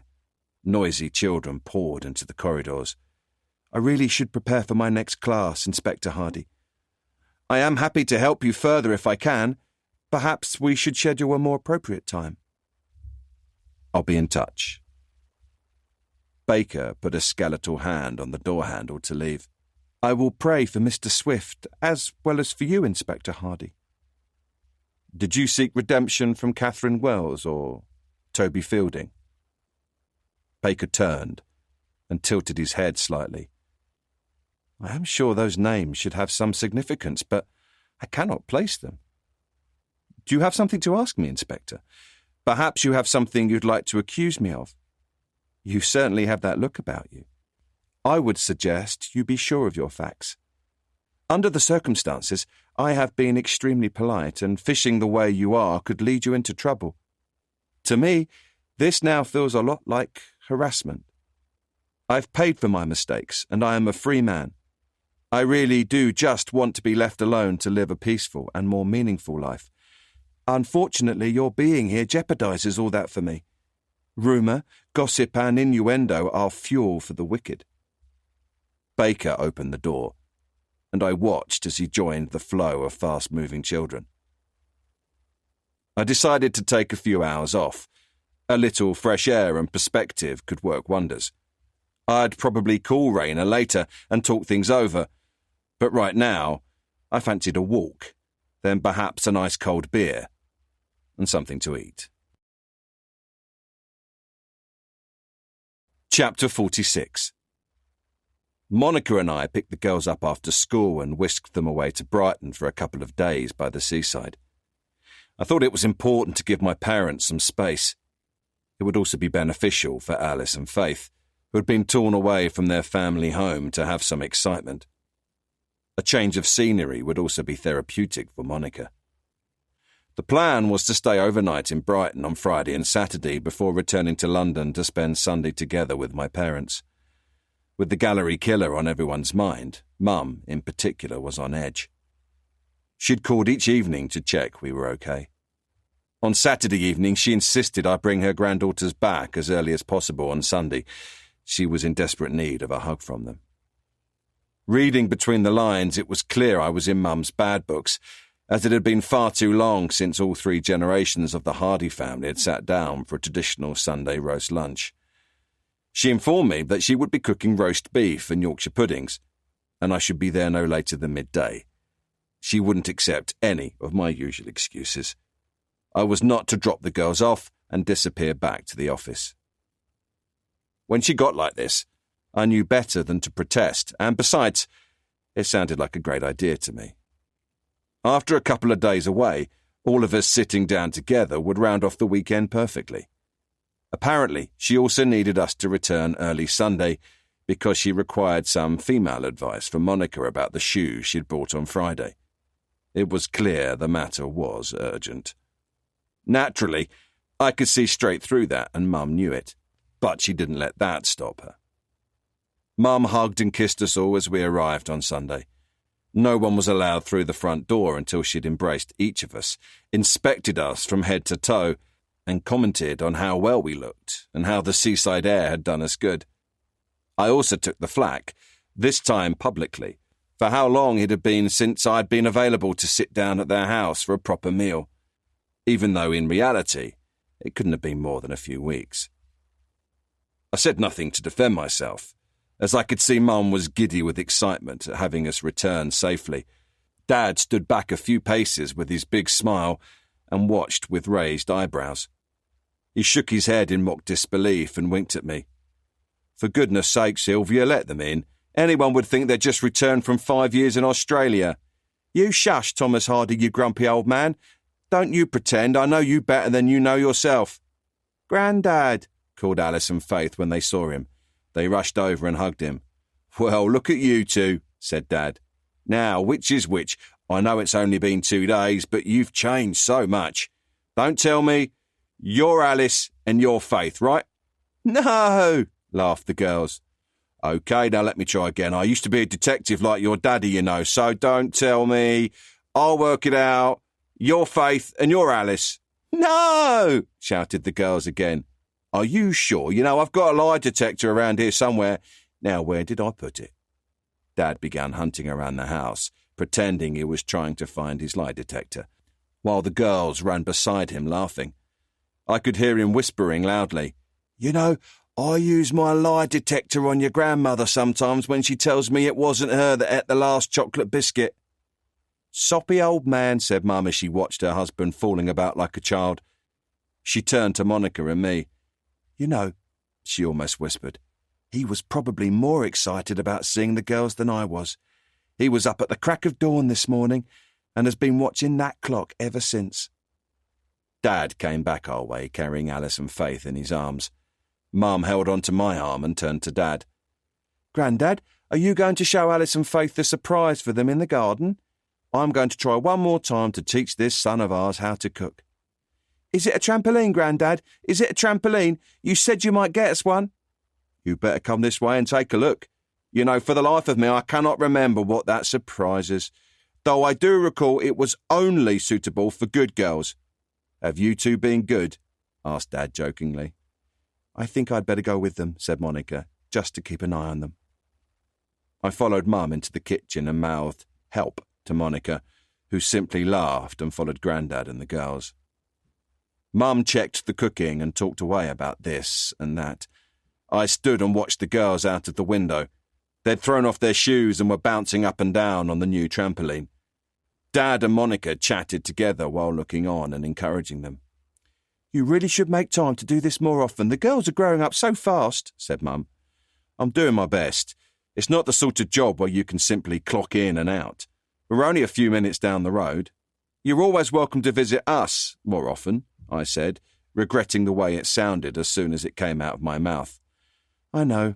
It was the same for your father. Having the girls here has brought home how important it is to make time. Popping in to see you sounds nice, but you've got your lives and you're all so busy, said Mum. You know I prefer it when you visit us. I feel we're intruding. And anyway, it's good for the girls to come and visit their grandparents. I don't need to say it, but once this craziness is all over, we're here whenever you need us, and your father and I are always available to babysit. For us, that would be a treat. Why exactly would I need a babysitter? I knew immediately I'd been set up, and I'd walked right into the real topic she wished to discuss. Mum could see I knew it, but she pressed on regardless. I'd just been hooked like a fish. Hear me out, she said. You're still a young man, and you have your father's good looks. Those girls need to feel secure. They need a proper family unit. She looked out of the window. Helena would want you to move on. And from what I can see, you're doing everything but moving on. You're burying your head in the sand, James Hardy. So what do you want me to do? Do you want me to join a dating website or start clubbing? Most of the women I meet are either married, prostitutes, or in the morgue. You're being ridiculous, Jamie. You know exactly what I'm saying. The answer is right under your nose, and you know it, so cut that out. For God's sake, not that again. She's Helena's best friend. It wouldn't be right. And she's still married, and it would be inappropriate. And we're friends. And if it doesn't work out, it will spoil what we have. So you have thought about it? No. You have no idea how I feel, and you know I don't want to talk about it. Sounds like you have thought about it, and you're making excuses to avoid telling her how you feel. Monica came into the kitchen then, followed by Alice, Faith, and Dad, who was now pretending to be a child-eating monster. "Rah!" he groaned hungrily, crooking his fingers at the girls, who screamed giddily and ran behind their grandmother. I used that as my opportunity to escape and made a beeline for the back garden. I spent the time until dinner watching the girls on the trampoline and chatting to Dad. I could feel Mum's eyes on me through the kitchen window. Dad quickly figured Mum had had one of her talks with me, but he didn't bring it up. I was grateful for that. Chapter 47. Sebastian was a treat for her birthday. Nothing more. She was sure of that. She'd be good for 23 months and 11 days, but who was counting? And as a birthday treat, Sebastian didn't really count. Putting him to one side, she'd kept the urges at bay. Those thoughts were always at the back of her mind, and she was always looking at men, and sometimes women, and weighing up their potential. But the fact remained she hadn't acted on any of those impulses, and for that she could be rightly proud. The newly updated and more secure members' website was interesting her tonight. She was assured that security was now state-of-the-art. No one could get in uninvited. But that's what he'd said last time. She had informed the programmer that should there be another lapse in security and some uninvited visitor did show up, he'd be a programmer who used his nose for typing, while his fingers sat in a jar on his desk. No members knew of the forum's security breach, and no harm appeared to have been done. Apparently, it was a kid who had hacked the site. He probably hadn't known what he was looking at, and as soon as he realized there was no valuable data to be had, he'd moved on. After some time had passed, the kid would be visited. No point making it too easy for the police to join the dots. Of course, it wouldn't be her visiting the boy, not her sort of thing at all. She'd review the member profiles and find the right candidate to visit the boy, at once killing two birds with one stone. It might even be worth making it look like an accident, though she always considered that wasteful. As usual, the members were hopeful that tonight the mentor might post an update. She was still undecided. Absence makes the heart grow fonder, her mother always said. "Miss you, Mum. I'm going to come visit very soon, I promise." Catching up on what members had been up to was both tiresome and informative. Their bragging and petty squabbles were tiresome. Yet from time to time a story of a narrow escape or a new technique or aberration piqued her interest. At the moment, Simon Baker intrigued her. He was a rising star for what he had achieved, and the publicity surrounding him was exquisite. It certainly caught the public's interest, and as far as she was aware, the police still had no clue as to his identity. He wasn't like the rest of the group, however, and the question of whether he would stay quiet about the group, should he be captured, bothered her. He seemed educated and obviously had a high IQ. He clearly also had family money behind him. He showed some interest in the conquests of others, but he wasn't obsessed like some. And unlike some, he didn't just visit the members' site for kicks. He seemed more interested in technical detail. He asked lots of questions. Maybe she was wrong. But it was as though his need to kill was nothing more than a job of work he felt compelled to do. It seemed that he was genuinely only a member to learn from those with experience. Whether or not he'd continue to kill after his work was completed would depend entirely on whether he acquired a taste for it. Like many skills you work for, once you have acquired them, you feel empowered, and then they become very difficult to give up. "Shut up, Sebastian!" she shouted. The constant thudding, scraping, banging, clattering and moaning was really starting to grate. She'd have to do something about Sebastian sooner rather than later. The only decision was how to end things with him. His neediness had quickly become a turn-off, and so she'd offered to tie him up, knowing he'd jump at the chance of going all 50 shades of grey. Now, He was completely helpless, gagged, strapped and tied to a chair. He'd been quiet for a while when he'd thought her leaving him was a tease. Then after an hour, his muffled calling had turned first angry and insistent, and then to pleading. Sebastian had caught her attention when she'd read of his naughty exploits at King's College University. Several young women had been abducted and their bodies never found. Unlike the police, it hadn't taken her long to track down the perpetrator. After all, his telltale personality traits were obvious to her. Once she'd tracked him down, she'd promised herself she'd have him when the time was right. Eventually, she had decided her birthday was the right time, so here he was, trussed up like a Christmas turkey all ready for the oven, which was on. She'd put the incinerator on a few hours ago in preparation. Now her only decision was how to finish things with poor little Sebastian. Having opened a fresh bottle of wine and poured herself a glass, she began weighing up the pros and cons. After all, these decisions were all part of the pleasure, and not to be rushed. Depending on how it was used, a knife could be quick and it could also be slow. The downside was always the mess, and seeing as how he was in her house, she didn't want mess. Who wants to be cleaning on their birthday? A cord or rope was too masculine and way too much effort and exertion. A tourniquet helped, but always seemed clumsy. We'll call that a maybe.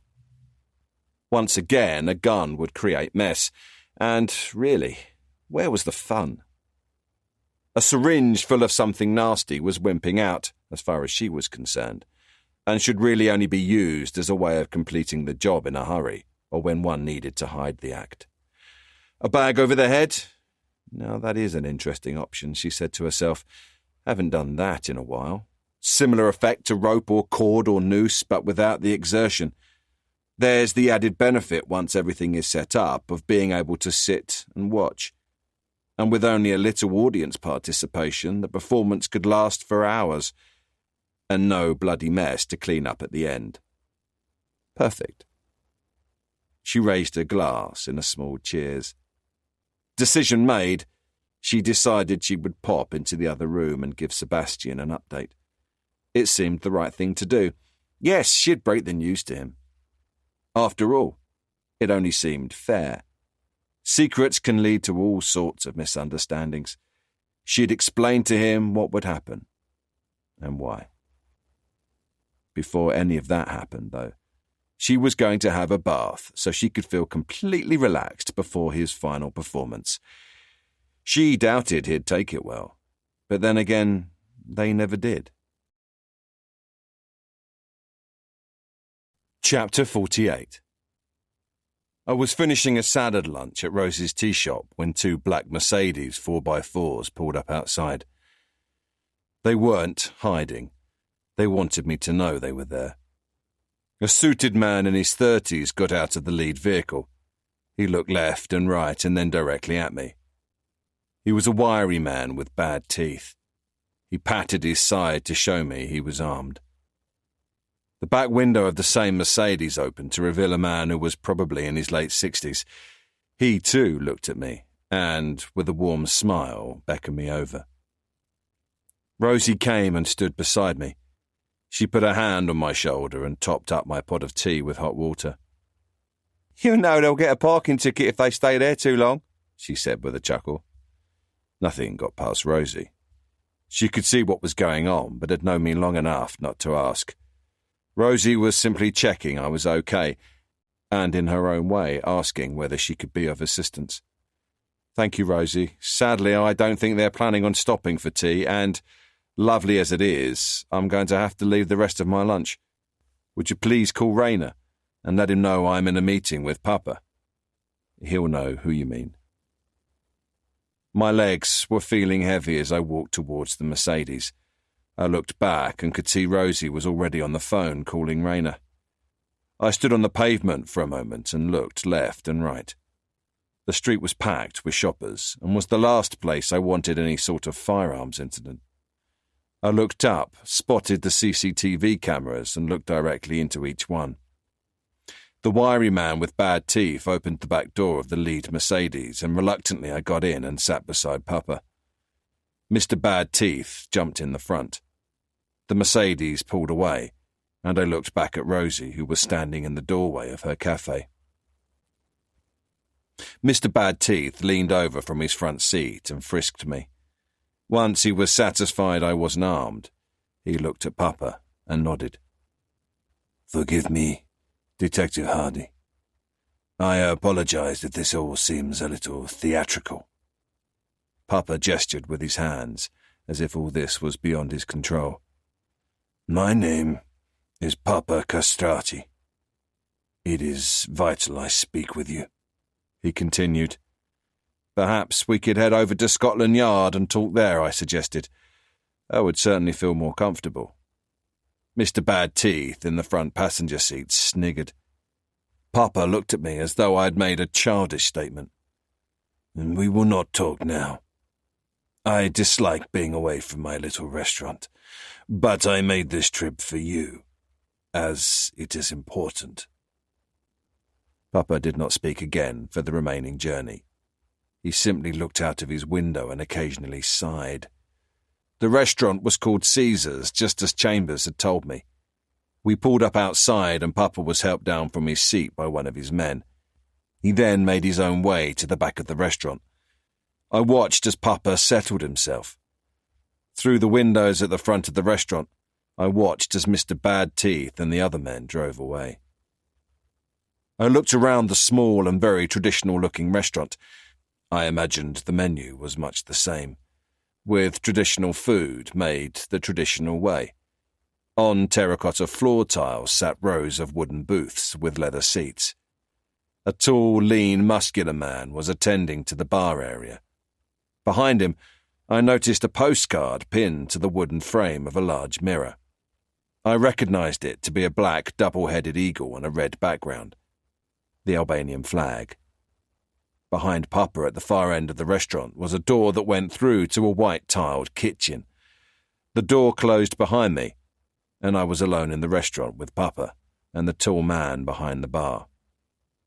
Papa lit a cigar and beckoned me over. Come, please, take a seat. We have lots to discuss. I am having a coffee. Would you like something? Actually, no. I insist you must have something. After all, you are my guest. Coffee, thank you, I said. I could feel my phone vibrating in my jacket, and the buzzing was loud in the empty restaurant. Please answer your phone while Oral brings us our coffee, said Papa. I took out my phone. The large display showed it was Rayner. Papa held out his hand to take the phone.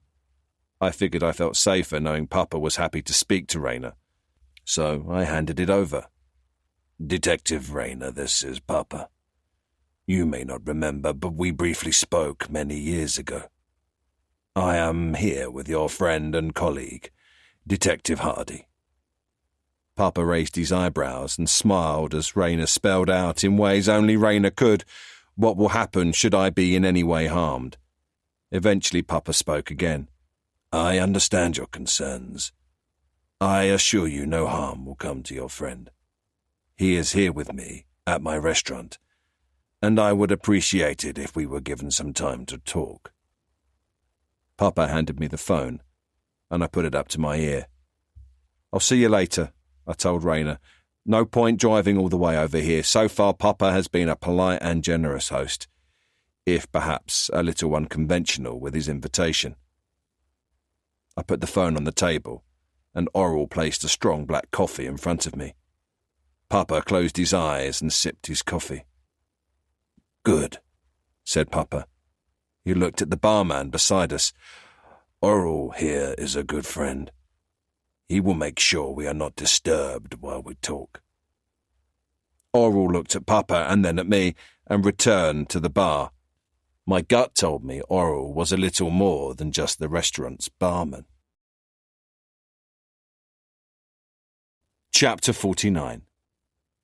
He seemed so ordinary as he told me of his life growing up in Albania and the struggles of day-to-day life. He was a man in later life telling me a version of his life story. I could see the pain in his eyes as he told me of how he had married young and quickly, lost his beautiful young wife and only child, a son, in a fire at a rented flat. That pain, he told me, had changed the course of his life. I listened, and for a time forgot just how dangerous this man was. He never mentioned his crimes. He wasn't looking for forgiveness. Perhaps he didn't see what he had done to survive, or what he continued to do to acquire so much power, wealth, and influence as something in need of forgiveness. I got the feeling he believed he had simply followed the predetermined path of his life one step at a time. He believed he had no more control over his direction, he told me, than a feather would have if caught in a hurricane. But we have the ability to make choices, I said finally. A feather does not. Papa stroked his fine grey hair with his cigar hand and leaned forward. So, we come to choices, he said thoughtfully. I often considered life to be the hurricane, and the feather to be our choices. Do you believe we are truly able to make choices without the hurricane of life influencing their direction? Every day we make choices, some big, some small, I said. Some days we make one important choice, and some days we make lots of small choices. All those choices accumulate, day after day, month after month, year after year. At the end of a life, we are the sum of those choices. Papa narrowed his eyes and glanced over my shoulder at Oral. They told me you were clever, a thinker, that you make the tough choices most men will not make, said Papa. I don't need a philosophy lesson. Just tell me why I'm here, I said. I knew now Papa was learning as much about me as I thought I was learning about him. For all I knew, the saga of his growing up was a figment of his imagination, a story he'd created to simply give him time to observe me, to read me. I felt a little like I was sitting before him because that was his choice. I was ashamed to admit it to myself, but at that moment I felt like the feather, and he was the hurricane. I knew he saw that realization in my eyes. He didn't need to say anything. He could see in my face he had made his point. Why am I here? I repeated. After a long silence, Papa said, There are men who can be bought. There are those who can be coerced. Some men need only to be threatened. And some men, well, let's just say they are obstacles that have to be removed. You, I fear, are an obstacle. Your need to find answers and your need for justice make you one of those I cannot buy or coerce. Are you threatening me? I asked. I looked over my shoulder and saw Oral at the bar checking stock levels. I was now feeling a little jumpy and wanted to keep one eye on the barman. Goodness me, no. I am merely stating a fact. I want you to understand my situation before we discuss our predicament. And what is our predicament exactly? I have become aware of a case you are working on. From what I hear, there have sadly been several untimely deaths. Young women.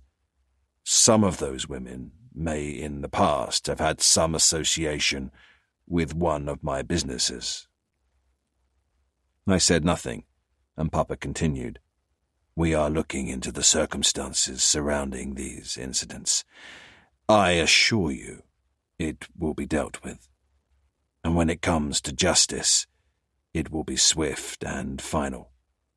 I simply need you to give my organization a little time to deal with the matter. What about Klaus Seidel? I decided to take a chance and see whether the cases were connected. Klaus? We're looking into that, too. He was lying. He knew Klaus, but didn't know he was dead. He had also just admitted that he wasn't surprised someone in his organization would have likely killed Klaus.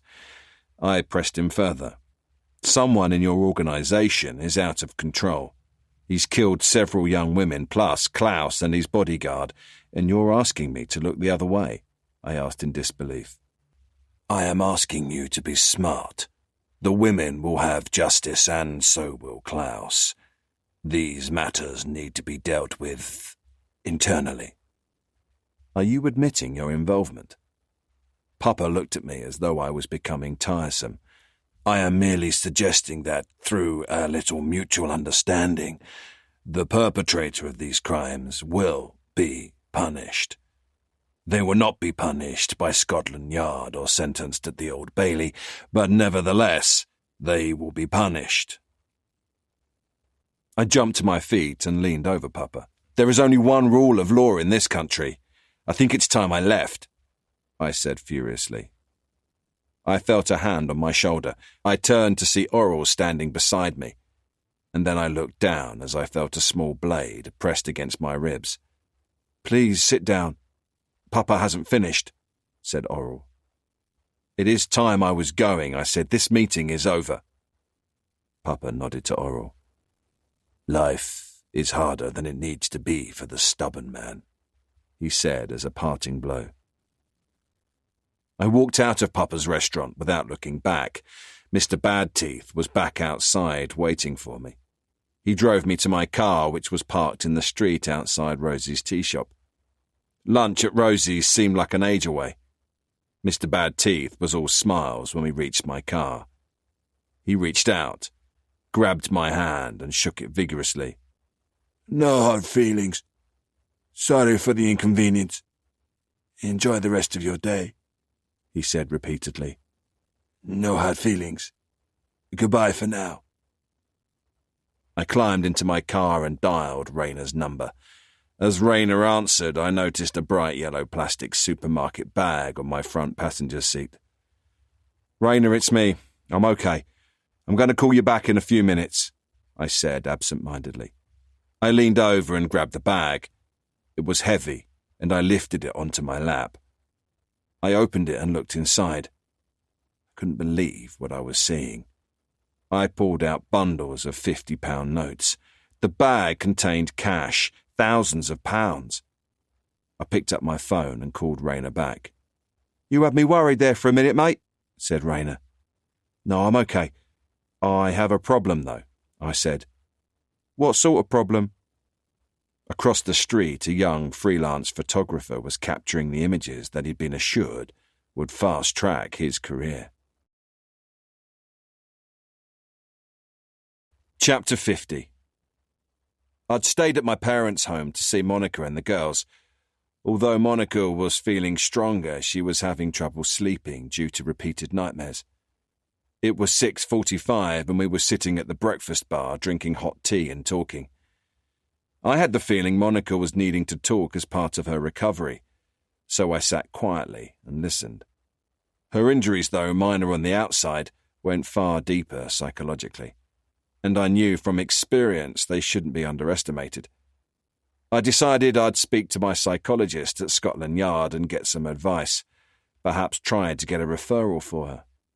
We talked for a couple of hours before Monica took a shower. I was washing cups in the kitchen when I got a call. A report had come in that a homeless man, Tom Ryan, had seen two men throwing something bulky into the Thames River. He'd told the attending officer he might be homeless, but he wasn't stupid. He'd served in Iraq and Afghanistan and knew what a body looked like and how you handle that sort of weight. He'd heard about the murdered women found in the river and was sure these guys were disposing of a body. He was also able to give a description of the car, a dark blue Mercedes, most likely C-Class or E-Class, probably C-Class. The two men were white. It had been dark, and he'd been quite some distance away, but he was certain of what he'd seen. He was apologetic, he couldn't give us more, but by the time he'd got to the bridge, the men were gone. A team with divers from Thames River Police were called, and they did sweeps along the river. It didn't take them long to find the body. It was a woman.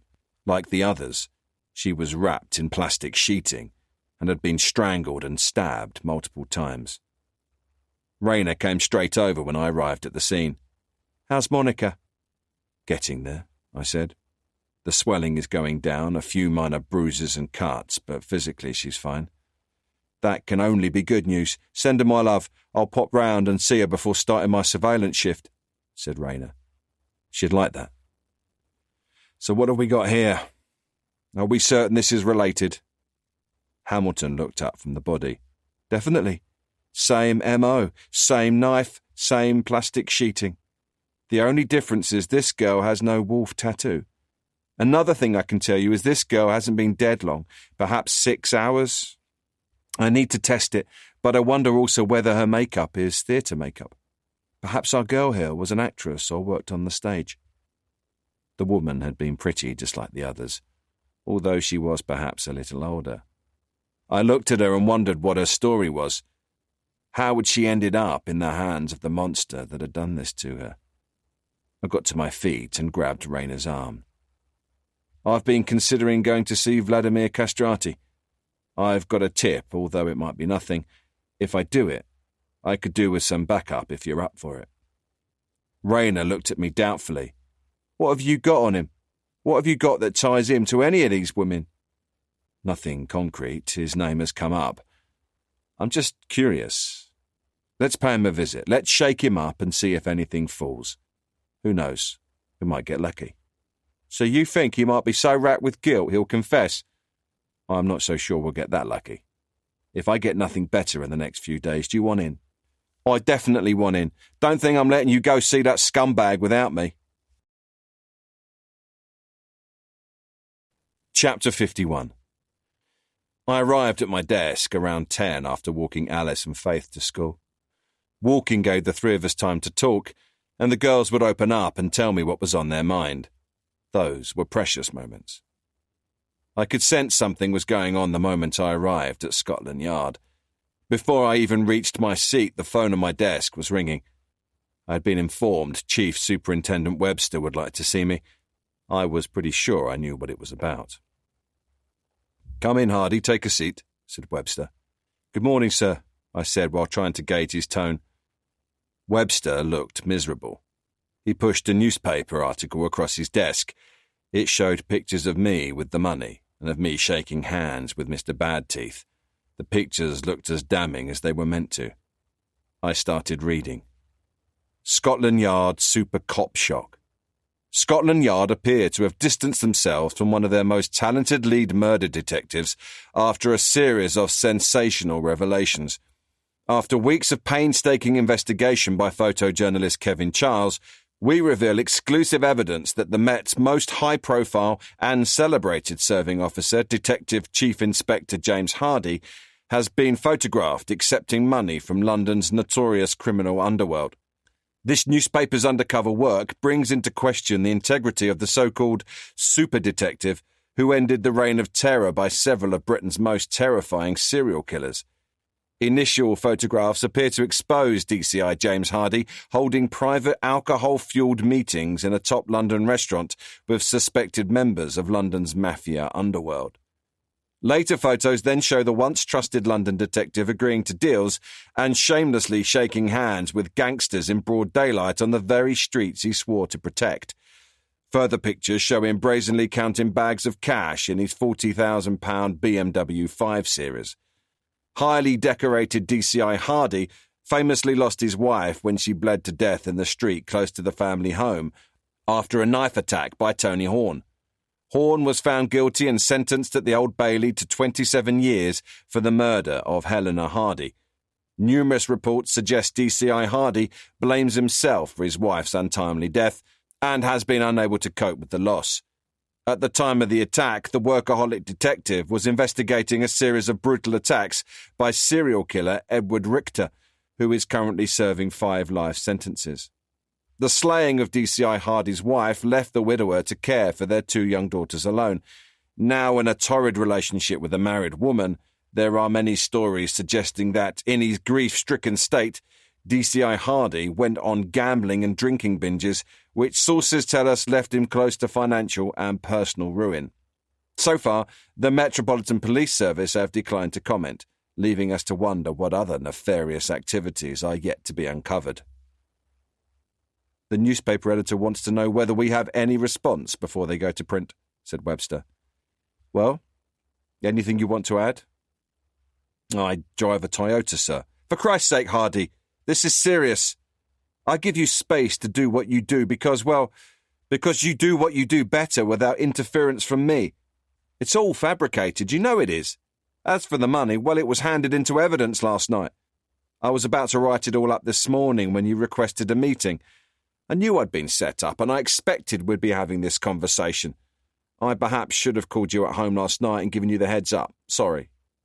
Legal are looking at getting an injunction to get an article suppressed while we investigate. I am not going to ask what happened yesterday. That will come later. It will mean a formal investigation, of course, which means more time and more bloody paperwork for both of us. I just want to know how you could have been so stupid. I guess I just had a bad day, I said. Well, today isn't going to be much better. You're going to have to speak to legal services, the IPCC, and the Director of Media Communications, and that's just for starters. Webster was lifting papers on his desk, presumably looking for a list of whom he wanted me to talk to. I got up to leave before he found it. Sit down. There is something else, he said. Yes, sir.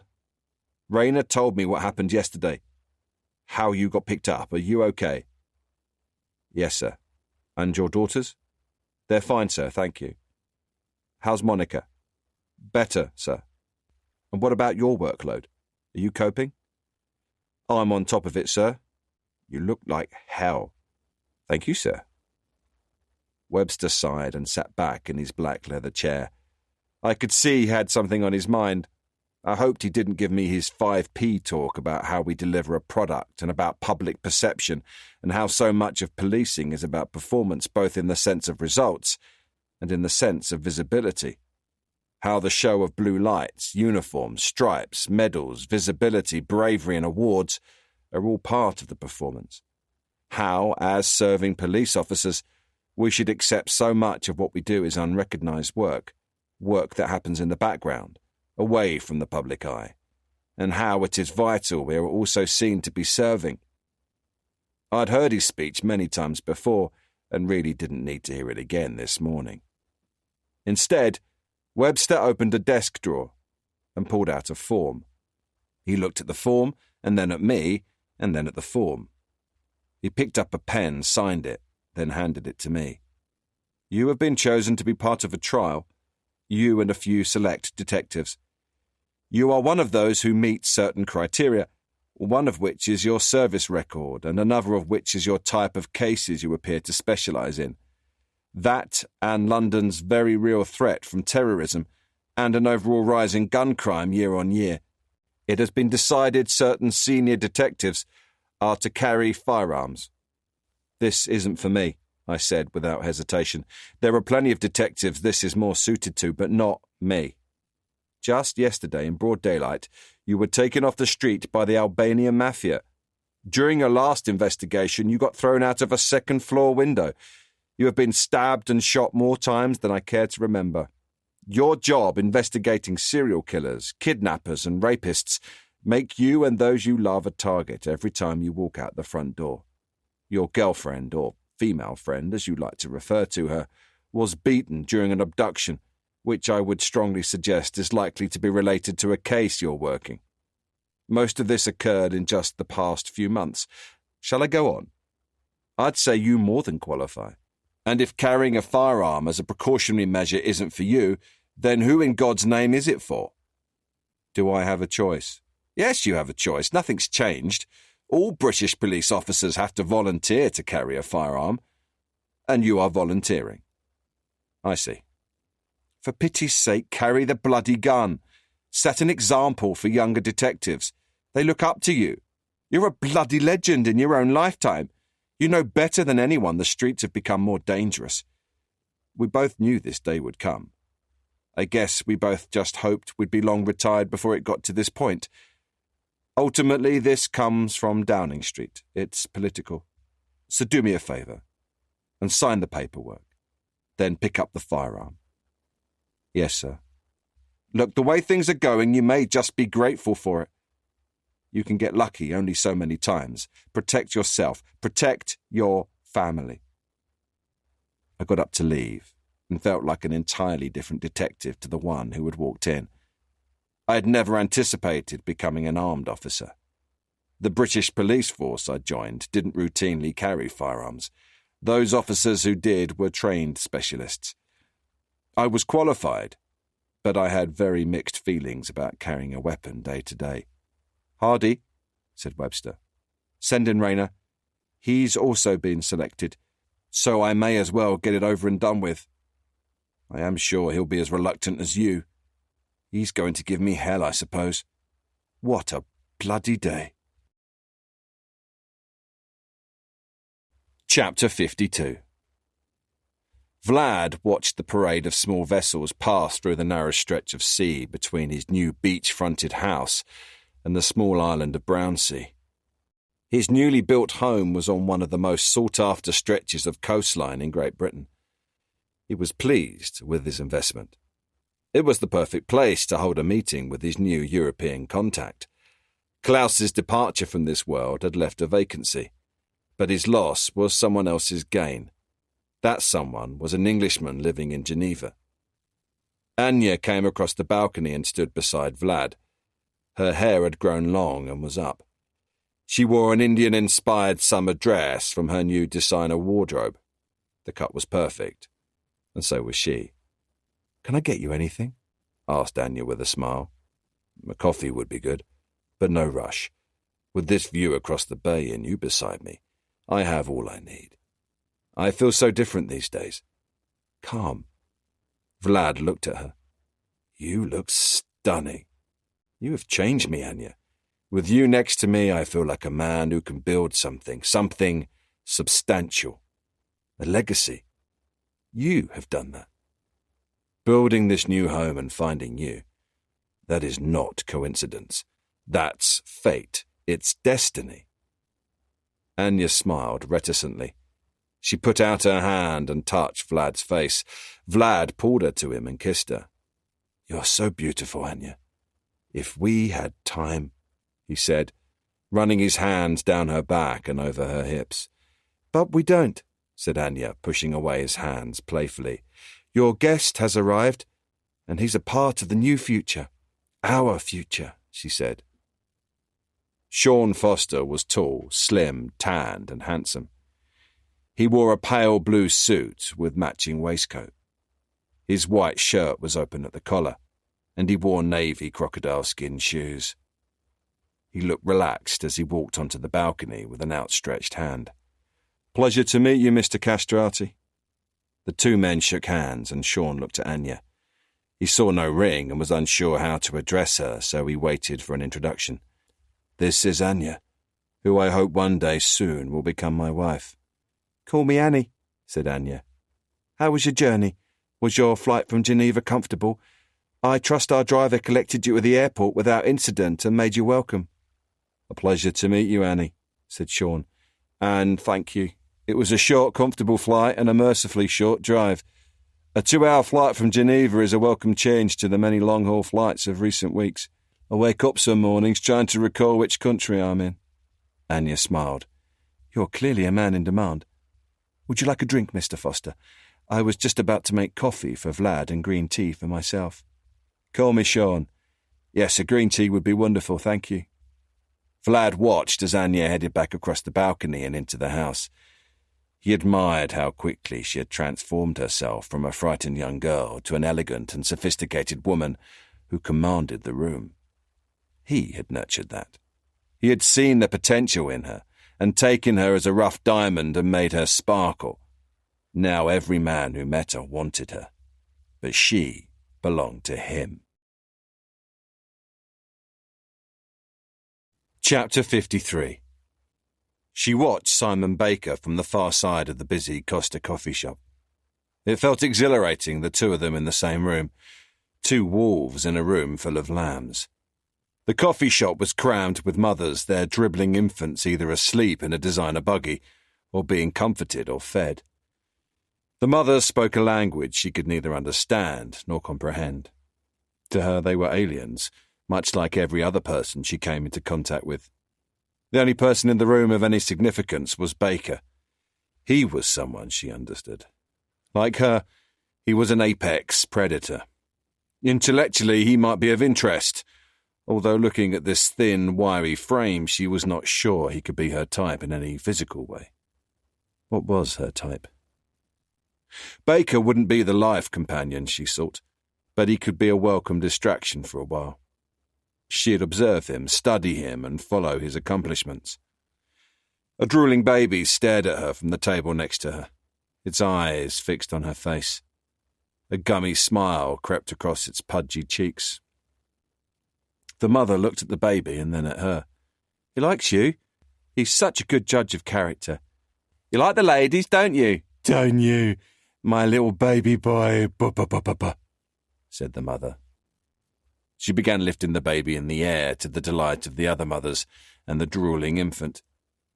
The mentor didn't smile and said nothing.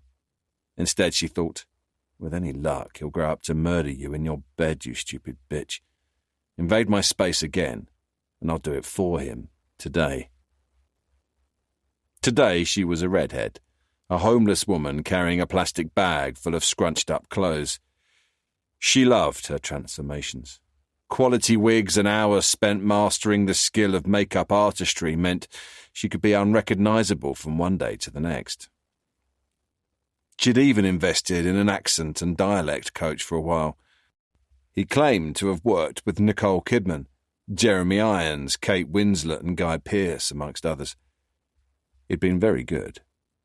Naturally, he was gone now.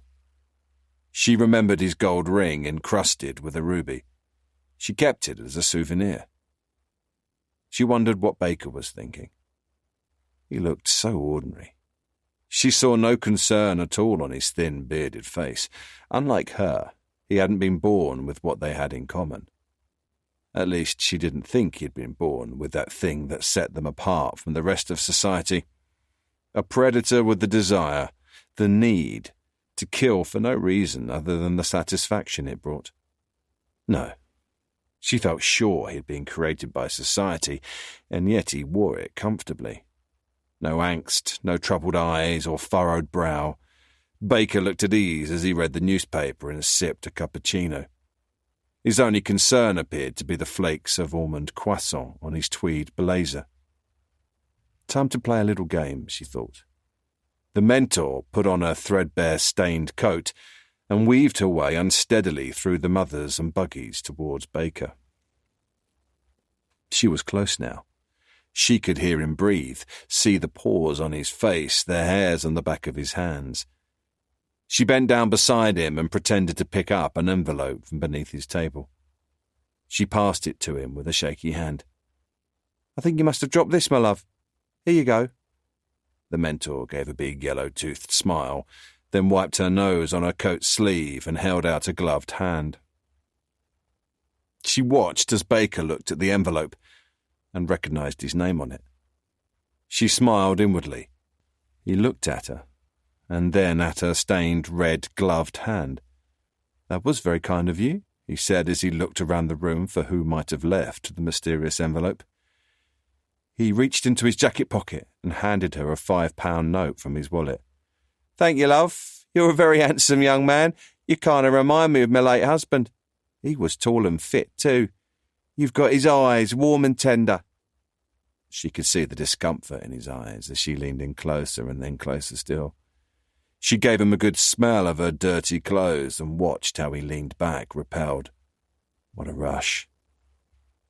Out of the corner of her eye, she could see a young barista eyeing her. He was weighing up whether he needed to intervene and move her along. They only tolerated someone of her sort for so long, she knew. Homeless coffee drinkers were bad for business. They made other patrons feel uncomfortable, and that just wouldn't do. Wouldn't do at all. "Well, tough luck. I haven't finished yet. You come near me, barista boy, and I'll butcher your pretty face." In her own time, the mentor picked up her bags and headed out the door onto the street, first heading one way and then heading back the other, quietly muttering and humming to herself for effect. She pictured Simon Baker opening the envelope. A note. A genuine note, handwritten on a fine cream wove paper, from the mentor. A message direct from the very person who, only moments before he'd been unaware, had stood right beside him, within touching distance. She couldn't hold that against him. Nobody would have suspected. Nobody actually knew what the mentor looked like. That was all part of her game. That was why she was the mentor and he the student.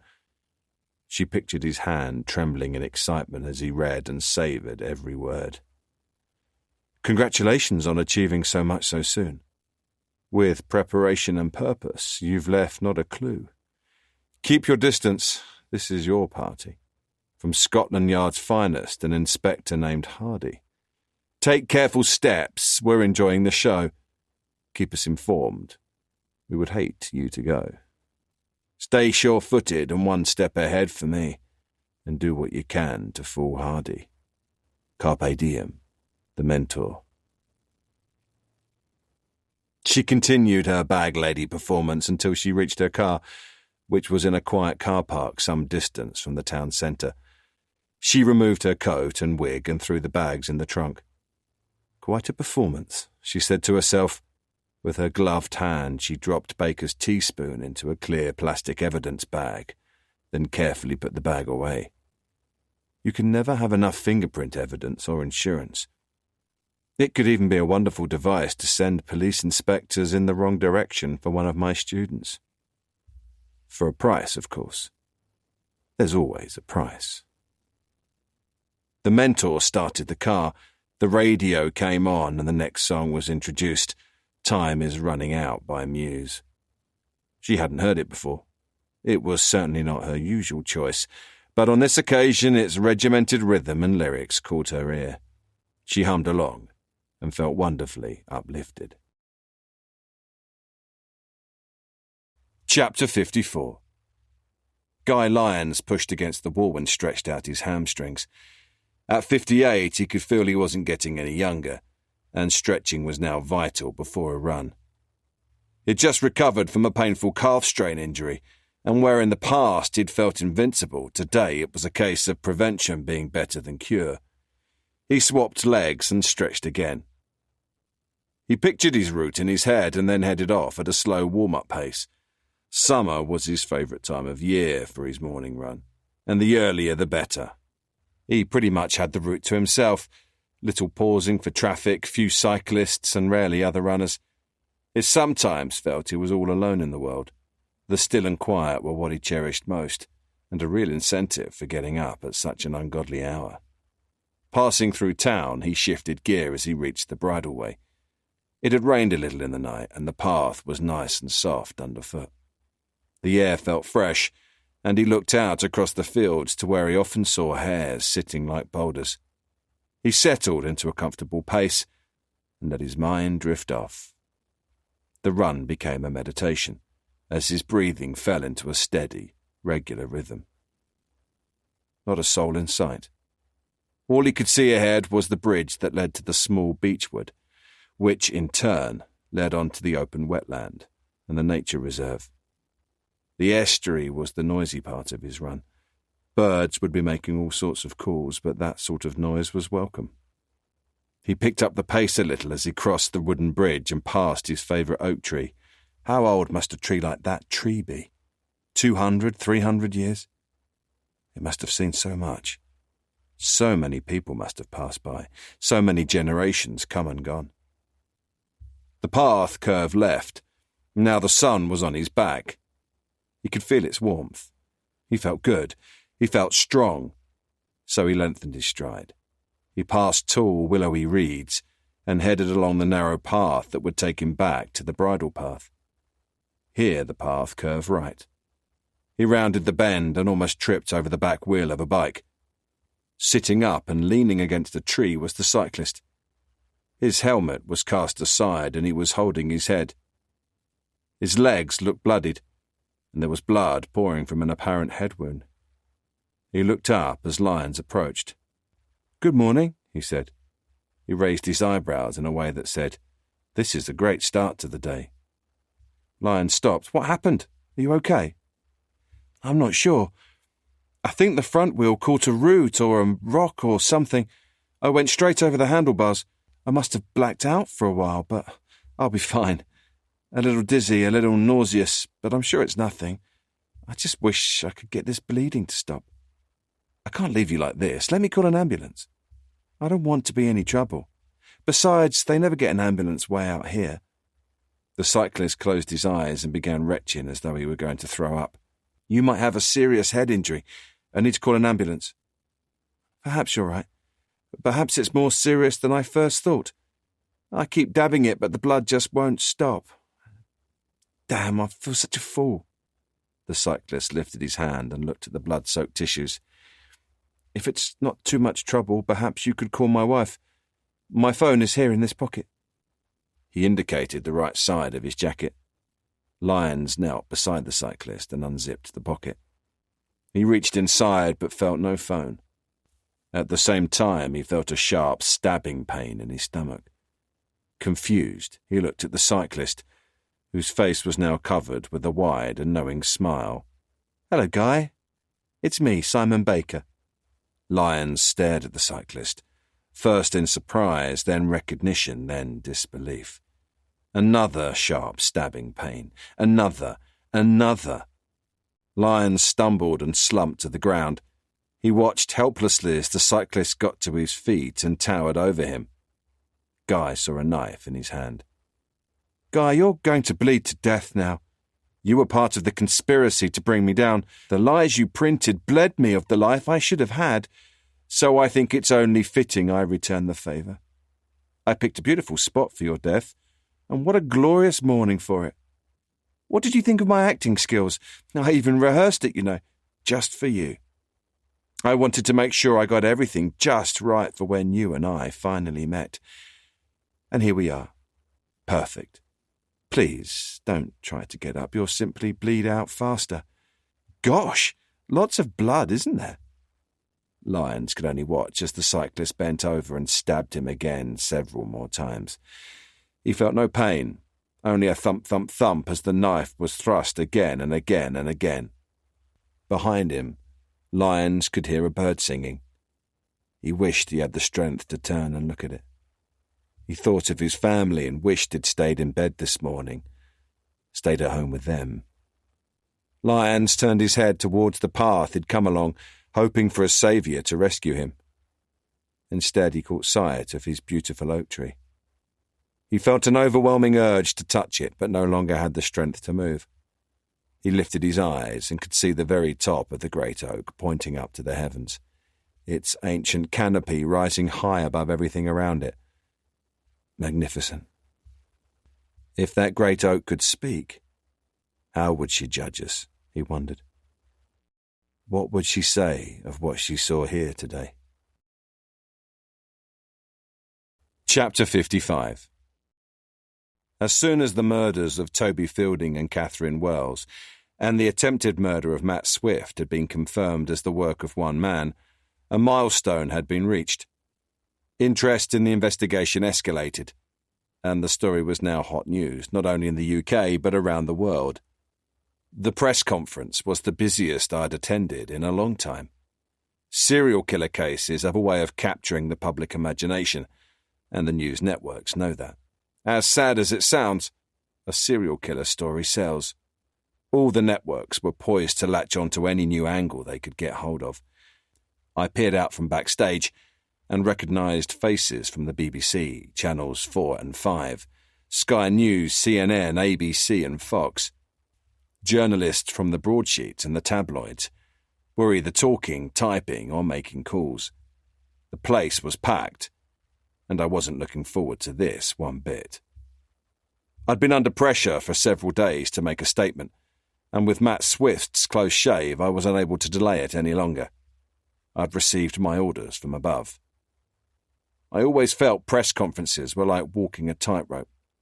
I didn't want to release certain facts, yet I needed to use the press to my advantage. At times like this, I remembered advice given to me by a senior detective now long retired, when I was preparing for my first press conference. They don't expect you to have all the answers. They've just got a job to do, just like you. Plan what you want to tell them and tell them no more. They need words on a page, and you need answers. Go out there and give a little, to get a little. I knew the victims' families would likely be watching, and there was also a very good chance the killer himself would be interested. The aim of the press conference was to make a public appeal for witnesses and information leading to an arrest. It had to be more than just answering the news media's questions and dismissing rumours and speculation. What I didn't want to do was in any way boost the killer's ego by implying we had no leads or lines of investigation, as that might embolden him and put others at risk.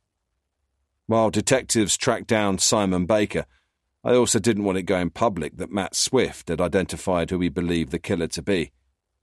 I reluctantly walked to my seat, accompanied by the chief superintendent, a lawyer, a public relations officer, and a couple of other suits. We'd gone over what we would and would not disclose, and I felt well prepared, although I'd still rather have been doing almost anything else. I started by introducing myself and confirming a few details about the case we'd decided to release, and one or two, I hoped, would benefit the investigation. After what felt like 30 to 40 minutes, I opened the floor to questions. I answered a few from faces I recognised and whom I knew to be professional and reliable. At the back of the room, I could hear rumblings, which I ignored. Then an inaudible question from a journalist I didn't recognise came from the back. I could see the face of the journalist calling out, but I didn't recognise it. I assumed he was a big mouth, a new guy, trying to make a name for himself. There are plenty out there like that. Often they're on the fringe, and sometimes they're after nothing more than a conspiracy theory. The discontent grew louder, and I watched as an officer moved to the back to help contain whatever was happening. Then the journalist broke through and moved forward so I could see him. I was sure I didn't recognise him. He had a shock of red hair and a goatee beard. I caught an accent, perhaps Australian, perhaps South African or Irish or Scottish. Over the disquiet, I couldn't make it out. Then a hush came over the room, and the man repeated his question. Australian accent. His voice suddenly became clear, and in an instant all eyes were on me for the answer to an impossible question. Paddy Coburn, Coburn's news desk. What hope is there of catching this gallery killer before he kills again? When Inspector Hardy, one of Scotland Yard's leading murder squad investigators, has no clue whatsoever to the killer's identity. How safe are the streets of London right now, Inspector? I said nothing. My press officer was shaking her head at me in a way that said, Don't you say a bloody word. Not one bloody word. Coburn started pushing his way to the front. Cameras and microphones were swinging from him to me, back and forth, to and fro, as he launched question after question. OK, try answering this one. This one's a bit easier. What would you like to say right now to the family of the next gallery killer victim, Inspector? The next victim will be tortured and then murdered because you're not as smart as the gallery killer. I think, mate, that everyone here and everyone watching would like an answer to that one. I was on my feet in an instant, which I knew looked bad. The chief superintendent grabbed my arm, which made the situation look worse still. It looked like I was ready to go toe-to-toe with this idiot, which under different circumstances I might well have done. The room erupted. Cameras and microphones turned from me to him and back again. He was taunting me, I knew it, baiting me for a response. Here was someone out to create headlines of his own, out to make a name for himself at the expense of the victims and the progress of the investigation. This guy was more interested in creating a story where there wasn't one. That's all for today, I said. As soon as we have more, we'll let you know. Thank you for your time today and for the professionalism from the rest of the room. I turned and left the meeting. Behind me, I could hear general protestations as Paddy Coburn was escorted out of the building. I, too, felt the frustration of the journalists at having the press conference cut short. I was angry. At this point, I couldn't work out how much of a disaster the press conference had been, or how it was going to look in the morning. I'd assumed I'd find out soon enough. Nothing I could say now would change tomorrow's news and how it would be perceived. The press conference had been hijacked by an egotistical idiot. I took off my tie and thrust it into my jacket pocket. I'd made Scotland Yard look bad, which hurt. and I was worried that the perception of the families might be that the whole investigation had become a circus. What hurt more was that they might feel we were no closer to bringing anyone to justice. I had to put this behind me and focus. My overwhelming desire now was to get out of the building as quickly as possible and get on with the job. Go visit a crime scene again, or interview a witness, or speak to some neighbours. Anything that meant solid progress. Chapter 56. I needed space to calm my overloaded brain, and so I drove to Mum and Dad's to see everyone and soak up some love. It was time to recharge my soul by getting some family time. Alice and Faith were sitting cross-legged on the living room floor watching Hetty Feather on TV. They both looked up and waved. "Hi, Daddy. Nana's in the kitchen with Monica. I think they've been waiting for you. We don't think it's anything you've done this time." That sounded both good and bad. Alice and Faith must have been discussing what was going on with Monica and Mum. From what they'd heard and what they'd seen, they'd drawn their conclusions. They truly were the daughters of a detective. I stopped off and gave my girls a hug. "Can I stay here with you?" I tried to sit down between them. "No, you can't. Go face it like a man," said Faith, and the two girls began pushing me away. I gave them both a kiss, then headed to the kitchen to discover what fate was in store for me this evening. Mum and Monica were at the kitchen table studying a letter. I liked that Monica felt she could turn to Mum for advice. For a moment they were silent, and then finally Mum spoke. "Monica's had a letter from Scott's solicitor," said Mum. "It's about the divorce." I looked from Mum to Monica and back to Mum. I had assumed this would be a good thing. I'd assumed wrong. They must be missing something. Neither said anything, so I stuck my neck out. "That's good news, right?" I felt like I was being forcibly blindfolded and pushed into oncoming traffic. "He's changing the agreement we had. He's filing on grounds of adultery. He's claiming it was all my fault and that I had an affair," said Monica. I opened the fridge and took out a beer. I took a long sip while I waited for the punchline. None came. "That's ridiculous," I agreed. "But so long as you get shot of him, the sooner the better. He's bad news, and the more distance you can put between you and him, the better." They looked at me silently. "Have a seat, sweetheart," said Mum. I stayed standing. I looked at Mum, and then at Monica. What was I missing? Then the penny dropped. I didn't need to ask, but I played along. "Who is the affair with?" I could see in their eyes what was coming next. I knew Scott and the way a mind like his worked. He'd turned bitter and spiteful and wanted to lash out and hurt as many people as possible, my family included. Monica was visibly shaken. "I'm so sorry, James." Mum put her arm around Monica. "Don't you apologise for that rat of a man," she said. She gave me one of her looks that got me to stand taller and focus on what was being said. "Scott is claiming you had an affair with Monica. Scott is also claiming that it started just before Helena's funeral, that you were having an affair with Monica while your wife lay dying. We all know this is—" She bit back a word. "I won't swear, not even under these circumstances, but you know what I'm saying." She gave me a look that said, "You idiot. Say something to show you understand it's not Monica's fault." Inside, I was reeling. I knew Scott was angry about losing Monica, but I really had no idea he could sink this low. He knew what he was doing. He knew how this would strike a blow. This felt like a knife to the heart, which was just what Scott had intended. I left the bottle of beer on the worktop and sat down next to Mum. She put one hand on mine and the other on Monica's. I was feeling torn between what was best and what was easy. Should we simply accept the grounds for the divorce so we could be rid of Scott and all move on? I was worried what effect accepting this might have on Alice and Faith if they ever found out. Never mind the fact that I was willing to allow Scott to denigrate the memory of my marriage and their mother for the sake of ease and less conflict. Monica could protest.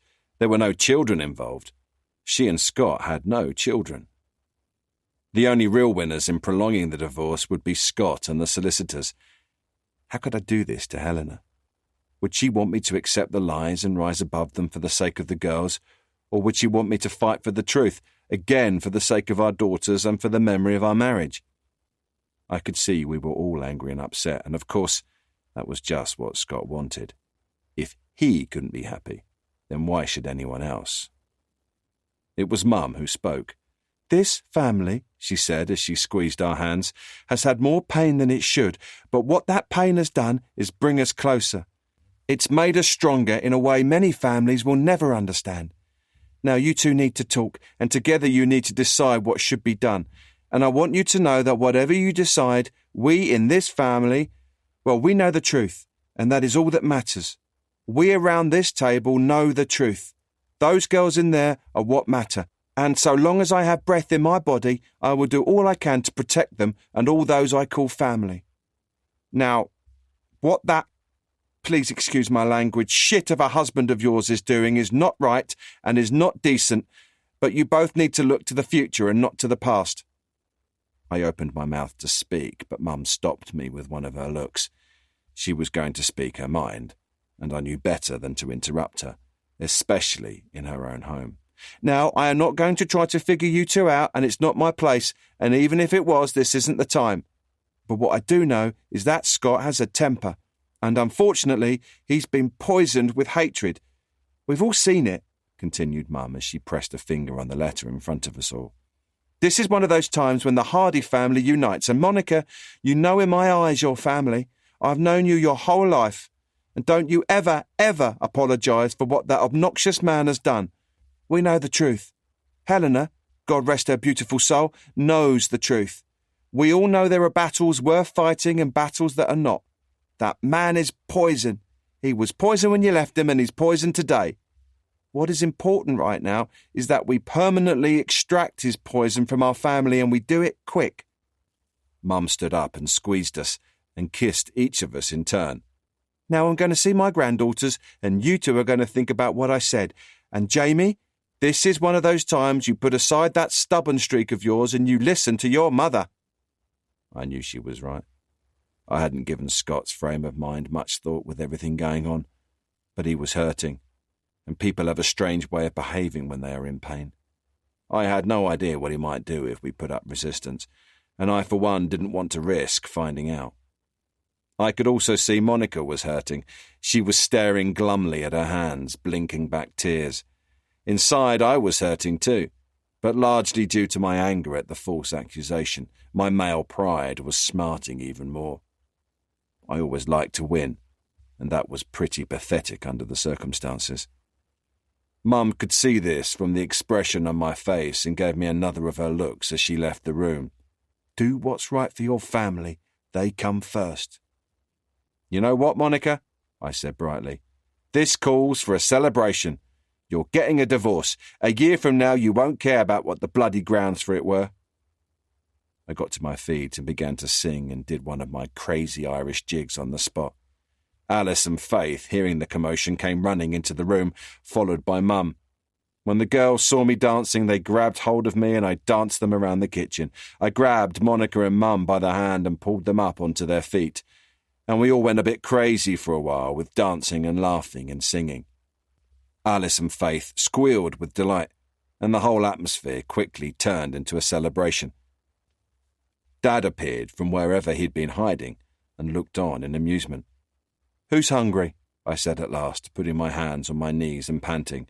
"Time for a celebratory meal. Who wants to eat out?" "Me, me, me!"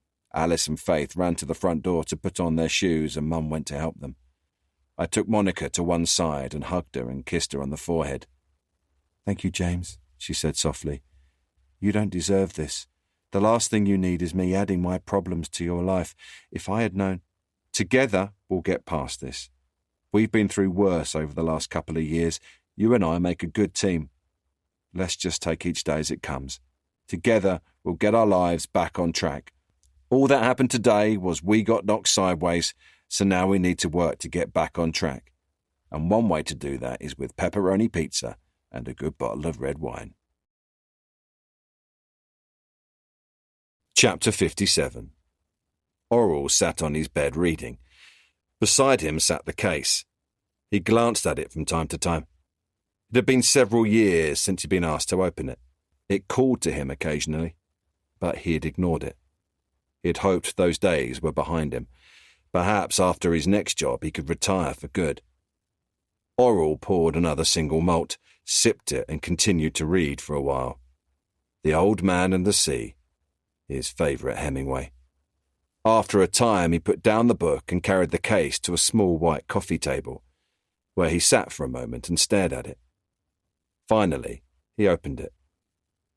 Seeing the gun and its foam surround, he first felt a flicker of excitement, and then sadness, and finally grief.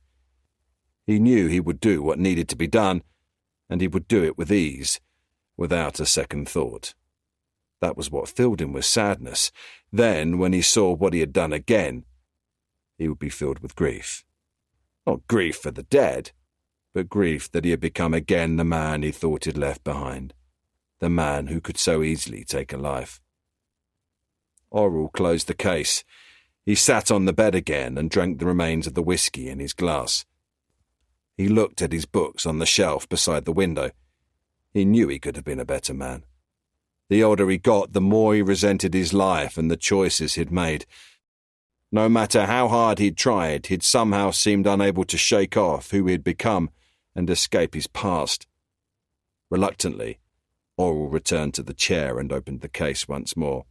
This time he took the gun out and began cleaning it and checking it. He couldn't bring himself to look at his books as he cleaned the gun. Dickens, Steinbeck, Hemingway, Twain, Faulkner, Fitzgerald and Shakespeare all stared down at him. This would be the last time. He would make sure of it. He loved Papa, and so he had to leave. To find peace, he would need to disappear. It would be easy to suggest to Papa it was a good idea to leave after this, to lie low somewhere for a while. He knew how to do that.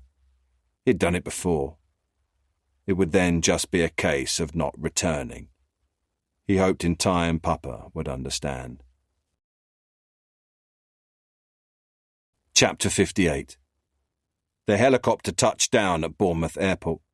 The flying squad had received a tip that a man by the name of Sean Foster had arrived in the UK, and they really wanted to grab him while he was there. I was met at the airport by Flying Squad Officer Aidan Osborne. Osborne looked more like a surfer dude than a Scotland Yard FS detective. Tan skin, shoulder-length, sun-bleached hair, piercing blue eyes, loud, open-neck, short-sleeved shirt, cargo shorts and flip-flops. Osborne was wired and talkative as we drove from the airport to the reconnaissance location. He thrust a file into my hand. "I've been tracking Foster for 9 years on and off." I began reading the file as Osborne gave me a potted history. Sean Peter Foster is wanted in at least 5 countries for offences ranging from tax evasion to murder. Foster is a man for hire, and although he dabbles in arms dealing and contract killing, his true expertise is the movement of goods. He has a reputation for being able to move anything. If it's illegal to move it and you have the money, he'll make it happen. "How do you know this is your man? It says here he uses disguises and false identities." Osborne stared at me like I was the worst kind of idiot. "Intelligence," he spat. He was on edge and under pressure. My guess was he'd been undercover a long time and was finally hoping for some payoff. Under normal circumstances, he was probably a pretty decent man. But today he was like a pressure cooker. "In your arena, you're some sort of success," he said. "I get that. I respect that. Right now, you're in my back garden. I don't want you here, but I was overruled, which is fine. It happens. You obviously have friends up top and your own agenda. Just don't get in my way and don't screw this up for me or my team. If you understand that, we'll be firm friends. Right now, we have 0 time before Foster vanishes again. I don't want to be babysitting some paint-by-numbers murder detective, but we're going to make the best of it. Keep your mouth shut and your eyes open and don't get yourself killed. I hate the paperwork. I won't get in your way. I'm here only because Foster is meeting Vlad Castrati," I said. "Right," said Osborne. "I read your case reports as I like to know who I'm working with. I'm sorry about your murdered friend and your girlfriend. She okay?" "She's good, thanks. Still shaken, but getting better." After 30 minutes or so, we pulled up outside a small bungalow in a quiet suburb. Inside was hot, stuffy, and a hive of activity. Tables had been pulled together, and maps and paperwork and photos were laid out. A female officer sat in the hallway talking on her phone. She looked up momentarily, nodded, and carried on talking. 2 men were preparing to leave and putting on Kevlar vests and checking weapons. I automatically placed a hand on my own brand-new Glock. "Listen up," said Osborne to the room. "This is DCI James Hardy. Some of you may know him. Most of you will have heard about him or read about him. If you don't know him, then all you need to know is he's one of our very own Scotland Yard murder detectives. Extend to him our own kind of professional courtesy." A joker in the hallway called out, "I hear you're tight with the Albanians. Any chance of a loan? I'm a bit short this month." Everyone laughed, and another officer high-fived the joker. Osborne patted me on the back. "I guess news travels fast, and bad news fastest of all." He walked over to a table full of printouts where 4 men stood. "How are we doing?" asked Osborne. "We're ready to go," said one of the men, who was chewing gum at 100 miles an hour. "We've got 2 boats, another on standby. Coast Guard's ready, plus a helicopter if we want it. Local police are briefed as much as they can be. They seem switched on and pumped up, ready for action if they're needed. We're about ready to head out and get this done. Well done, guys. Don't forget, Foster is international, so if we screw this up, we look like dicks, not only back at the yard, but also in France, Germany, Russia, China, and stateside. You get my meaning? We got this. Foster's not going anywhere. Stay safe," said Osborne. 2 men grabbed bags and headed out the door. The woman from the hallway got up and left with them. Osborne blew her a kiss and winked. She mouthed back an expletive and gave him the finger. "So, what have we heard from our contact?" asked a short, stocky man. I looked at the photos on the desk, aerial photos of the house and gardens, roads in and out, the stretch of beach behind the house. There were faces. I recognized Foster from the file. Vlad was there, Mr. Bad Teeth was there, and a couple of his friends. A few faces I didn't recognize. Then I saw Anya's face. She looked different. But it was definitely her. I picked up the photo. Osborne looked at me, then at the men around the table. "Hardy, let's talk," he said. We headed through to a kitchen area, and Osborne shut the door. He opened the fridge and pulled out 2 cold cans of Coke. He handed me one and paused before filling me in on a little extra operational detail. Chapter 59. Osborne sipped his Coke while he considered how much to tell me and where to start. I decided to help him out. "How long have you known?" "I'd assumed she was dead." I was angry, and I was loud, and I didn't care who knew it. "Listen, it's complicated. Anya isn't dead, she's alive and kicking, and has been helping the drug squad. They've been trying to get evidence on Vlad for years. She agreed to assist them. A few days ago, the drug squad passed along intel about a possible meeting between Foster and Vlad. That was when Flying Squad got involved, and I flew in from Miami. Anya's been a real asset.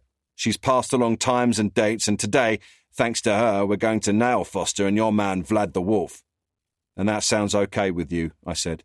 "It's not ideal, but yeah, it works for me." "Anya should be in protective custody. She's not trained for any of this.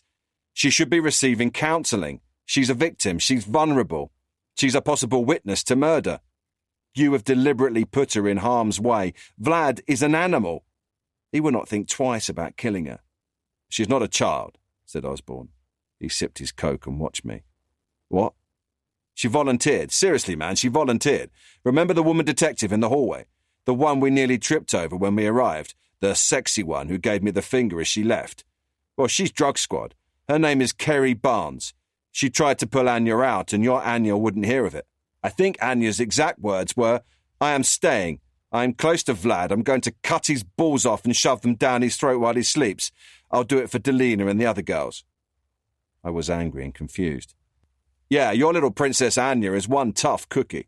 I guess in the end, Drug Squad and Anya came up with a better plan than simply cutting off his balls. Though that would have worked for the Drug Squad, I'm sure. For them, that would still be a result, but laws being the way they are these days." Osborne laughed at his own joke. "That's unacceptable. You've put an innocent woman in harm's way. If anything happens to her, it's on your head, and I will make sure you answer for it. Perhaps in your world everything is neat and tidy, You simply follow the breadcrumbs left by some psycho. Out here, things are dirty. Neat and tidy doesn't exist. Every choice is a bad choice. But we are still expected to get results. If you really can't stomach that, then catch a train back to London. Sounds to me like your girl Anya has more balls than you. A knock at the door prevented any further discussion. A head peered round the door. It's time. We're ready to go. It's now or never. Osborne looked at me almost sympathetically. Hardy, this is bad business all around. Put on a vest, check your weapon, and let's get this done. We drove the mile or so to Vlad's beachfront house. My primary goal now was to ensure Anya was kept out of harm's way, and if Vlad got taken down in the process, that would be a bonus. Chapter 60. There was an eerie sense of calm as we waited for word. Everyone was in position outside Vlad's house. Remember, quickly and quietly, we want surprise and 0 casualties, said Osborne. He looked at me and continued. All units, quickly and quietly, go, go, go. A team of 2 moved in and worked on opening the huge ornate gates. Everyone moved quickly once the gates were open. Suddenly it felt like there was movement everywhere. At the same time as we approached from the driveway, a boat landed on the beach to the rear of the house. Halfway up the long driveway, we split into 3 groups. One team continued straight on. One team split off and went right. I was part of the team that went left. We met little resistance. It seemed none of Vlad's men fancied their chances against such a show of force. Weapon drawn, I ascended a staircase on the outside of the building. It led up to a decked area at the rear of the building. As I got higher, I saw Foster and Anya. They were at a table talking. At first, they were oblivious to our presence. I saw no sign of Vlad. From inside the house and to my right, Osborne and 2 officers approached through open patio doors. As they moved onto the decked area, I completed the stairs and moved onto the decked patio to join Osborne. Foster had no way out. Seeing us, Foster jumped to his feet and in one fluid movement was behind Anya. He smashed the stem of a glass and held it to her throat. I looked into Anya's wide eyes and tried to reassure her through my own. Foster knew he had nowhere to go and was buying time to think. He dragged Anya to her feet and together they moved to the edge of the balcony. He looked over the side and down to the garden and beach below. Moored below was Vlad's boat, waved goodbye. I followed his line of sight and could see what Foster was thinking. I also realised if he got to that boat with Anya, she was dead for sure. You're a smart man, Foster, I said. You can see there is no way out on this occasion. The house is surrounded. There are men on the boat down there. I nodded towards wave goodbye. Foster looked back down at the boat. Plus, the Coast Guard are waiting further out to sea. Despite his hopeless situation, Foster remained calm. It was as if he believed he was in control. My weapon raised, I took several steps closer. Where's Vlad? I asked. Where is he now? Whatever went through Foster's mind at that moment, I'll never know. Maybe he thought Vlad had set him up. Maybe he thought Vlad was an undercover informant. Maybe he just thought Vlad had saved his own skin. Whatever it was, it ended the standoff. From behind her, Foster whispered in Anya's ear. Her eyes widened and she looked left, towards Foster, as he spoke to her. Foster then turned Anya to face him. I stepped forward and raised my weapon. Let her go now, I shouted, but Foster ignored me. Instead, he raised his hand holding the broken glass above his head, and with his other hand he pulled Anya close. Then, to everyone's surprise, he kissed her. Thank you. I've wanted to do that all day, he said to Anya, and now I've something to cherish during the long years ahead. Using her as a shield, Foster calmly got down on the floor behind her, first to his knees and then to his stomach. He spread his arms and legs on the hot wooden decking, then smiled and watched Anya as officers ran over and cuffed him. Osborne had his man. I, on the other hand, did not. Vlad was gone. At that moment, though, my only care was that Anya was safe. I holstered my weapon, ran to her, then walked her to safety. Chapter 61. There had been no sightings of Vlad since just before we entered the house. Foster wasn't talking. Anya told us Vlad had received a call and excused himself some time before we arrived. Osborne assumed Vlad had been tipped off. Osborne's priority had always been to get Foster, so he was happy with the result. In fact, he was almost giddy. He was shaking hands with everyone and patting them on the back. "Great job, and job well done," he kept saying. I, on the other hand, wondered what had gone wrong. This wasn't how I had expected the day to go. However, it was a good day in the sense that Anya was safe. She was now under the protection of the drug squad. I talked to her briefly before she left and introduced myself and reassured her Monica was fine. I told her Monica and I would check in on her in a few days, once I was back in London. By late evening, I was alone in Vlad's house, except for a couple of local police officers posted out front to keep the house secure. For some reason, I couldn't bring myself to leave. I'd come here to face Vlad, to stop him and to bring him in for what he had done. Where along the way had everything gotten so mixed up? I walked through the house, and as I went through the kitchen, I picked up a packet of cigarettes from the worktop. I hadn't smoked in almost 10 years, and I knew I'd regret the decision tomorrow, but right now, I didn't care. I walked down to the beach, and as I walked, I smoked. It was getting late, and the sun had pretty much gone down. It had been a hot day, and although it was a clear evening, there was a chill in the air, so I buttoned up my jacket and lifted my collar. I could hear birds along the shoreline arguing and preparing to roost. The tweeting, piping, and cawing was an easy distraction. I tried to block out the noise so I could think, but my mind was refusing to focus. I considered phoning Alice and Faith and Monica, but decided to do it later. I was missing them, but I knew I was feeling low and didn't want to pass on that vibe. I needed time to clear my head and put together a strategy for what to do next. There was so much going on. The day shouldn't have ended this way. Vlad should have been in custody. Was he tipped off, or did he really just get lucky? Who would have tipped him off? Had it been one of our own? Was he gone for good, or would he come for Anya? If it was one of our own, what did this person know of Anya's involvement? I ground out the cigarette and lit another. I stood staring at Vlad's boat, then looked back at the house. So much money, I thought. It always seemed to me that the wealth these people accumulated must be directly proportional to the misery they caused others. It was getting dark, and I was getting cold. I realized I was hungry and remembered I hadn't yet made arrangements for sleeping. I'd need to find a hotel. I turned and began to walk back up the narrow path to the house. Partway along the path, I stopped and took out my phone to send Mum and Monica a text message, letting them know I was safe and I'd see them tomorrow. I asked that they let Alice and Faith know I loved them and missed them. I finished my message and pressed send. As I looked up, I felt the full force of a fist in my face.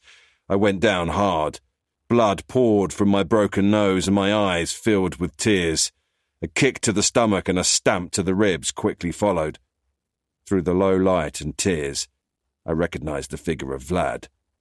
The wolf had left his den and was on the hunt. "Hardy, the only reason you are not dead is because I need information. Once I have it, I will kill you. If you lie to me, I will also kill your family," he said. I struggled to my feet and leaned against the fence lining the path. "You left," I said. "Why would you come back?" "I didn't leave. But you knew that, didn't you? That's why you're here.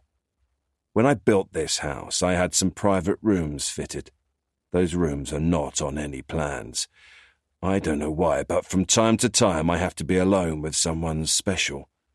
And during those moments I cannot be interrupted. I understand you knew Delina. Just like the others, she cried and begged when I took her to my private room and showed her the blade. They all cry and beg. But in that moment, right before I slipped the blade between their ribs. I can't hear them. I'm lost in a moment of pure ecstasy. I only see their mouths opening and shutting like little fishes. Vlad was in my face now, opening and shutting his mouth like a fish. The need comes and goes, Mr. Policeman Hardy. It comes and goes. They come and go. Life comes and goes. What do you want? Good question. You know what? Before we get down to that, let's go somewhere more comfortable. Let's go back to the house where you and I can be all alone. We'll be cozy. Maybe I can have a drink. You can have a bleed. What do you say? Does that sound like fun? Vlad pressed a gun to my head and motioned me forward. I thought about the gun under my button jacket. I had an advantage in that British police don't routinely carry a firearm, so why would he look? I prayed he wouldn't. Chapter 62. Vlad pushed, shoved, and prodded me up to the house. He insisted on telling me about his day and how, having been holed up in a single room for almost 7 hours, there were certain oversights that he could now see would need to be rectified in future room designs. We reached the top of the garden, turned right, and climbed the same staircase I'd climbed earlier that day, under very different circumstances. I watched everything on CCTV, of course, said Vlad. I've got cameras all over the house and garden. I pictured Vlad behind me with a Cheshire cat grin on his face. We climbed the last few steps and reached the terrace, where I stopped and wiped my bloody nose with my sleeve. I took the chance to look down for the 2 officers on duty below. Oh, they can't help you, Hardy. They're off duty. Permanently, said Vlad. A shadow below caught my eye and caused Vlad to turn his head and look. That was the chance I needed. I twisted round and brought my fist down on his face at the same time I raised my leg. I launched him down the staircase with my foot. Vlad fell backwards, and as he toppled, his head and body collided with the handrail. In an effort to break his fall, he dropped his gun and made a grab for the railings. He rolled and smashed his way down the steps. I took a few steps back and, pulling out my jacket, took out my Glock for the second time that day. I hesitated for a moment to take stock. Should I run? Should I fire? Should I arrest? I stepped forward and pointed my weapon. Vlad was already back on his feet at the top of the stairs. I stepped back and allowed him onto the terrace. You're under arrest, I said. Get face down on the floor. Really? I don't think so, Hardy. I've tried prison. I didn't like it. It's the poor food, mainly. It doesn't agree with me. Vlad took a step forward. Get face down, I demanded. Again, Vlad moved forward, his hands out and to his sides. He was unarmed. He just kept walking towards me. If you were going to shoot me, you would have done it already. How about instead we make a deal? We call it even, and I'll just jump into my boat down there. We can pretend like none of this ever happened. Out of the corner of my eye, I again caught sight of a moving shadow. Was it real, or a symptom of the blow to the head? Was my mind playing tricks on me? In the darkness, a voice came from the shadows to my left. Never hesitate. I stepped back and glanced from side to side, trying to locate the voice.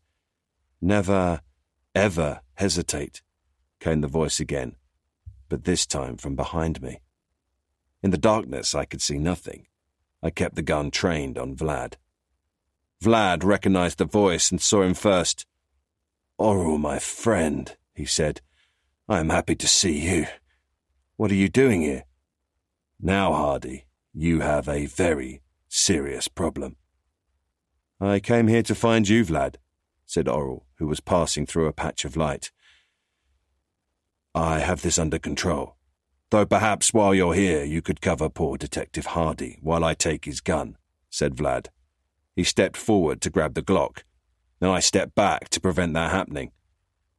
Out of the darkness, Oral came up close behind me. He pressed his gun against my head. Put the gun on the table, he whispered.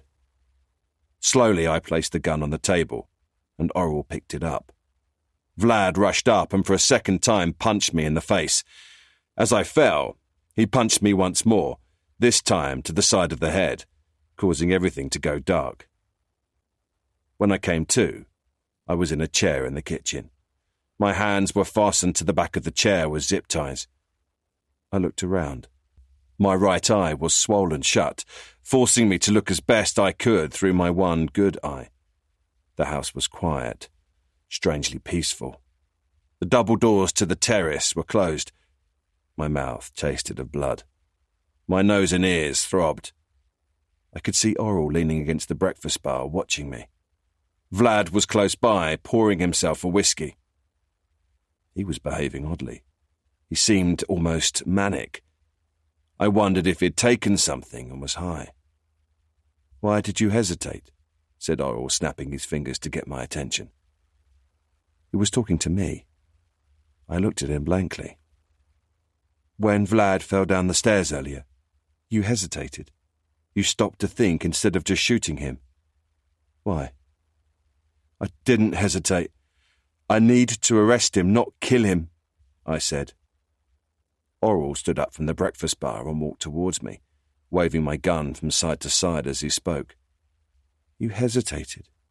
You know as well as I do that Vlad here is a rapist, a coward who tortures and murders innocent women. Unlike you and me, Vlad here has given up trying to understand and nurture his humanity.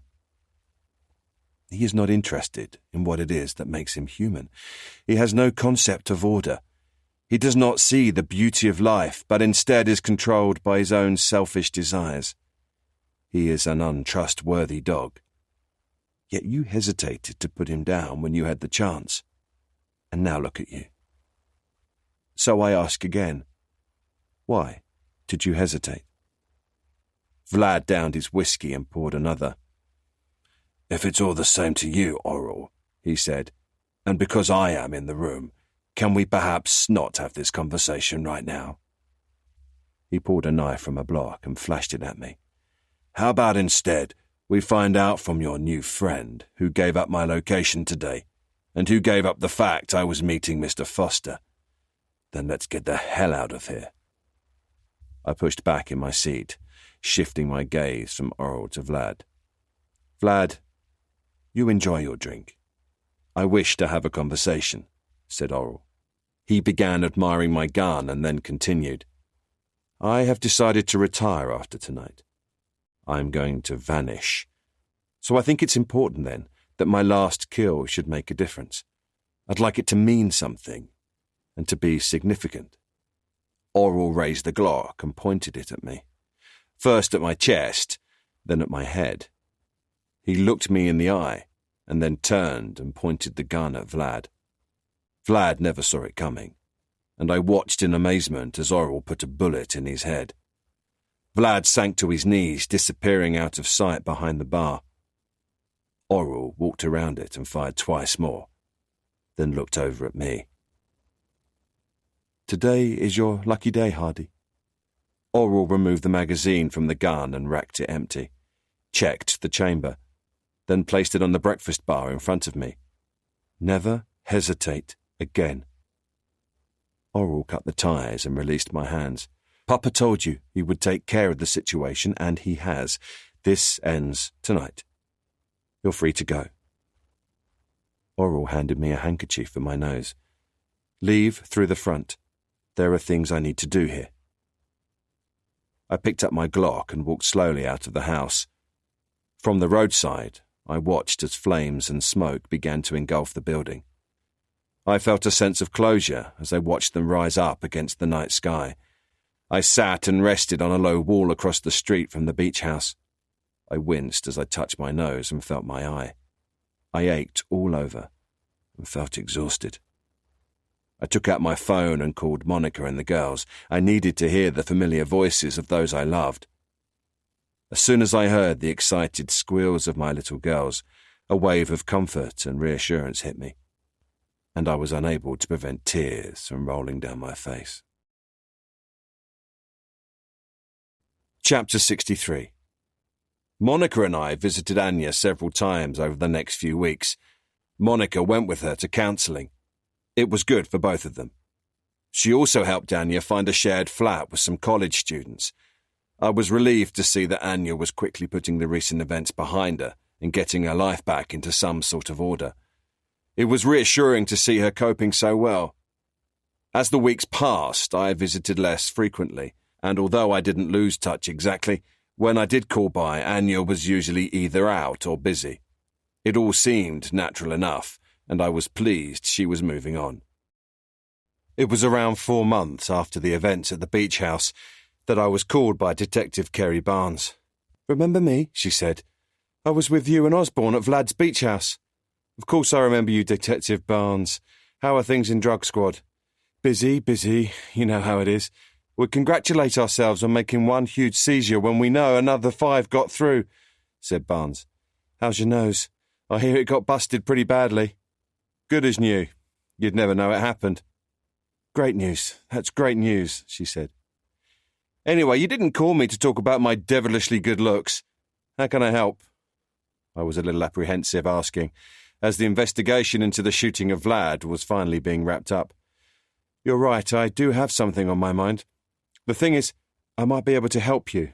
Meet me out front as quickly as you can. I'm across the street in a silver BMW." I grabbed my coat and headed out. When I'd seen her last, Barnes had been kitted out in Kevlar, ready for action. Today her hair was down and she was wearing a hint of makeup and looking relaxed in casual clothes. She looked very different. "Glad you could make it," she said, as I climbed into the passenger seat. "Let's go for a little drive." "What's this all about?" "It's better I show you," she said, pulling away from the curb. "But let's just say after I interviewed her and took a statement, your girl Anya and I got chatting. At the time, I couldn't put my finger on it, but something just didn't sit right with me. Since then, the whole thing has been nagging away at me. Something just didn't feel right. Whether it was the way she too easily agreed to help, I don't know. At the time, I wanted Foster so badly I was just happy she volunteered. But after the raid, I couldn't stop thinking about all the pieces. You know how it is. It's what makes a detective, I suppose. We just never know when to let go." "Osborne told me she volunteered," I said. "To be honest, I didn't believe him. The Anya I was told about was scared and on the run. She did volunteer, and she came through effortlessly. She delivered Foster. You nailed Vlad. It was all so neat and tidy, it almost had a silk bow on top." I looked at her and thought how neat and tidy wouldn't exactly be the way I would describe the events that day. "What are you getting at?" "I did some follow-up work," said Barnes. "Really? What sort of follow-up work?" I asked. "I know you've been helping her get settled, and I can only assume you have questions, even if you're not sure what they are. I'm pretty sure you don't stay in touch with every witness on a case. I also know you're too decent to be hanging around her because she's hot." I ignored the last part. "How about you get to the point? What are you suggesting? Do you have a question? If you do, just come right out and ask it." I wasn't sure where Barnes was going with this, and now felt I was being scrutinised. "I'm not suggesting anything, and I didn't mean to deflate your male ego." She paused, indicated, and pulled over. "Here we are. We'll park here and walk the rest of the way." We got out of the car and headed to Knightsbridge, where we crossed the street and stood opposite Harrods. Barnes's phone rang. She talked loudly. "Yep. Okay. We're right across the street. We'll head around the side." She turned to me and nodded towards the side street. "Perfect timing. They're on their way out," she said. "What are we supposed to be looking at?" I demanded impatiently. Barnes looked at me and smiled playfully. I wasn't happy about being kept in the dark, but played along. We crossed the road and stood alongside a row of luxury cars, all parked and waiting for the millionaire shoppers to return. Barnes nudged me. "Keep watching." After a few minutes of people coming and going, the doors opened and Barnes indicated this was what we had been waiting for. Out stepped a finely dressed young woman who was smiling and laughing. She was arm in arm with a much older man who was carrying several Harrods bags. I recognised him instantly. It was Papa. He wore a tailored suit and looked 10 years younger. He turned his head and the couple kissed. Papa then opened the door to a shiny white Range Rover and the young woman started to get in. As she did so, she looked left and right. Looking my way, she paused and then looked again. She lowered her sunglasses and then took them off to get a better look at me. "Anya," I said to Barnes. I watched in disbelief as she got into the Range Rover and then leaned over and gave Papa another kiss. "Yep," I heard Barnes say beside me. "We can't prove it, but I guess she struck a deal with Papa. Papa clearly had a plan to use us to remove Foster and Vlad. Anya was his way of making sure he had the right information to make that happen. Smart, huh?" I took a step forward and felt Barnes's hand on my shoulder. "Your girl Anya is doing just fine. She's landed well and truly on her feet. From what I understand, she is now living the millionaire lifestyle. This is just a little shopping trip before she and Papa, who's like a new man, I might add, jet off for a few weeks on his yacht in the Mediterranean." I watched as the Range Rover approached, but I couldn't see past the tinted windows. I wondered whether Anya was watching me as the vehicle passed us. "Sometimes," said Barnes, "we get the result we want, but not in the way we want it. In my book, it's still a good result." Chapter 64. I was owed some leave, and Chief Superintendent Webster had insisted I take some now that Vlad's investigation was wrapped up. "I don't care what you do so long as it's not working on any investigations. Now, get out of here. I don't want to see you for at least a week, preferably 2, said Webster with the best of intentions. With no contact from the gallery killer for months now, and no firm evidence implicating Simon Baker, now seemed the right time to move my little family back into our home. Mum and Dad had been amazing, as always, but I felt like we all needed some day-to-day normality back in our lives, whatever that was. I was spending precious time with Alice and Faith, and I was loving it. I didn't see how it could be done, but it got me wondering whether I could find a way to have a better work-life balance. A few days into my leave, we were returning from Windsor and a day at Legoland. Monica was going out with friends that evening, so I called home to let her know I hadn't forgotten and I was on my way. I then called Rayner, and he decided he'd come over around 9 after the girls were in bed for a beer and to keep me in the loop about ongoing investigations. There was a lot happening and things were moving fast, so he was happy to keep me up to date with the direction the investigations were taking, so long as I was recuperating. The girls were in their pyjamas and were excitedly telling Monica about their busy day at Legoland. I herded them upstairs to read stories and talk, giving Monica space to bathe and get ready for her night out. The girls couldn't resist running back and forth between rooms to see what Monica was wearing, offer advice and makeup tips, and try on a little makeup themselves. Eventually the girls settled down, and after some prayers for Mummy, we turned out the lights and I went downstairs. Monica was in the kitchen. She was all dressed up for the evening and checking her phone for messages. She looked beautiful. Heels, a tight-fitting black dress, hair up and just a little makeup. "Wow, you look great. Are you sure you're not going on a date? Come on, who's the lucky guy?" I said. Now that detective would be telling. "Well, enjoy yourself, relax, have fun, be good, don't drink too much, stay safe." "You sound like my dad." I thought I might as well lay it on thick. "To be on the safe side, I'd like the names of everyone you're going out with tonight. I'd like their mobile numbers, their home addresses, and home telephone numbers. Who is the designated driver? Is your phone fully charged? Do you have your pepper spray? You know, I may even have a spare taser in the back of my car. Shall I get it?" I guess Monica could see I was exhausted, despite my effort to stay upbeat and my teasing. "Are you sure you're okay with me going out tonight?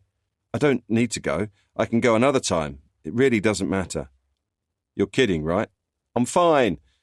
You're not to worry about me. You have your own life, and the last thing I want to do is get in the way of you rebuilding it. Anyway, Rayner's coming over for a beer. I'll be fine." There was a knock at the front door. "I guess that's my ride," said Monica. "You have a great time. It's not too late for me to find that taser."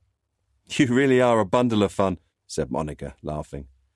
"I'm just saying you can never have enough self-defense tools when you look as good as you do." I opened the front door to 2 of Monica's girlfriends. Another 2 were in the car waving to me. I waved back. They were all laughing and already having a good time. "Good evening, Detective Inspector," said the 2 women on the doorstep. They were giggling, and clearly I was missing a joke. I recognised them as Sam and Ali. I was pretty sure they'd already had a glass of wine, or 2 or 3, and that their girls' night had started some time earlier. "Good evening, Samantha. Good evening, Alison." "We were wondering," said Samantha, trying hard to suppress her laughter, "is it only the constables, or are detectives like yourselves also equipped with a big truncheon?" Beside her, Ali let out a snort and covered her mouth with her hands.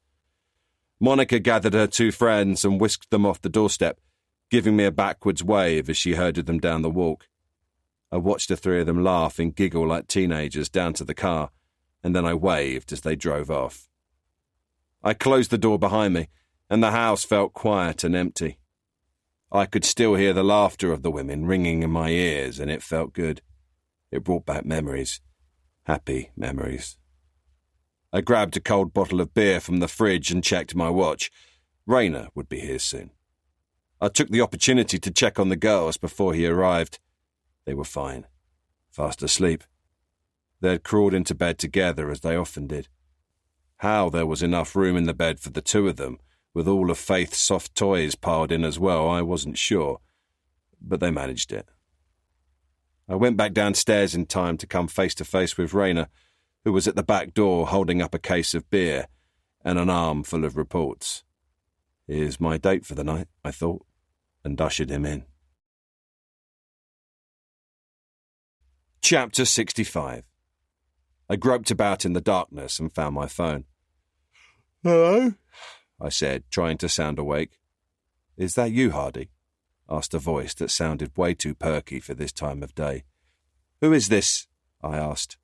I must have sounded angry. "Sorry to call you so early, but this just couldn't wait. Not one moment longer. I'm so pleased you and your family are back. I've been waiting very patiently." My head was still foggy as I sat up and turned on the bedside light. "Who is this?" "Very kind of you to ask. It's me. I thought perhaps we might pray together, in light of recent events." "Baker?"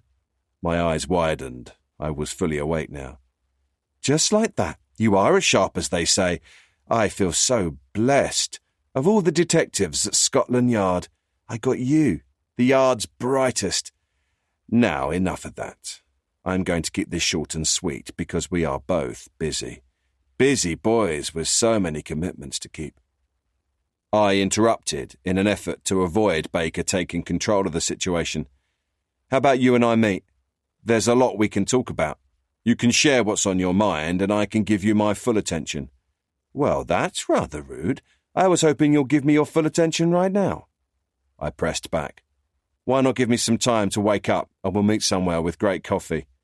"That is rather clumsy of you, Detective, but I am in a forgiving mood, as I have been working through my list and I am feeling rather chipper." There's a word that isn't used often enough these days. Chipper. Redemption is so rewarding. It does take a little work, mind you. You definitely get out what you put in. Now, I really would rather you didn't interrupt me, as this is an important day and there is lots we have to get done. Both of us. There are people who will be relying on you being the superhero Hardyman today. I've decided to head to a favourite retreat for a while. But don't worry. I'll be back once I've had a little R&R. It was a risk, but I needed to try to get this conversation back on my terms. "Why?" I asked. There was silence from Baker. "Why?" I repeated. "Why are you murdering innocent people like some mindless psychopath?" More silence. I could hear his breathing becoming heavier and more rapid. "I am not insane, you know. You can't force me to feel remorseful with your petty insults. Please don't pretend you don't understand why I'm punishing them, and you certainly aren't going to spoil our little game today. Perhaps you think you're some sort of God-made flesh who can hand down his own form of justice. You're nothing but a pathetic little man who murders, in a cowardly way, unsuspecting and innocent people." I hung up the phone before he could reply. I felt confident he'd call back. He'd called me for a reason, and I hadn't given him a chance yet to give me that reason. His ego meant he had to call back. Baker needed an audience. He needed me to be part of his game. He would call back. He needed recognition and maybe some understanding of what he wanted to achieve. In his fantasies, I'm sure he imagined I understood his reasoning and felt sympathy for his cause. I grabbed my clothes and put them on, all the time looking at the phone. I suspected he was really confused now. This turn of events wasn't what he had imagined. He would have prepared this conversation in his head, gone over it time and time again, probably imagined me a little in awe of his ruthlessness and the way he meted out justice. I slipped on my shoes. The phone rang as I began to tie the laces. I finished the second bow and answered the phone. "You interrupted me again," Baker said stiffly. "That is very, very rude. Do that again, and I will ensure the next on my list suffers more than all the others combined. And I will tell them and their family why. Then I will come after your little princesses. See? Now you've turned me into a monster on our special day. Let's begin again, shall we?" Baker loved the sound of his own voice, and I was wondering whether this was all an act or whether he really was this delusional. Without waiting for my reply, Baker continued. "Now that this little charade is over, I want us to be honest with each other. I'll start. At first, this was about payback. As time has gone on, I've realized that this role I have is so much more than that. There are so many nuances to what I am a part of. It took me a while to understand, but once I took the time to stand back, I could see the big picture. I realized then just how remarkable the whole thing is. It's almost like there is an industry relying on murder. You know what I mean, right? There's you, me, the press, the whole legal system, prisons and parole boards. So many people rely on what we do. There's the research, the tools needed to fulfill our roles, and on and on. So many people are relying on me and you. Eventually, of course, Simon Baker will become a brand name, like Ted Bundy, Jack the Ripper, etc. So I've decided that once I've completed my current list, I will write a new one, and I wanted you to be the first to know. It's true I stumbled on this path. I'll admit, I can't take credit for that. But we never know the intended path of our lives. It finds us." I let Baker talk. All this was being recorded on my phone, and although I wouldn't be able to necessarily locate him, the information would be valuable for psychological analysis. And while he was talking, he wasn't killing. Perhaps I could also build some trust and get something out of him to help me track him down. "You know those men you mentioned, Ted Bundy, Jack the Ripper," I said. "They couldn't stop. But as you said, you're not insane. You can stop. How remarkable would that be? That would be really something. You could be unique in the way that you chose to stop. That would truly be a story. The story of how serial killer Simon Baker handed himself in. Imagine the press coverage that would generate." Baker sniffed. "Enough. I thought you'd be a better listener. I thought you'd hear me. I thought you'd understand. You're supposed to be something special. They told me I was lucky I had you. They were wrong. You're not special. You're clumsy.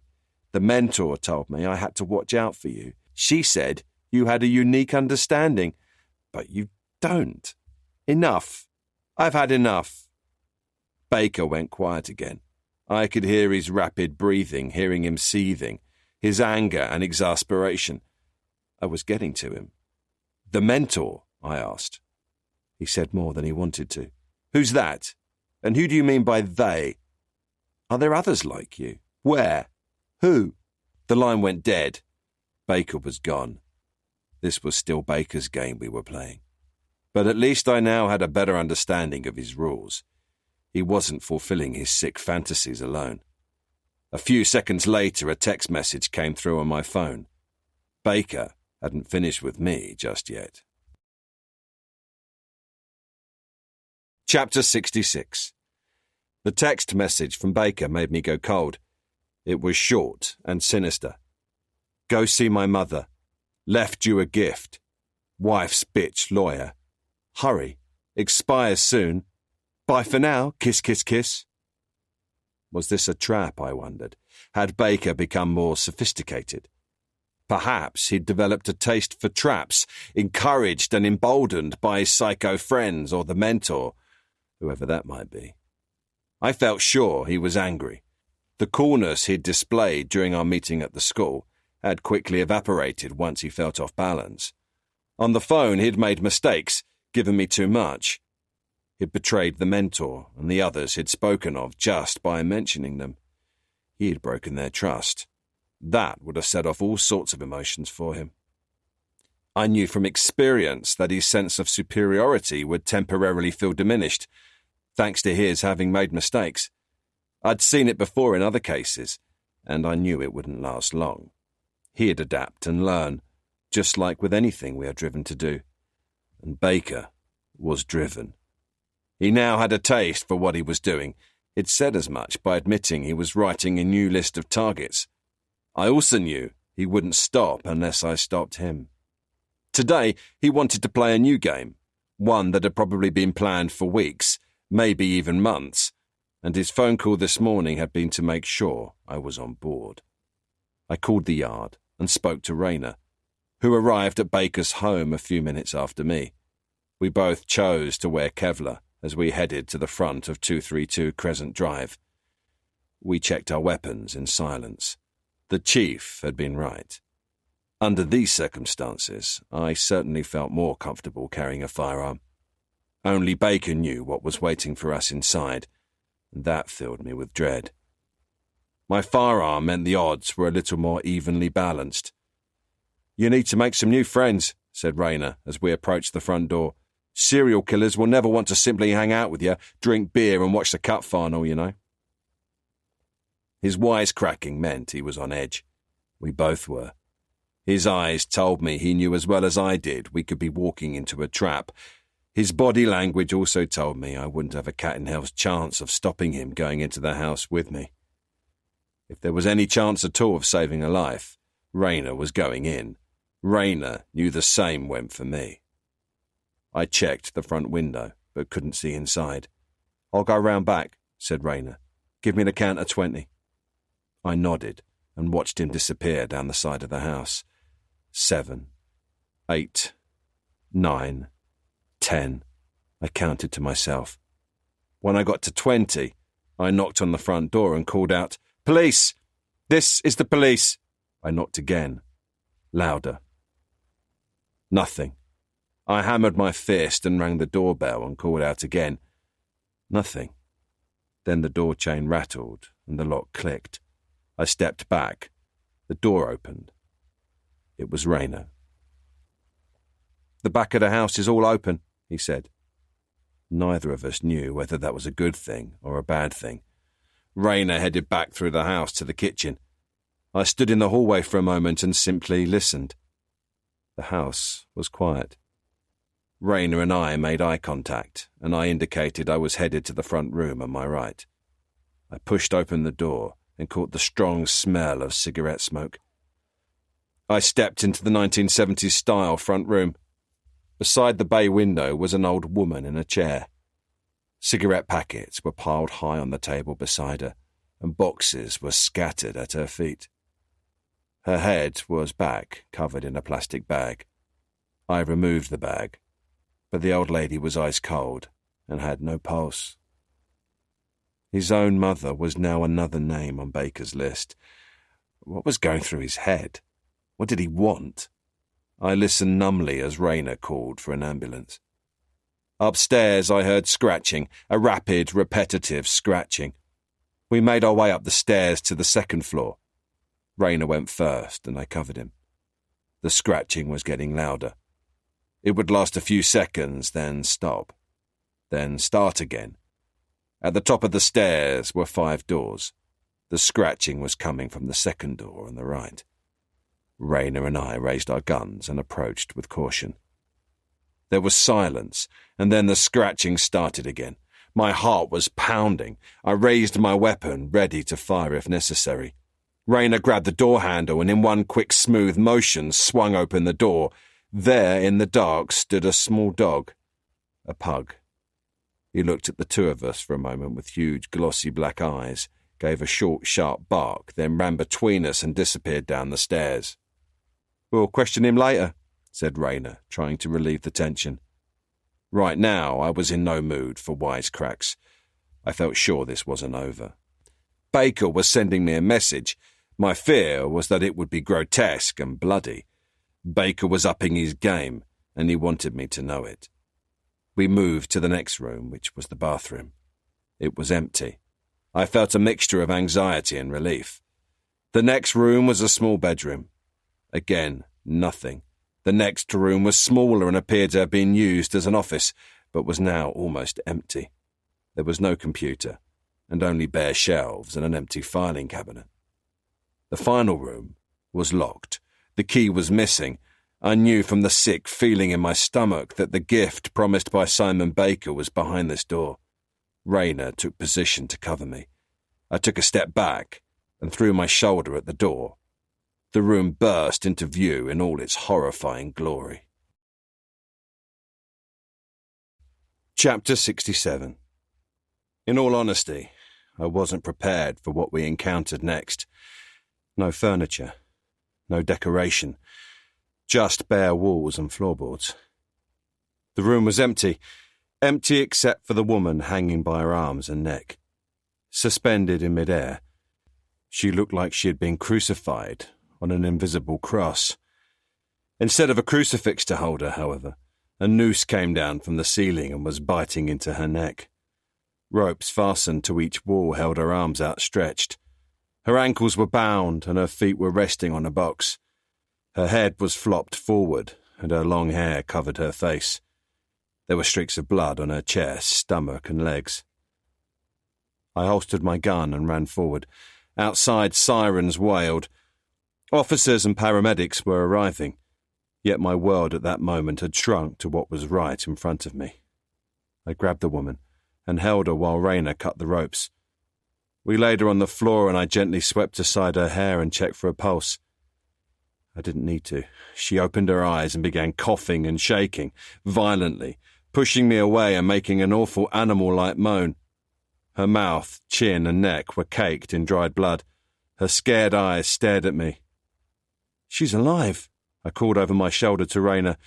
"She's alive. Get a paramedic now." The woman went quiet and calm. "You're going to be fine," I told her. "You're safe. I'm a police officer. We're police officers. Paramedics are on their way. It's over now. You've been so brave. It's all over. You're safe, I promise. You're going to be okay. Can you tell me your name?" She didn't speak. Her calm evaporated and she put a hand to her mouth and sobbed hysterically. Rayner returned with a duvet and we covered her. She felt so small in my arms and I continued to hold her trembling body. "Paramedics are coming," I said soothingly. "They're coming up the stairs. They'll be here any second." Rayner was agitated and angry.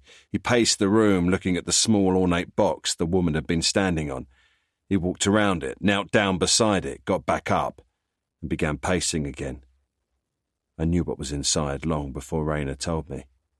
I looked sympathetically into the woman's eyes. Her body was spasming, and periodically she rocked from side to side in my arms. Her howls of anguish and sorrow went right through me. But I held her and did my best to comfort her. Paramedics came into the room now and moved quickly to stabilize the woman. Her belongings had now been found, and identified her as Lucy Ann Chandler, aged 57, a popular and outspoken radio and television arts critic.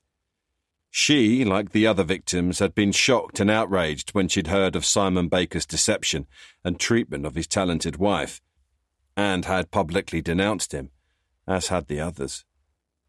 I watched as the paramedics lifted Lucy Ann into the back of the ambulance, then looked across the street to the house where Rayner was briefing the forensics team. He and I have known each other for a long time, and he knew what I was thinking. Neither of us needed to say anything. Rayner took charge of the crime scene, and I watched as he coordinated the teams. Everyone was keen to do their part in an effort to put an end to Baker's madness. I needed to escape. Baker was getting to my head. I needed space to take stock. In a split-second decision, I climbed into the back of the ambulance. In that moment, I needed to feel like I was being of help, and if that meant nothing more than comforting this terrified woman, then so be it. I sat with Lucy Ann until early evening. She had been sedated to help with the shock and her pain. She had drifted in and out of consciousness throughout the day. Her stillness gave me time to think, and seeing her injuries gave me further impetus, if any were needed, to stop Baker once and for all. Throughout the day, faces from the forensic and fingerprint team came and went. They needed samples for comparison. Her husband and grown-up sons were on their way and would arrive around midnight. They were driving the 400-plus miles from Edinburgh. They'd want answers, and I'd have questions, but not right away. First, they'd need time as a family to cry and comfort one another. Lucy-Anne was sleeping, and I doubt she heard me, but I whispered to her I was leaving for a while, and that I'd be back soon. I was of the opinion that Baker's plan had been to inflict pain and humiliation on Lucy-Anne. If he'd wanted her dead, he'd have done it. So even though I didn't anticipate any further threat from Baker, I decided to station an officer outside her hospital room. I sat in my car in the hospital car park and called Rayner. He hadn't calmed down that much, if at all. "He cut out her tongue," he said through gritted teeth. "He cut out her tongue and put it in the box and then made us stand on it. What sort of monster does that? I've never wanted anyone so bad. We have to catch this prick, whatever it takes. Whatever it takes." "What did the note say?" I asked. "How did you know there was a note?" I ignored the question, and Rayner repeated the note's message. "Your mother should have told you to watch your tongue. Well, now you can." We talked for an hour or so, and then he told me to get home and get some rest. He insisted there was nothing that couldn't wait until after a good night's sleep. I drove out of the car park, but I couldn't go home. Something was eating away at me. I was missing something, so instead of turning left out of the car park, I turned right and headed back to Scotland Yard. Fueled by coffee, I spent the night re-examining the case notes, rereading reports, listening to recordings, comparing photographs, and going over Baker's family history. I listened over and over to his call to me. I needed to understand Baker better than I did. I needed to understand who he really was, why he was doing what he was doing. Baker had been one step ahead of me at every stage. If I wanted to catch this man, I needed to know his next move, and that meant knowing more about how he thought. I'd come to the decision over the course of the last few days that the fraud case and the imprisonment of his wife were only a small part of a bigger picture. I was now convinced that if I began to dig deep enough, I'd discover what was really driving Baker to act out his horrific fantasies. Why take the risk of punishing the victim so dramatically? These crimes had to be more than simple revenge. They had all been elaborate and unnecessarily staged. He was making statements. I needed to figure out why he took the time and risk. If I wanted to figure out where he was going next, I needed to figure out where he'd been and who the real Simon Baker was. Chapter 68. At 10:35 a.m., I walked into Rayner's office and put a photograph down in front of him. He stopped eating his breakfast sandwich and looked up at me. "You look terrible. You've been here all night, haven't you?" I ignored the question. "He's here," I said, and pointed to a small cottage in the picture. It was on a hilltop overlooking a Cornish beach. In front of the cottage stood 2 adults and a child about 9 years of age. "This is where it started," I said. "That's Simon Baker, and those are his parents." Rayner took another bite of his sandwich and looked at me and then again at the picture. "Okay," he said. "Okay, so they went on holiday to the Cornish coast. What am I missing?" I grabbed the remaining half of Rayner's sandwich and sat down. As a child, Simon Baker's family stayed at his grandparents' cottage in St Ives, Cornwall. They were well-known local artists and ran creative workshops. When his grandmother and grandfather passed away, the property passed to Baker's mother. I checked, and it's still in her name. The property will most likely pass to him, but that isn't relevant right now. What is relevant is that Baker still visits the property from time to time for purposes of maintenance. Rayner looked unconvinced. "You're thinking he's hiding out there?" "There's more. This isn't the first time Baker has experienced what he would consider rough justice. It turns out his grandfather was accused of raping an 11-year-old local schoolgirl when Baker was just 9. Baker saw the whole sorry story play out in all the local and national newspapers. It was a real scandal at the time. The grandfather protested his innocence, but locally he received death threats and suffered violent abuse, and one of the barns he used as a workshop was burned to the ground. Eventually it was proved another man had raped the girl, a man from out of the area with a string of sex offences to his name. By that time, it was too late. The damage to Baker's grandfather's reputation was done. Baker Sr. became more and more depressed. Rumours continued unabated, and he realised he'd never completely clear his name, that there would always be those who talked behind his back, that the slander would continue. One morning, Baker's grandfather walked out to the nearest cliff edge, just a minute or so from the cottage, and blew his brains out with a shotgun. Young Simon was staying with him at the time, and it was he who found the body. His grandmother never recovered from the shock. Heartbroken, she passed away within a few months. Rayner sat silent for a few moments. But Simon Baker actually did commit his crime. He was actually found guilty. He served his time, he said doubtfully. Yes, I know. But in his own warped mind, he still feels some miscarriage of justice took place. Unlike his grandfather, Baker has gone on a rampage, taking vengeance on those who spread rumours or reported on his crime. Rayner scratched his head furiously. Where does that actually get us? Guess what date Baker's grandfather took his life? Rayner shook his head. I don't know, yesterday?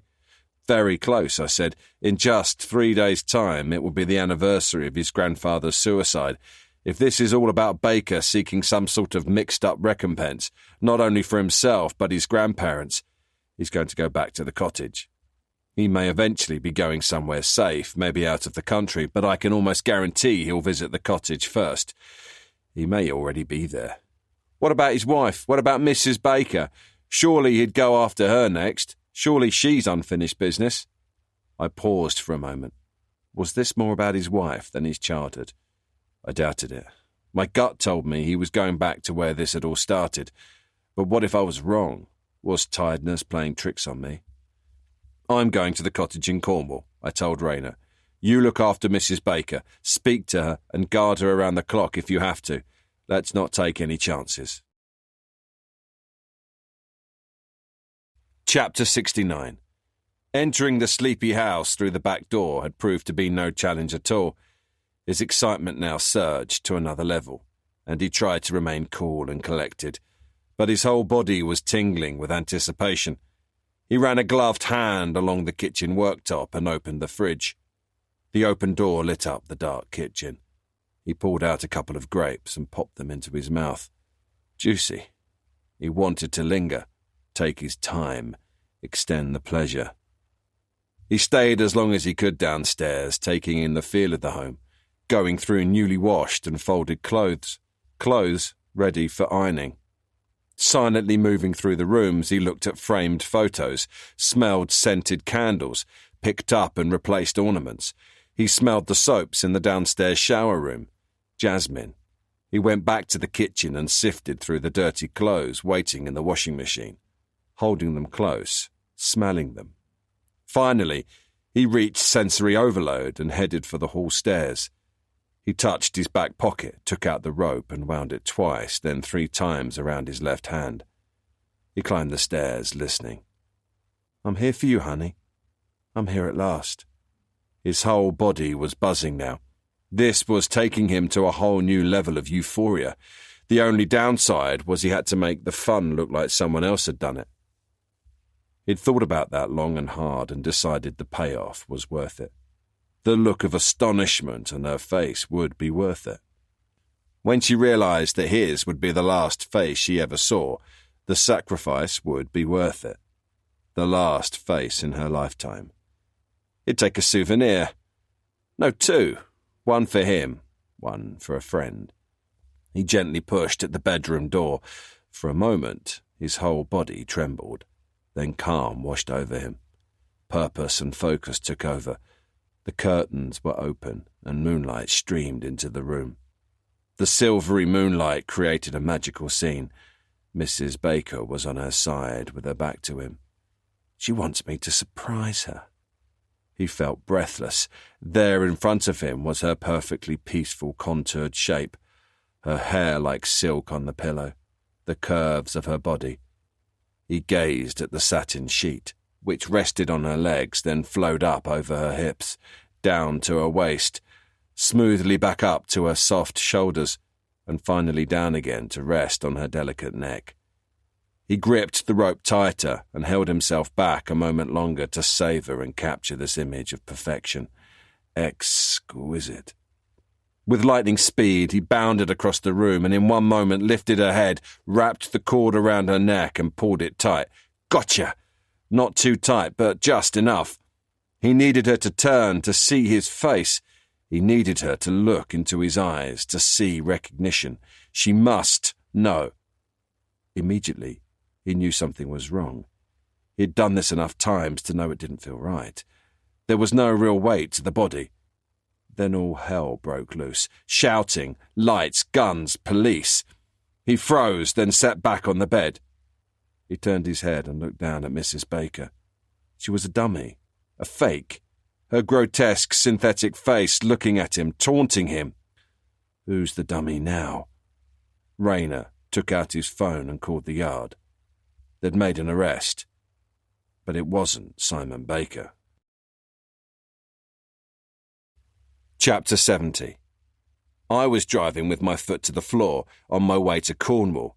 I felt strong, but I knew in reality I was exhausted. Like so many times before, I was running on strong coffee and adrenaline. My head and body were a swirling ball of anticipation and fear.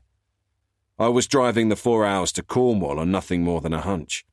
If I was wrong, I'd have lost a day and Simon Baker could be long gone. I pushed those thoughts to the back of my mind. I needed to stay positive. My hunches and my instincts were good, I told myself. Detective work is a process of elimination. I'd eliminated the alternatives and was making the only logical next step. I kept telling myself, if I have this right, I can end this now. But the long drive and tiredness introduced time to think and time to doubt my instincts. Knowing it was only mind tricks didn't make stopping the worry any easier. I pressed on at full speed, using my lights when necessary. The sooner I got there, the sooner I could put Baker down.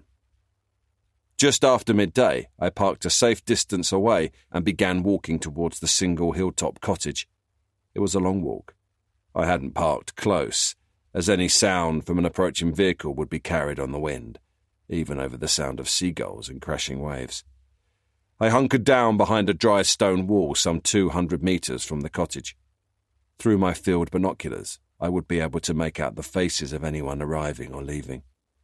I watched the house for close to an hour and saw nothing. I felt sick to my stomach. What if I was wrong? I tried to get comfortable. If I was to approach the house, I wanted to be sure Baker was in there. This was my best chance of cornering him. And if he saw me before I saw him, he'd be gone in a flash. Despite my eagerness, it was patience and surprise I needed now. As soon as I had a positive ID, I'd call for backup. Right now, this was all on me. It was a long and grueling wait. The sun had been beating down on me all day, and I could feel my neck and face were burnt.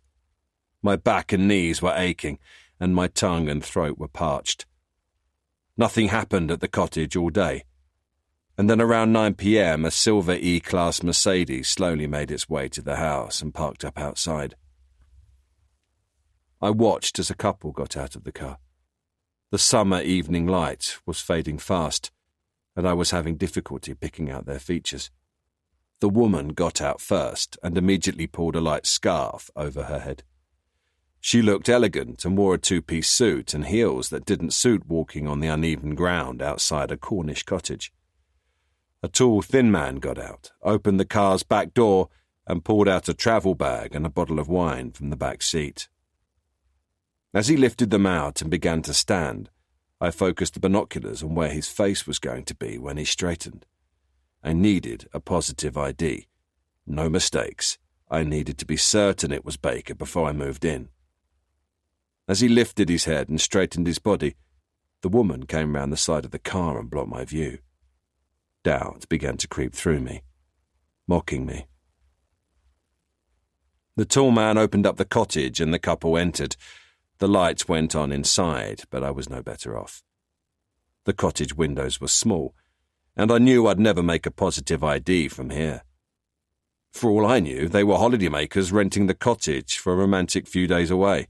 "Okay, get off your arse and go and take a look," I muttered. Great. Now I was talking to myself. I checked my weapon and thought about what I needed to take. If all hell broke loose, it was best I'd be able to move quickly. I left everything except my Glock, which I checked a second time. Nerves. I waited a few minutes until it was a little darker, and then followed the dry stone wall. I stayed low and followed it straight for a few minutes, and then turned left and followed it up the hillside until I eventually came to the gap for the driveway to the cottage. I passed over the driveway and followed the wall until I was up close. Then I climbed over and, staying low, headed to the rear of the cottage. I stopped and crouched behind a log pile. My heart was racing. All my senses told me Baker was in that building, and he had another victim with him. But if I was wrong and burst in, the repercussions didn't bear thinking about. At the very least, it would be a serious internal investigation, as well as a dream come true for the press. I couldn't allow someone to die, but I had to be sure it was him. I edged along the side of the building and made my way to the first window. I peered in and could see no movement. My heart was hammering and felt ready to explode out of my chest. I listened and could hear the woman. She sounded distressed. I moved fast to the next window. I could hear voices. The woman was calling. Was I too late? I unclipped the Glock and peered in through the window. The woman was drinking red wine and singing along to music. All at once she stopped and fixed her eyes on mine. She paused for a moment, then screamed. Simon Baker came rushing in from another room. My heart pounded. It was him. "I've got you." He looked at her, then followed her eyes to the window. Chapter 71. I moved quickly to the front of the cottage and kicked open the front door. "Scotland Yard Police, Inspector Hardy," I said, as I held out my warrant card. "Simon Baker, do not move. Stay right there." The woman dropped her glass of wine and ran for cover behind a small green sofa. I pointed at her. "I'm a plainclothes police officer. For your own safety, please stay right there. Do not move." Baker took his chance. He turned on his heels and ran back through to the next room. I raised my weapon and followed him. I paused at the entrance to the room. Cautiously, I took the couple of steps up and entered it. Set against the wall at the back of this room was a narrow staircase leading to what I assumed was an attic room. I began to cross towards the staircase when, through the posts, the barrel of a shotgun appeared. I threw myself forward to the foot of the staircase, turned, and fired. I missed, and a post beside Baker splintered. Baker couldn't turn the shotgun fast enough.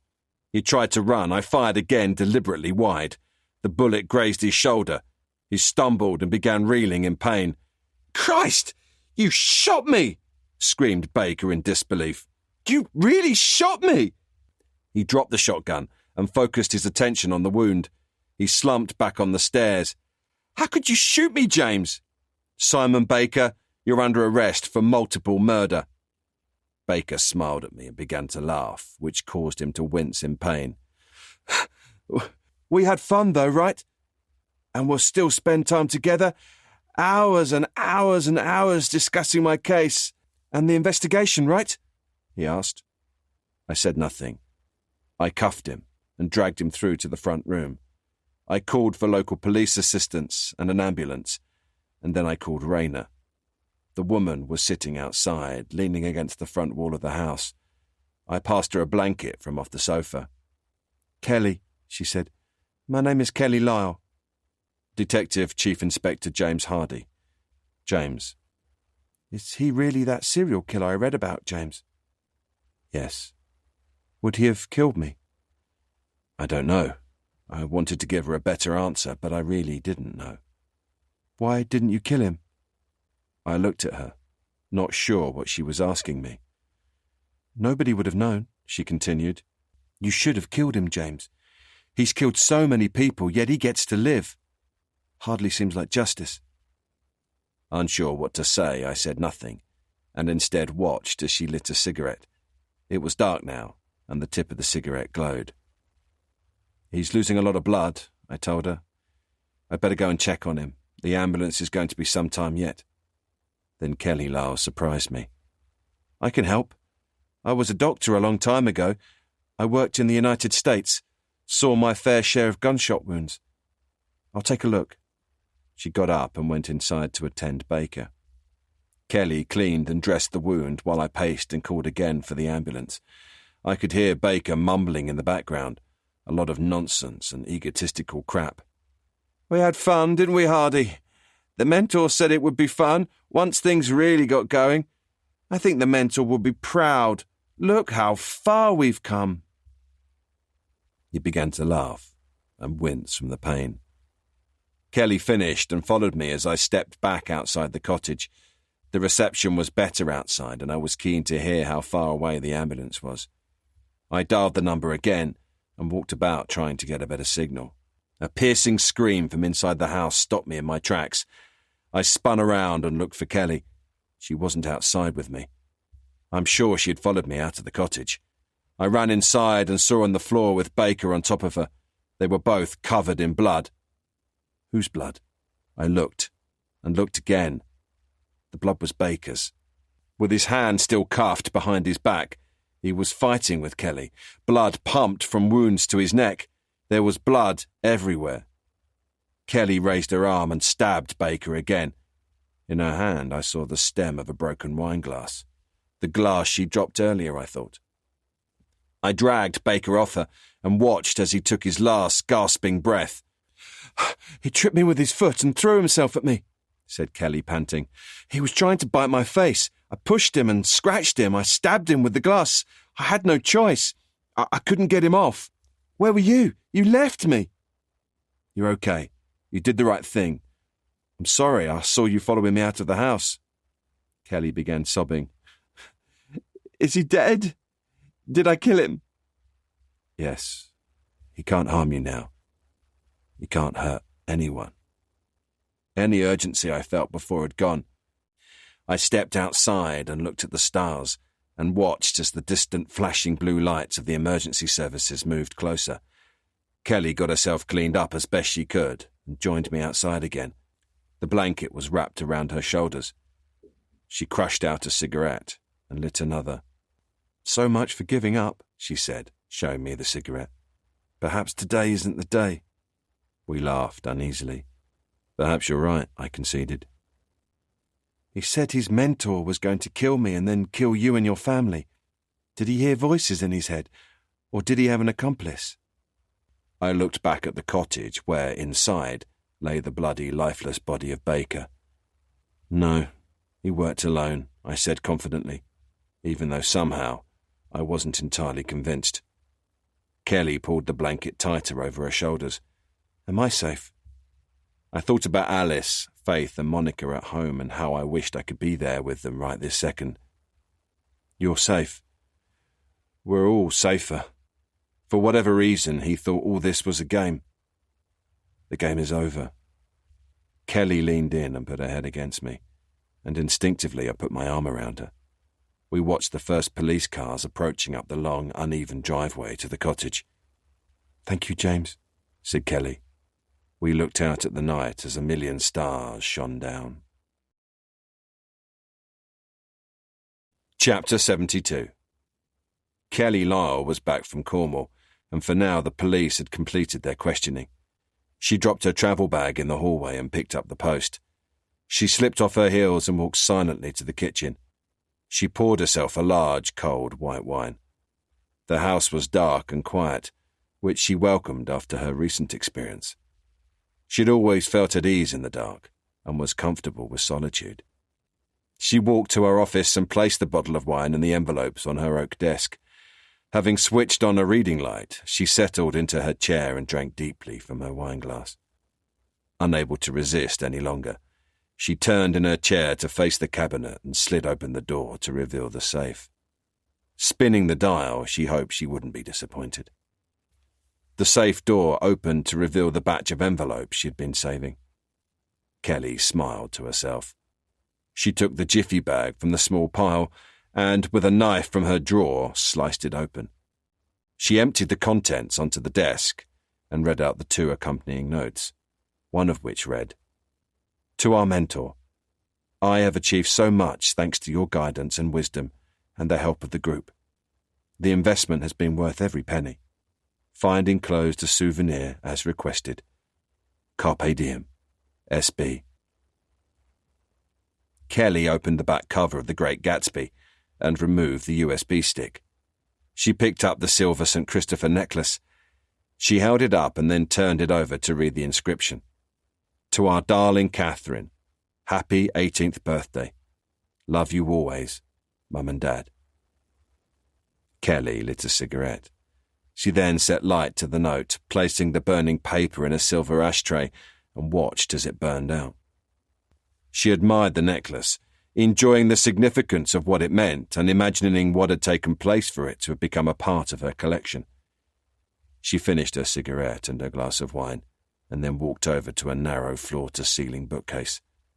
She slid it to one side, revealing a second large safe set back into the wall. Originally designed for a bank, the safe had been modified to Kelly's specifications. It was around 2 meters high and 2 meters wide. She opened it to reveal shelves, hooks and drawers, which had been installed along with power and spotlights. Kelly opened one of the display drawers and placed the St. Christopher necklace on the black velvet surface. "Perfect. Thank you, Mr. Baker." She stood back to take in the vastness of her collection. The safe was full of rings, bracelets, watches, earrings, necklaces, and even a gold tooth, souvenirs all sent to her by appreciative clients, students, and admirers from all over the world. "I'm going to need a bigger vault," she mused. "Perhaps a walk-in vault. This is almost as much fun as collecting my own souvenirs." Almost. Smiling reflectively, Kelly, the mentor Lyle, decided it would soon be time for a new game of cat and mouse. Detective James Hardy would perhaps fare better than her previous adversaries. Chapter 73. I felt I'd come up for air and was finally able to breathe again. Once more I could focus on what mattered most to me, my family. Being surrounded by so much love, I had to ask myself how I was able to get so lost in the nightmares that crept into my life. I could only assume that it was precisely because I had this lifeline that I could descend to the depths I often had to. Monsters live in dark places, and to catch them you can't be afraid of the dark. It was Sunday, and my home was filled with music, conversation, laughter, and the smell of great British home cooking. Monica and Mum were working together on preparing roast lamb with garlic and herbs, minted new potatoes, and an impressive array of summer vegetables. Having offered to help, I didn't need to be a detective to work out my woeful culinary skills weren't required. Instead, I was informed the meal was almost ready, and should go make myself useful by helping Dad wrangle Alice and Faith to the table, with washed hands. I watched as Dad chased the girls from room to room. In his usual comic manner, he was more interested in making them squeal with delight, repeatedly hiding and jumping out on them, than actually getting them to the table. Eventually he ran out of puff, and when the girls approached to check he was okay, he grabbed them and carried them off for hand-washing. The house phone began to ring. Mum looked at me in a way that said, "I know you're going to answer it, and we both know you shouldn't." I hesitated for a moment, and then picked up the receiver. "James Hardy," I said. "Detective Hardy, sorry to intrude. I know how precious family time is to you," a woman's voice said. "Who is this?" "Forgotten me already, James?" the voice teased. "Even after a romantic evening under the stars. You remember our time together outside the little Cornish cottage, don't you? You and I sat huddled together waiting for the emergency services while Simon Baker's lifeless and bloody corpse grew cold. You know, I could so easily have ended you there, and to all the world it would have looked as though you were just one more casualty of Mr. Baker." Kelly Lyle I asked, my mind racing, trying to fit the pieces together. I don't understand. Does Kelly the mentor, Lyle, help you? Goodness me, I hope you're going to be smarter than this when we start our games. I was worried Simon Baker had given the game away, but it appears you're still clueless. What do you want? My mouth felt dry. So glad you asked, though you could sound a little more excited. I mean, just for you, I have decided to play again sooner than I had anticipated. You should be flattered. Before we start, however, it is important you understand the rules. Rules? Jamie, I'm so glad you asked. The rules are simple. There are no rules. There are no limits to which I will not go. Nothing and nobody is beyond my reach, and I don't play fair. You must understand I expect you to fail at stopping me. During the course of our adventure together, innocent people will get hurt, and consequentially die. We will embark on our journey very soon, but right now, I don't want to give too much away and spoil any surprises. I know you have a full house, so I'll let you get back to your family. Give Monica and the girls a kiss from me. I'll be thinking of you. With a click, the phone went dead. Alice and Faith ran past me and hid behind the sofa. Dad was pretending he couldn't see them. Everything all right, son? He could see from my expression things were far from all right. I stared at the phone for a moment, blew out a breath and smiled gamely. How about you help me get those two little rascals to the dinner table before we're all in trouble with your mother? Dad said. They must be hiding around here somewhere. With a loud, playful roar, I turned and reached out to grab Alice. Dad rounded the sofa and approached from the other end to snare Faith. It wasn't long before Dad and I had the girls cornered. It's ready. Dinner is on the table, called Monica.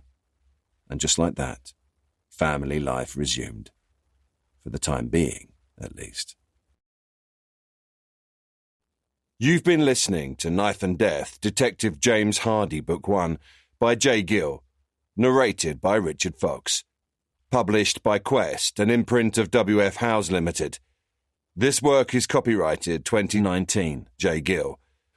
This recording is copyrighted 2022, W.F. Howes Limited.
that came rushing in from another room. My heart pounded. It was him. "I've got you." He looked at her, then followed her eyes to the window.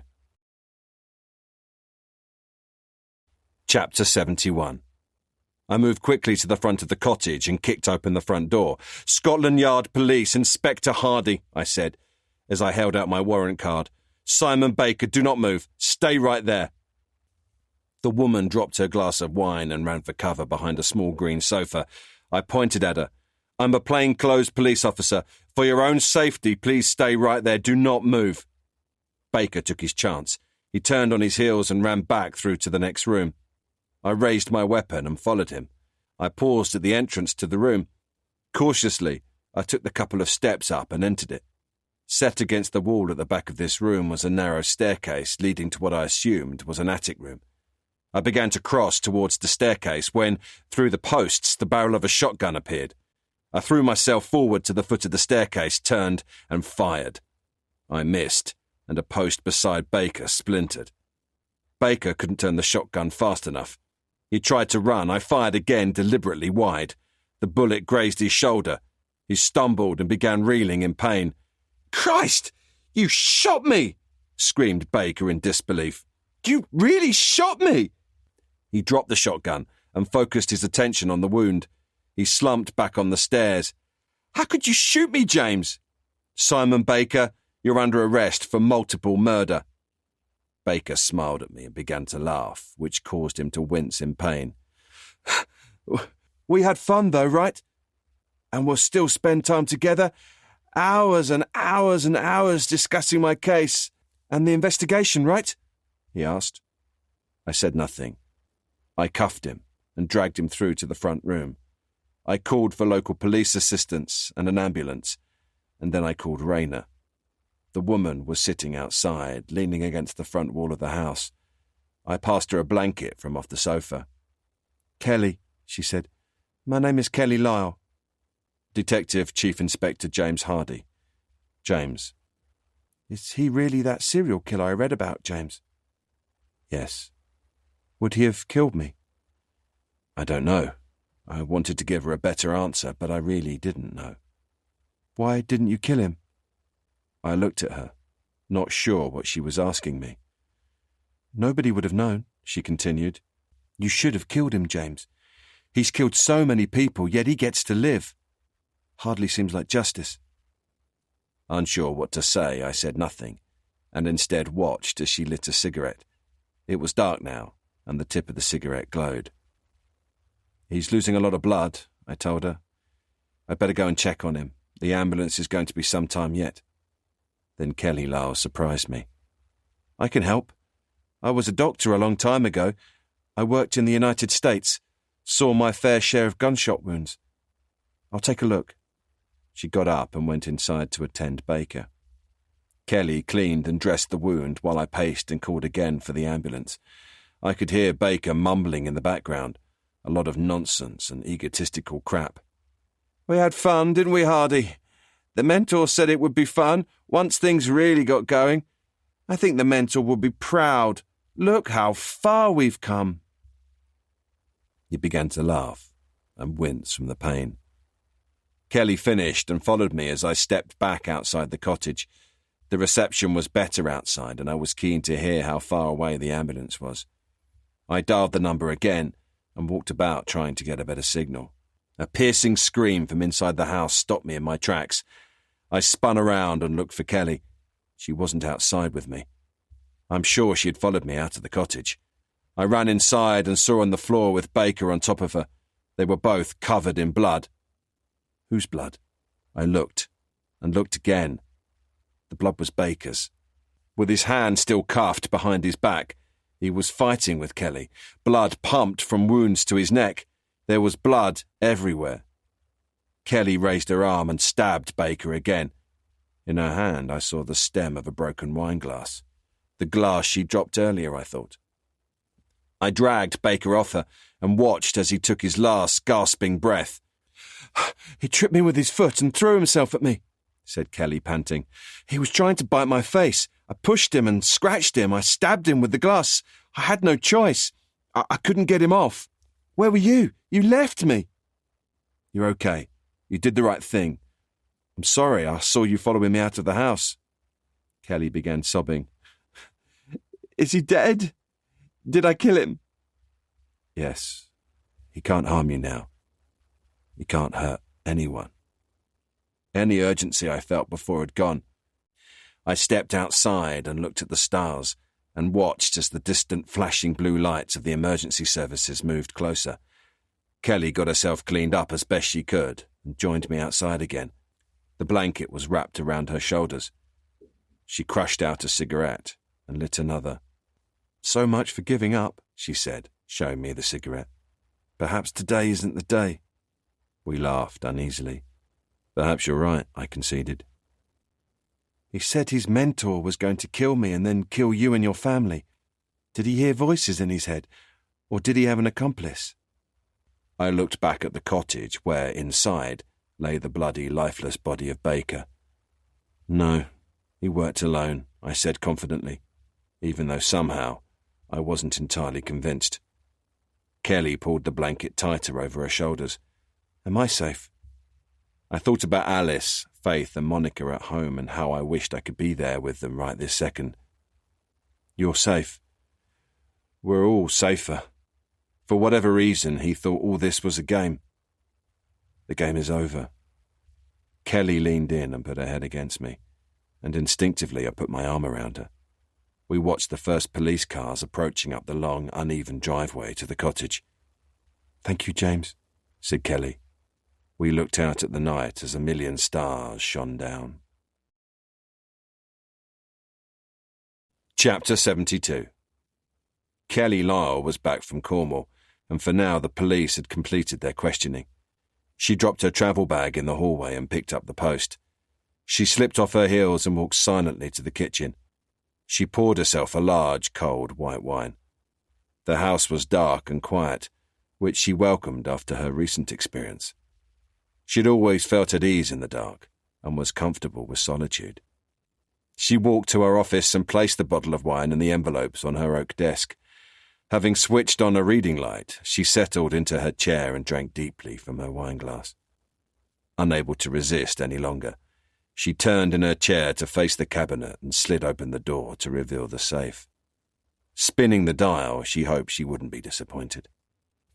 The safe door opened to reveal the batch of envelopes she'd been saving. Kelly smiled to herself. She took the jiffy bag from the small pile and, with a knife from her drawer, sliced it open.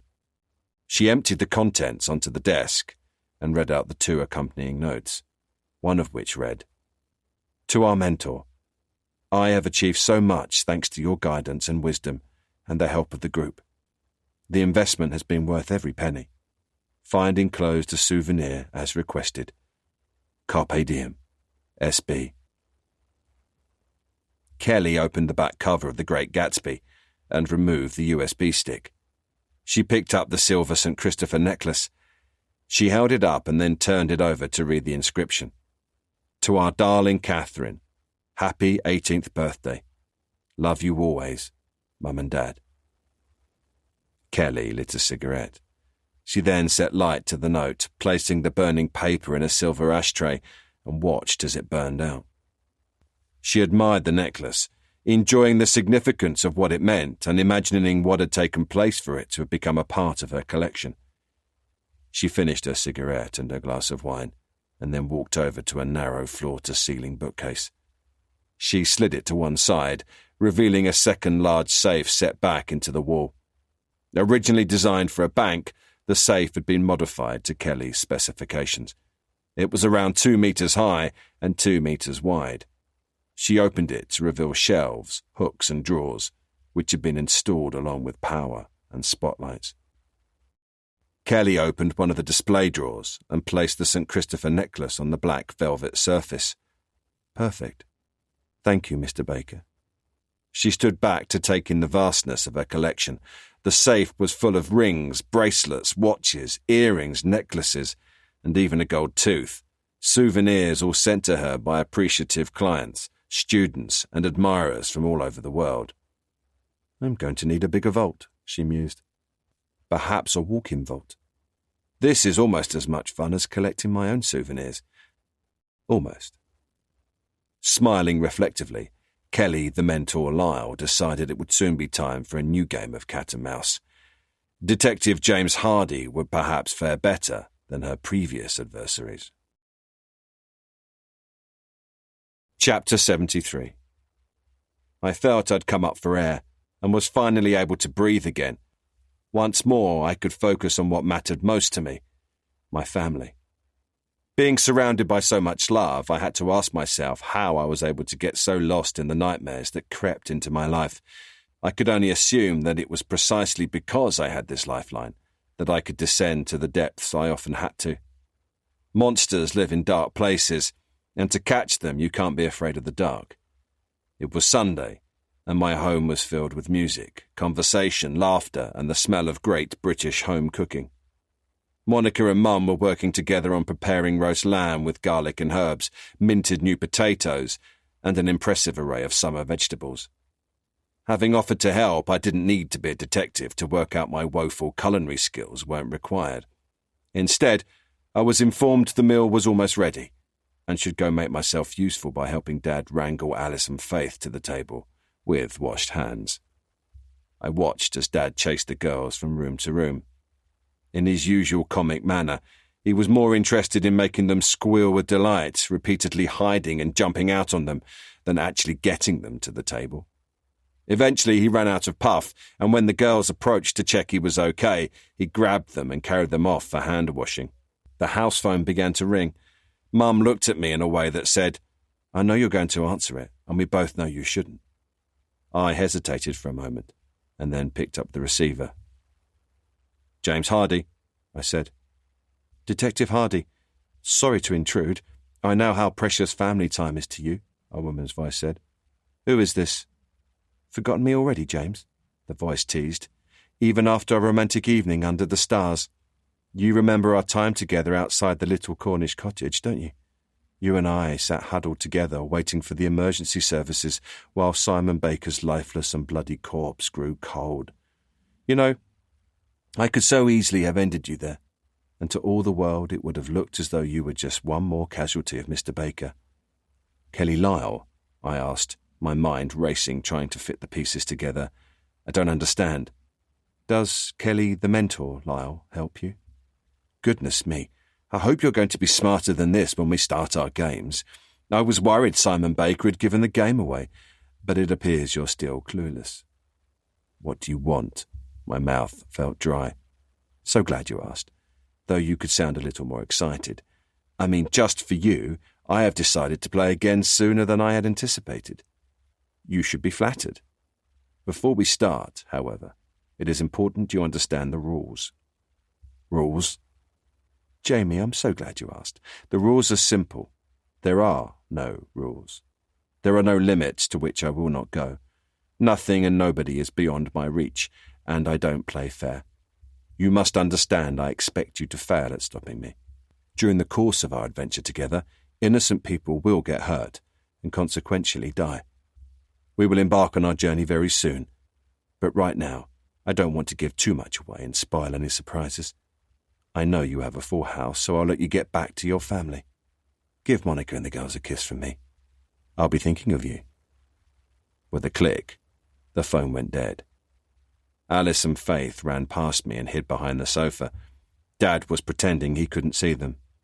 "Everything all right, son?" He could see from my expression things were far from all right. I stared at the phone for a moment, blew out a breath, and smiled gamely. "How about you help me get those two little rascals to the dinner table before we're all in trouble with your mother?" Dad said. "They must be hiding around here somewhere." With a loud, playful roar, I turned and reached out to grab Alice. Dad rounded the sofa and approached from the other end to snare Faith. It wasn't long before Dad and I had the girls cornered. "It's ready. Dinner is on the table," called Monica. And just like that, family life resumed. For the time being, at least. You've been listening to Knife and Death, Detective James Hardy, Book 1, by J. Gill, narrated by Richard Fox. Published by Quest, an imprint of W.F. Howes Limited. This work is copyrighted 2019, J. Gill. This recording is copyrighted 2022, W.F. Howes Limited.